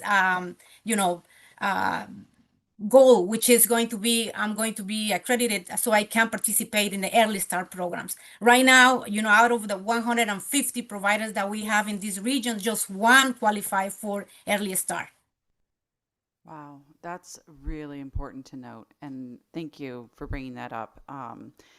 Because we can't. It's a great start what we've done, but it isn't. We aren't there yet, and we do need to make sure that we have those transitional supports in place for these small businesses. And we are in the right pathway. Quality is essential. We have to do that. Mm-hmm. But we need more resources, and we have to have the opportunity to, keep Care for Kids for a while. Right. Thank you so much for your testimony. Thank you. I appreciate it. Thank you, Mr. Chair. Thank you. Thank you, Representative Wielander. Any other questions? Seeing none, Elizabeth, thank you and enjoy the rest of your evening. Debbie, we'll go to you, and then after Debbie, we will go straight over to Carrie Oberg, followed by Jennifer Garcia. Thank you. Good afternoon, good evening. Thank you so much for having me here. Senator Meyer, Representative Comey, Representative Wielander, and Representative Paris. I manage a center in Mansfield in a childcare desert with over 100 children. The center was at risk of closing its doors 7 years ago due to loss of funding. This is where I came on. The center management at the time did not understand the nature of Care for Kids and how it can help families, as well as providing financial support to programs. I'm here to beg of you to provide more funding for Care for Kids under Senate Bill 265. Care for Kids has helped to provide funding to families who are in desperate need of childcare and has helped Mansfield Discovery Depot to keep its doors open. Families want to work to provide for their families, yet there is not enough money to match the need that is out there, as we all heard today, right, of all the other testimonies. Additionally, while Care for Kids helps family, it also makes it very difficult for families to apply. This is our biggest problem here. Families are placed on a wait list, which can last 6 to 8 months. Over 3,000 families are now on the wait list due to inadequate funding. Recently, I had a family who had a certificate under the grandmother's name, okay? Her 17-year-old granddaughter, and her great-grandson lived with grandma at the time. Her granddaughter works for Mansfield Discovery Depot, and her great-grandson attends the center. We had a certificate for over $1,500 per month with no family fee, okay? Which really benefited this family, right? When she turned 18, Care for Kids advised her to apply in her own name. Okay, well and good. When she applied, she was put on the wait list. Okay, now mind you, she just had a certificate for an entire year. Okay, and now she's on the wait list since October. This is a perfect example of someone who wants to work, has a job, had a child certificate for the past year, but childcare and her job has been pulled right from under her. The devastation it does for her child when he needs to develop the skills needed for kindergarten, right? The devastation it goes to the granddaughter, okay, my employee, possibly faced without a job now. And now as her employer, I have to decide, gee, do I let her go? Yeah, I need her desperately because of the shortage of childcare workers, particularly on the eastern side of the state. Her child still attends the center, yet without the additional funding of Care for Kids, right? As her childcare provider, the financial hit to the center is almost $18,000 a year. So when that other family talked about $26,000 for childcare for 2 children, okay, we get reimbursed for $18,000. From a humane perspective, there is no way that I can deny this family childcare. Her son didn't ask for this, neither did her mother. I am a big advocate for Care for Kids. It really has helped us so much. I've been in childcare for the last 30 years, and I know Care for Kids helps. The program needs to be funded adequately in order to meet the growing financial needs of families. Providing additional funding could clear the wait list and provide targeted support to Eastern Connecticut providers. We are in a childcare desert, and we need water now to survive. I thank you for your time. To all of you who are here, thank you. Debbie, I want to first thank you for your vulnerability and obviously more than anything, your commitment to children and to families and not turning your back on many of the families that just cannot afford to outweigh the cost of this crisis. So I think it goes without saying that there are probably more child care champions on this on the Children's Committee than it's ever been before. We stand in solidarity with you, and I just want to thank you for your efforts, and they will not be fall on deaf ears. Thank you. Are there any questions for Debbie while we're here? Comments? Representative Wielander, I saw the look in your eye, ma'am. Thank you, Mr. Chair. Debbie, thank you for being here. And I was wondering if you could clarify the process of your employee being advised to apply under her own name. Did that come from OEC? Did that come, where was that recommendation coming from? Thank you for the question. It comes for Care for Kids. It's part of their procedure when a family member turns of age, and because it is her son now that they are funding for childcare, she had to apply. She had to apply herself. And it's so convoluted. And in all my years of being in the field, I've never experienced anything. And that's why I felt compelled to come speak to you guys. And you guys are great. I testified last year, and I see your commitment. And I know it's because of you that we got the endowment passed, because of your commitment, your compassion. And it really, I had to come here to talk because it's so darn important. This program helps. It is part of the three-legged stool, okay? It truly is, and it helps programs. It does. It does. And thank you for highlighting the importance of it, especially in your area, but also unfortunately highlighting the frustrating side of the process where this is something, it should have been a smooth transition. And absolutely. Yeah, it's so frustrating when these things happen for everybody. So thank you for bringing that up and for your time today and your work. Thank you, and thank you for your work, and thank you for everything that you do for us. I truly appreciate it, and I'm sure everyone else on these calls does as well. Thank you. You're welcome. Thank you, Debbie. Senator Marr. Just 2 seconds, Debbie. I won't keep you anymore. I know that you struggled to get on, and yes, sorry. That's okay. No, we really, really appreciated your stick-to-itiveness to get on and tell us your story. And I didn't want you to leave without telling you that I really appreciated your deep commitment to your workers and to your the children you serve. Thank you.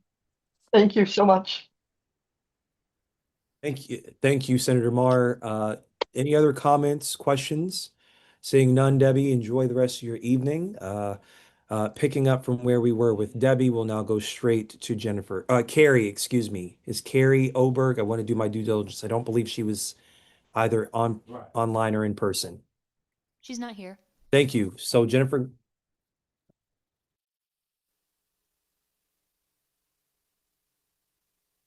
Hi, good afternoon, Senator Maher, Representative Paris, ranking members, and members of the Children's Committee. My name is Jennifer Garcia, and I am a child care business advisor with the Women's Business Development Council. I work directly with family child care providers and centers across Connecticut, helping them with licensing, budgeting, enrollment planning, and participation in Care for Kids. Over the past several months, I've supported dozens of providers in communities across the state, and I see every day how subsidy access affects both families and the stability of small child care businesses. I am here in strong support of SB 265.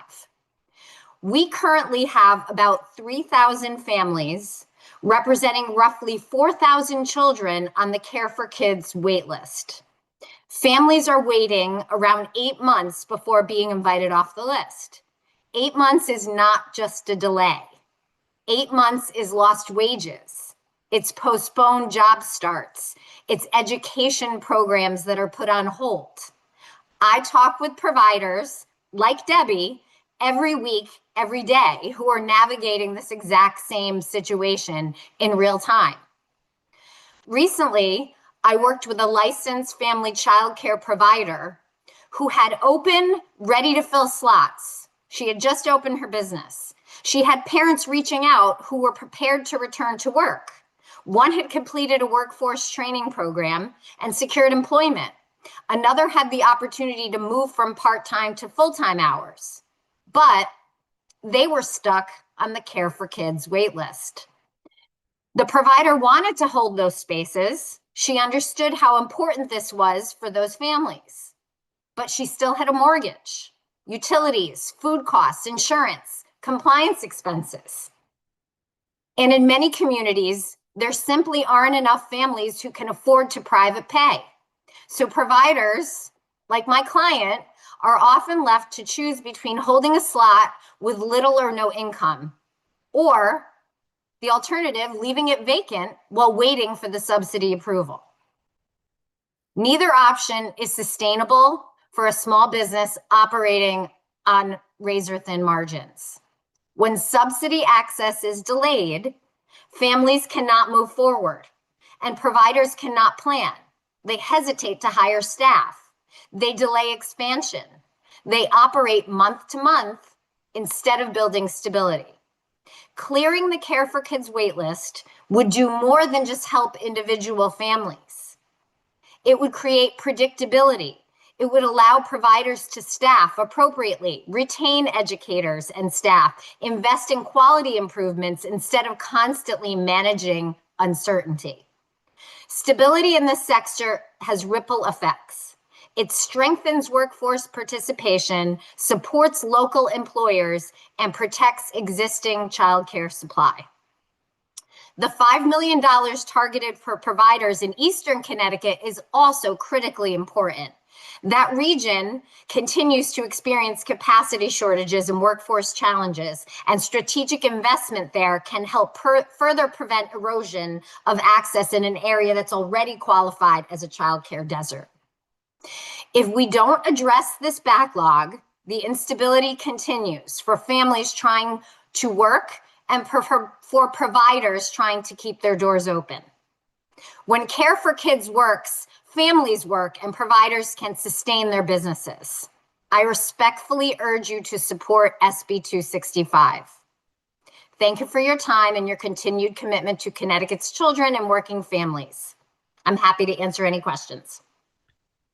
Thank you, Jennifer, for all your hard work. And WBDC is a great conduit to helping so many in the childcare space, but also in the entrepreneurship space. So thank you.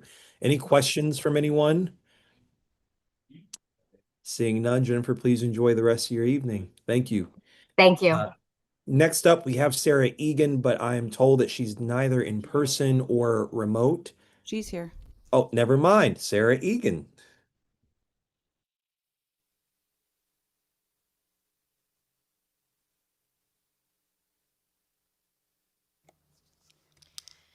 Good evening, everyone. Hello to who's here and online. My name is Sarah Egan. I'm the Executive Director of the Center for Children's Advocacy. We are a statewide legal rights organization dedicated to the individual and systemic legal advocacy for low-income children, including in the child welfare system. I wanted to testify on two bills today, very briefly. Bill 5720, an act extending financial assistance for post-secondary education expenses for foster youth. I know this bill comes up. This is not the first time. I strongly support it. Connecticut is a little bit behind where other states are in terms of providing flexibility to support youth's education after they age out of foster care. There are now several states around the country, Pennsylvania, Florida, Georgia, Utah, others, who give extended tuition support.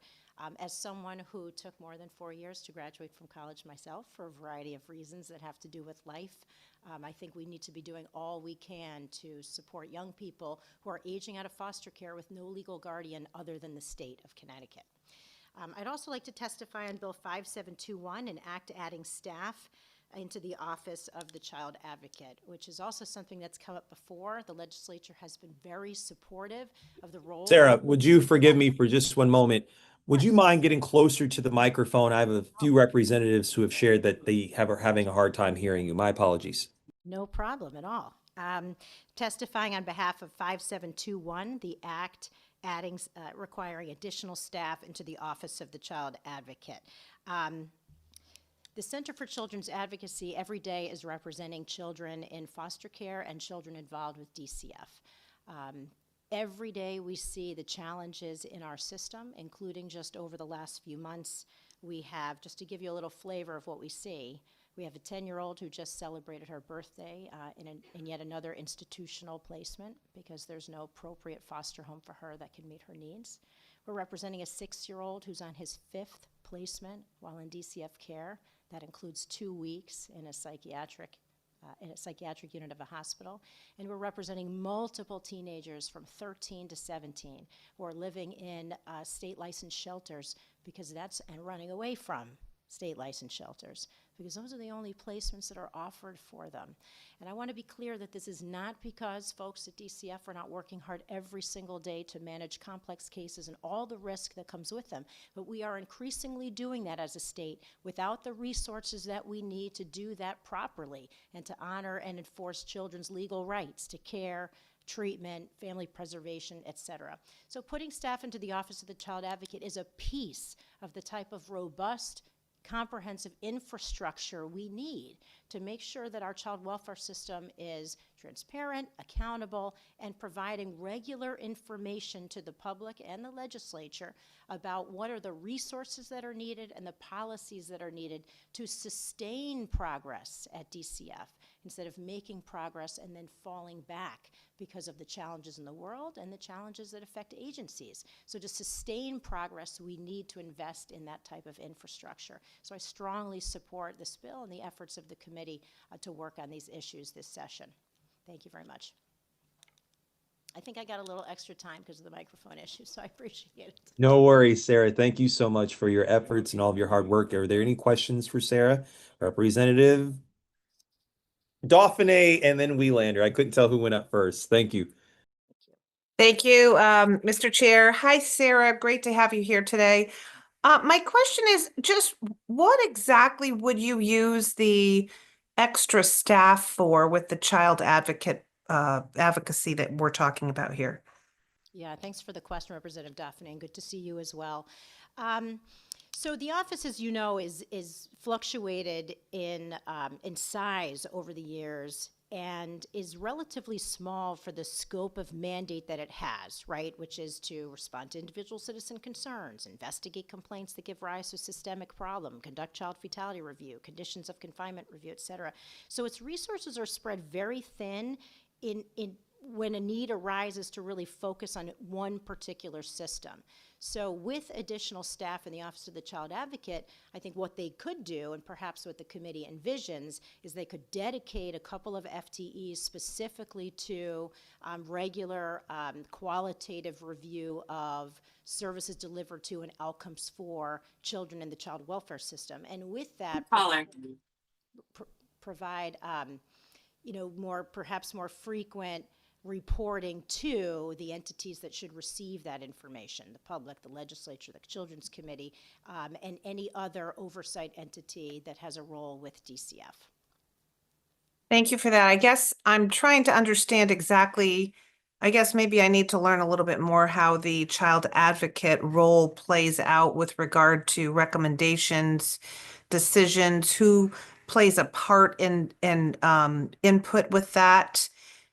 So I'd like to learn a little bit more. Maybe we could talk more about this offline, but I really appreciate you being here today and sharing your expertise. Thank you. Certainly, and happy to talk anytime. Thank you, Representative Dauphiné. Representative Welander. Thank you, Mr. Chair. It's good to see you. Thank you. And I want to, right from the get-go, say that there was a miscommunication in the drafting that was completely my fault with the bill for 5271 that would provide additional employees for the Office of the Child Advocate. It is intended not just for a focus on the agency of Department of Children and Families, but actually for those people to be able to look at all of the agencies that the office has interactions with. I think that's one of the challenges, is that, as you know, that the advocate will do reports in children's and education and judiciary and public health and human services and probably more committees that I'm not aware of. And so it becomes really challenging to have that ability for follow-up of these incredibly extensive reports and testimony that the office does. So that was my hope when I put this bill in again, so that it would be for all of the agencies and not just looking at the Department of Children and Families, because I know that the work that the Office of the Child Advocate does is broad and important.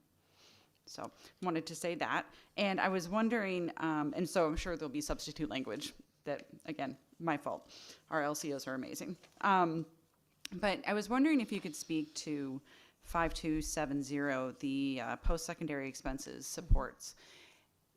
In your current role or in your history of doing this work, have you had children who had aged out of the foster system who would have benefited from this type of option and couldn't take those next steps as an independent adult because they didn't have the supports that someone who comes from a traditional family background might have? Yes, thank you for the question. Thank you for the clarification on the other bill.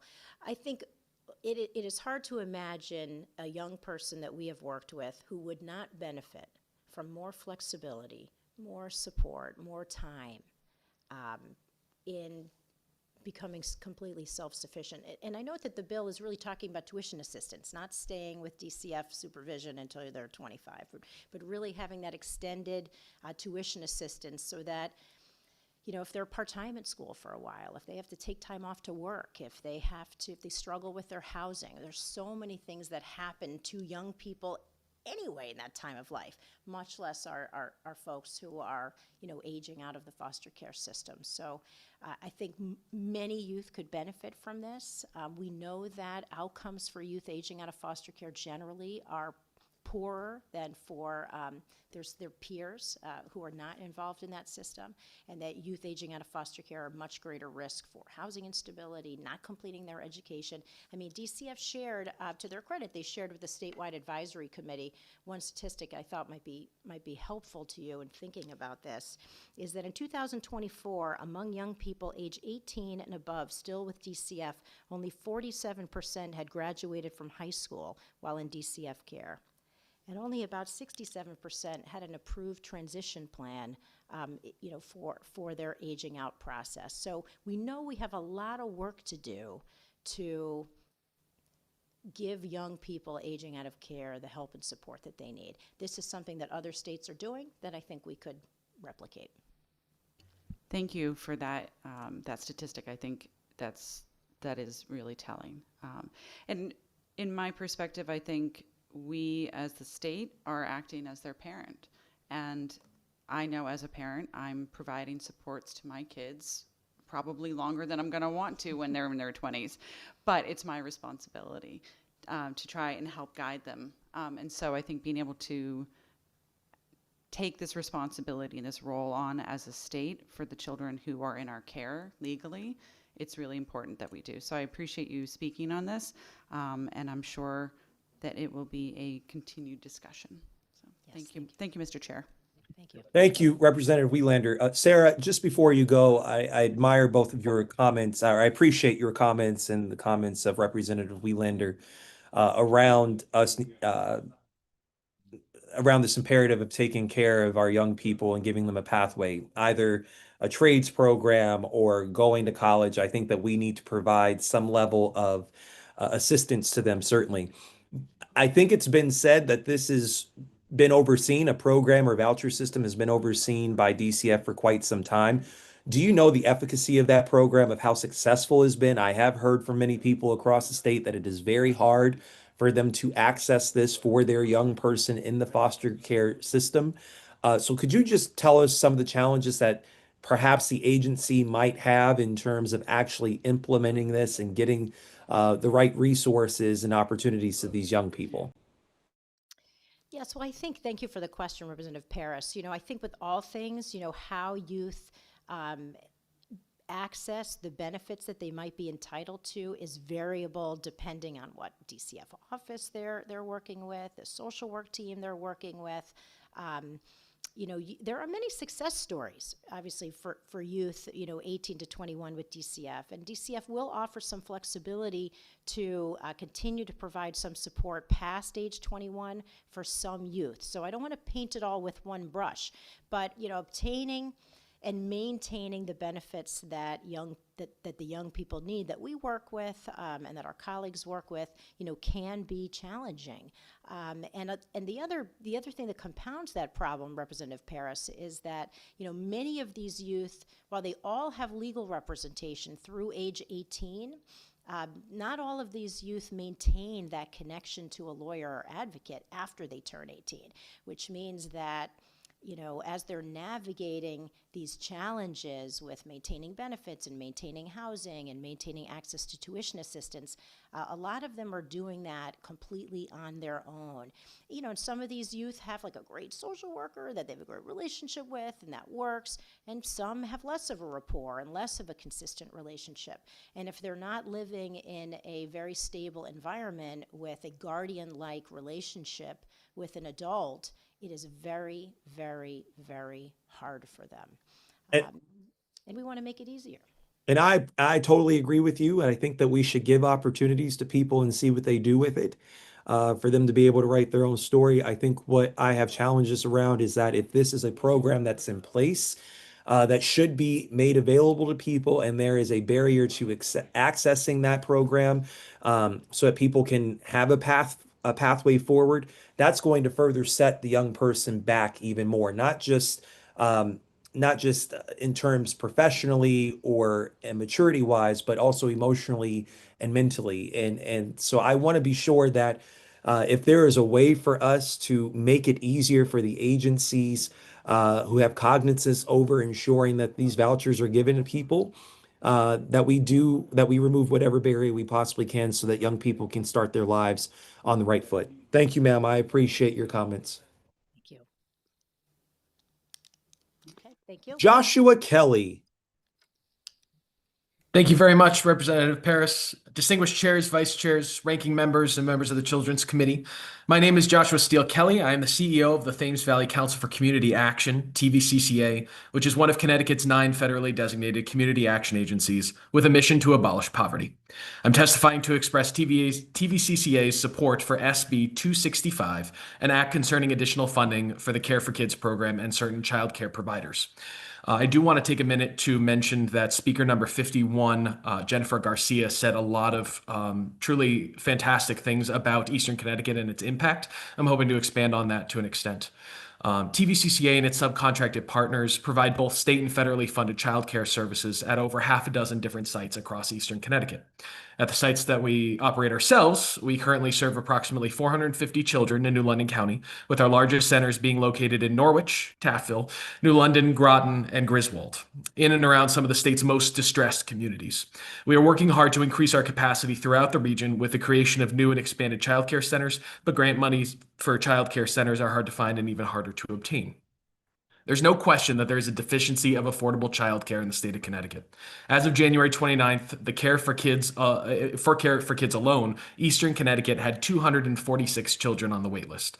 Also in Eastern Connecticut, we've seen a dearth of funding for our childcare programs from Care for Kids.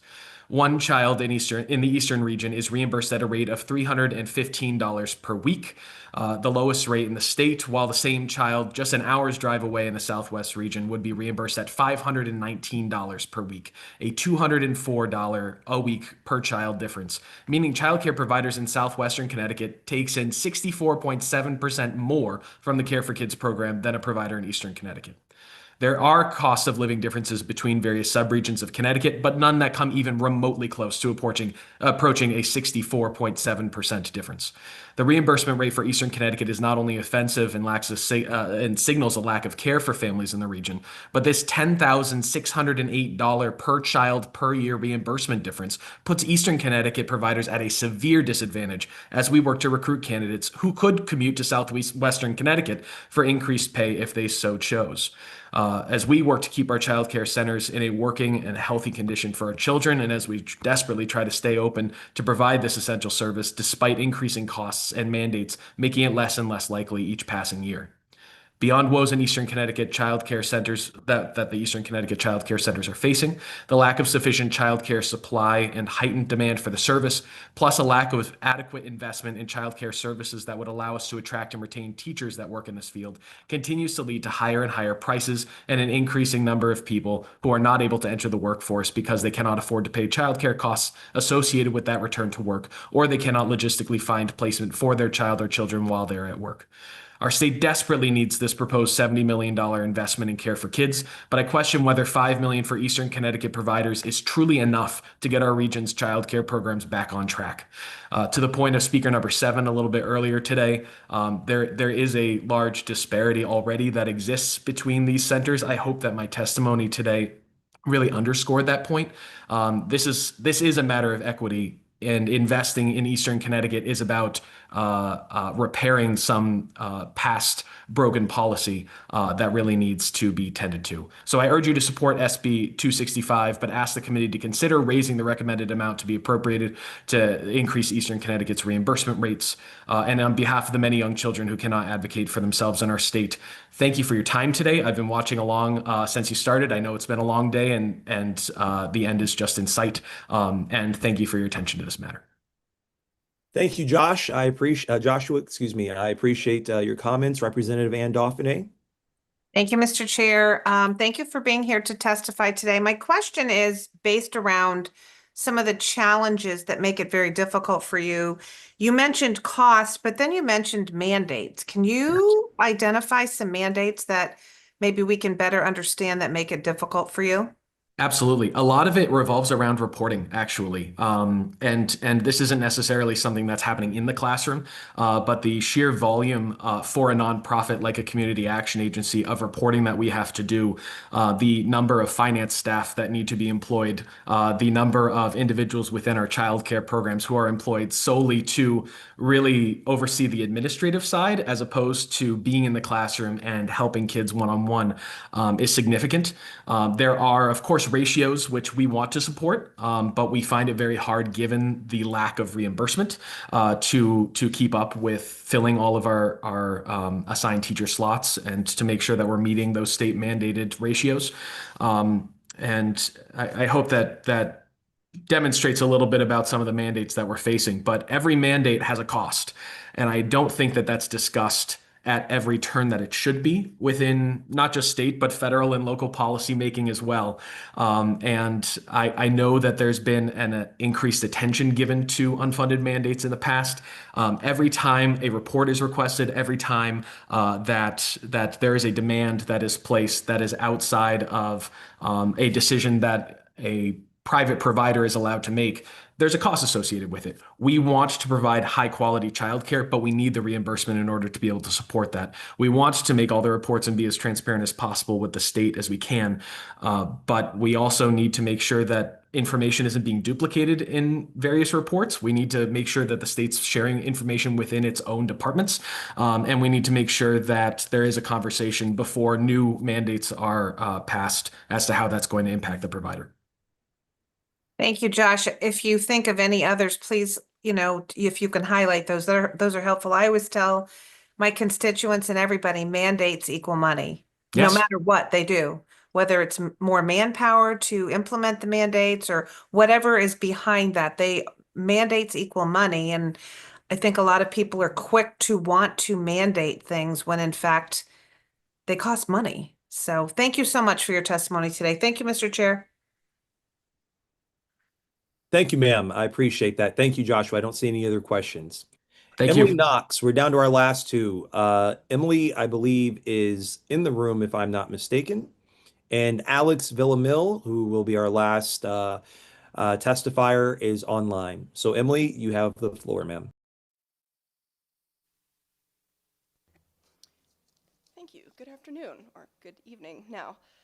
Good evening, co-chairs Paris and Marr, vice chairs Wheelander and Cohen, ranking members Dauphiné and Perillo, and distinguished members of the Committee on Children. My name is Dr. Emily Knox. I'm the Research and Policy Director at Connecticut Voices for Children, a research and advocacy organization working to ensure that one day Connecticut is thriving in an equitable state where all children reach their full potential. CT Voices submits testimony in support of HB 5270, HB 5271, SB 264, and HB 5272. My remarks today will focus primarily on HB 5270, which would expand DCF's post-secondary education funding program for youth who were committed to the department. Currently, eligible youth can qualify for funding until age 21 and receive support to complete a program until age 23. HB 5270 would extend initial eligibility from age 21 to age 26 and extend eligibility to complete a post-secondary program from age 23 to age 28. CT Voices supports HB 5270 because youth with foster care experience face well-documented systemic barriers to post-secondary attainment. The implicit expectation that a young person complete their post-secondary education by age 23 does not reflect contemporary educational pathways. Even among the general student population, only 44% of students complete a bachelor's degree within 4 years. Degree completion timelines are even longer for first-generation students, students working substantial hours, and students navigating housing or financial instability, all characteristics disproportionately represented among young people with foster care experience. These conditions make persistence in higher education extraordinarily difficult. For youth who have already experienced state custody, ensuring access to educational opportunity is not simply an educational investment, it is a long-term economic stability strategy. Post-secondary education is strongly associated with long-term economic stability, increased lifetime earnings, employment stability, improved health outcomes, and decreased poverty, and therefore reduced reliance on public systems. Without continued financial support, foster youth are disproportionately unable to pursue these credentials, limiting their career opportunities. Not every young person formerly in DCF care will utilize this extended eligibility. Connecticut has already invested significantly in these young people through the child welfare system. HB 5270 ensures that this investment has a meaningful opportunity to translate into education completion, economic stability, and long-term independence. Success does not follow a uniform timeline, particularly for young adults who have experienced instability. This bill recognizes that reality and provides a bridge instead of a deadline. So thank you for allowing me to testify today, and I'm happy to answer any questions.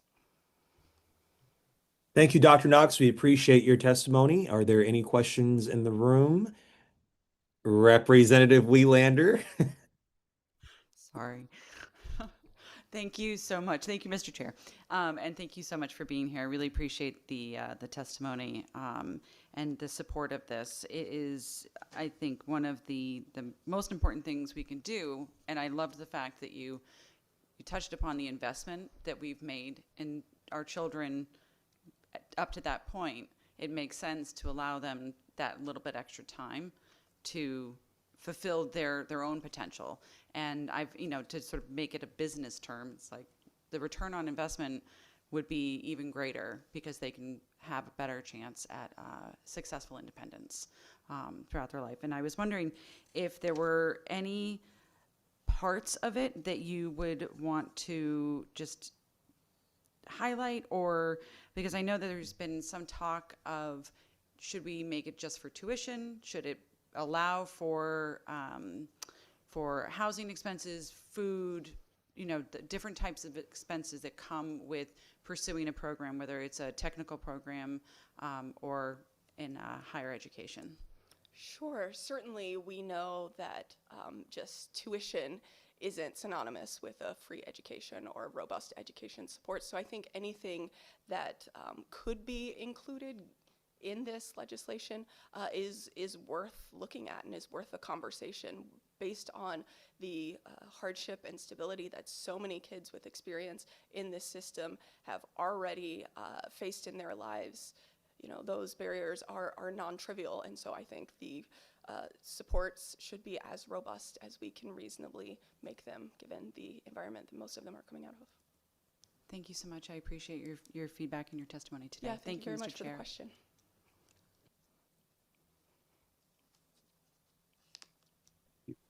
Thank you, ma'am. I appreciate that. I need to learn how to come to work very well for me. Any other questions? Seeing no other questions, thank you, Dr. Knox. Alex, you are our last testimony today. Please join us. You have your 3 minutes.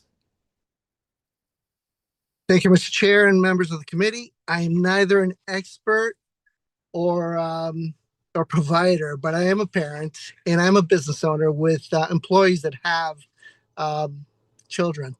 So I just want to lend my voice to this issue in support of this legislation. As I mentioned, my name is Alex Villamil, and I'm a resident of Newtown, Connecticut, and I'm also a member of the Connecticut Stakeholder Advisory Committee. I strongly support Connecticut Senate Bill 265, which would increase funding for the Care for Kids program and expand access to affordable care for families across our state. Far too many working families remain on waiting lists, struggling to balance employment and childcare costs. By investing additional resources into Care for Kids, this bill would reduce those waiting lists and help low to moderate income families secure safe, reliable care so parents can work, pursue education, and strengthen their financial stability. Importantly, the bill also directs support to child care providers in Eastern Connecticut, helping them enhance quality, sustain their operations, and better serve children during their most critical years of development. Child care is not a luxury. It is essential. It is essential infrastructure for working families and for our economy. Senate Bill 265 is a practical, meaningful step towards making childcare more accessible, affordable, and sustainable for communities throughout Connecticut. Thank you for your time. Thank you so much. And at the end of a long day, brevity is key, but we appreciate your passion behind it. Are there any questions for Alex? Senator Marr. Alex, I have no questions. I just want to say thank you so much for sticking in. I know you were driving and trying to get on, and so we really appreciate the fact that you are here and that you testified, especially as a business owner. That means a lot. Thank you. Happy to be here. Thank you. Thank you. Thank you so very much. With that said, that brings us to the end of our public hearing for the Children's Committee. Please stay tuned for additional updates for information around our committee meetings and additional public hearings, and stay safe.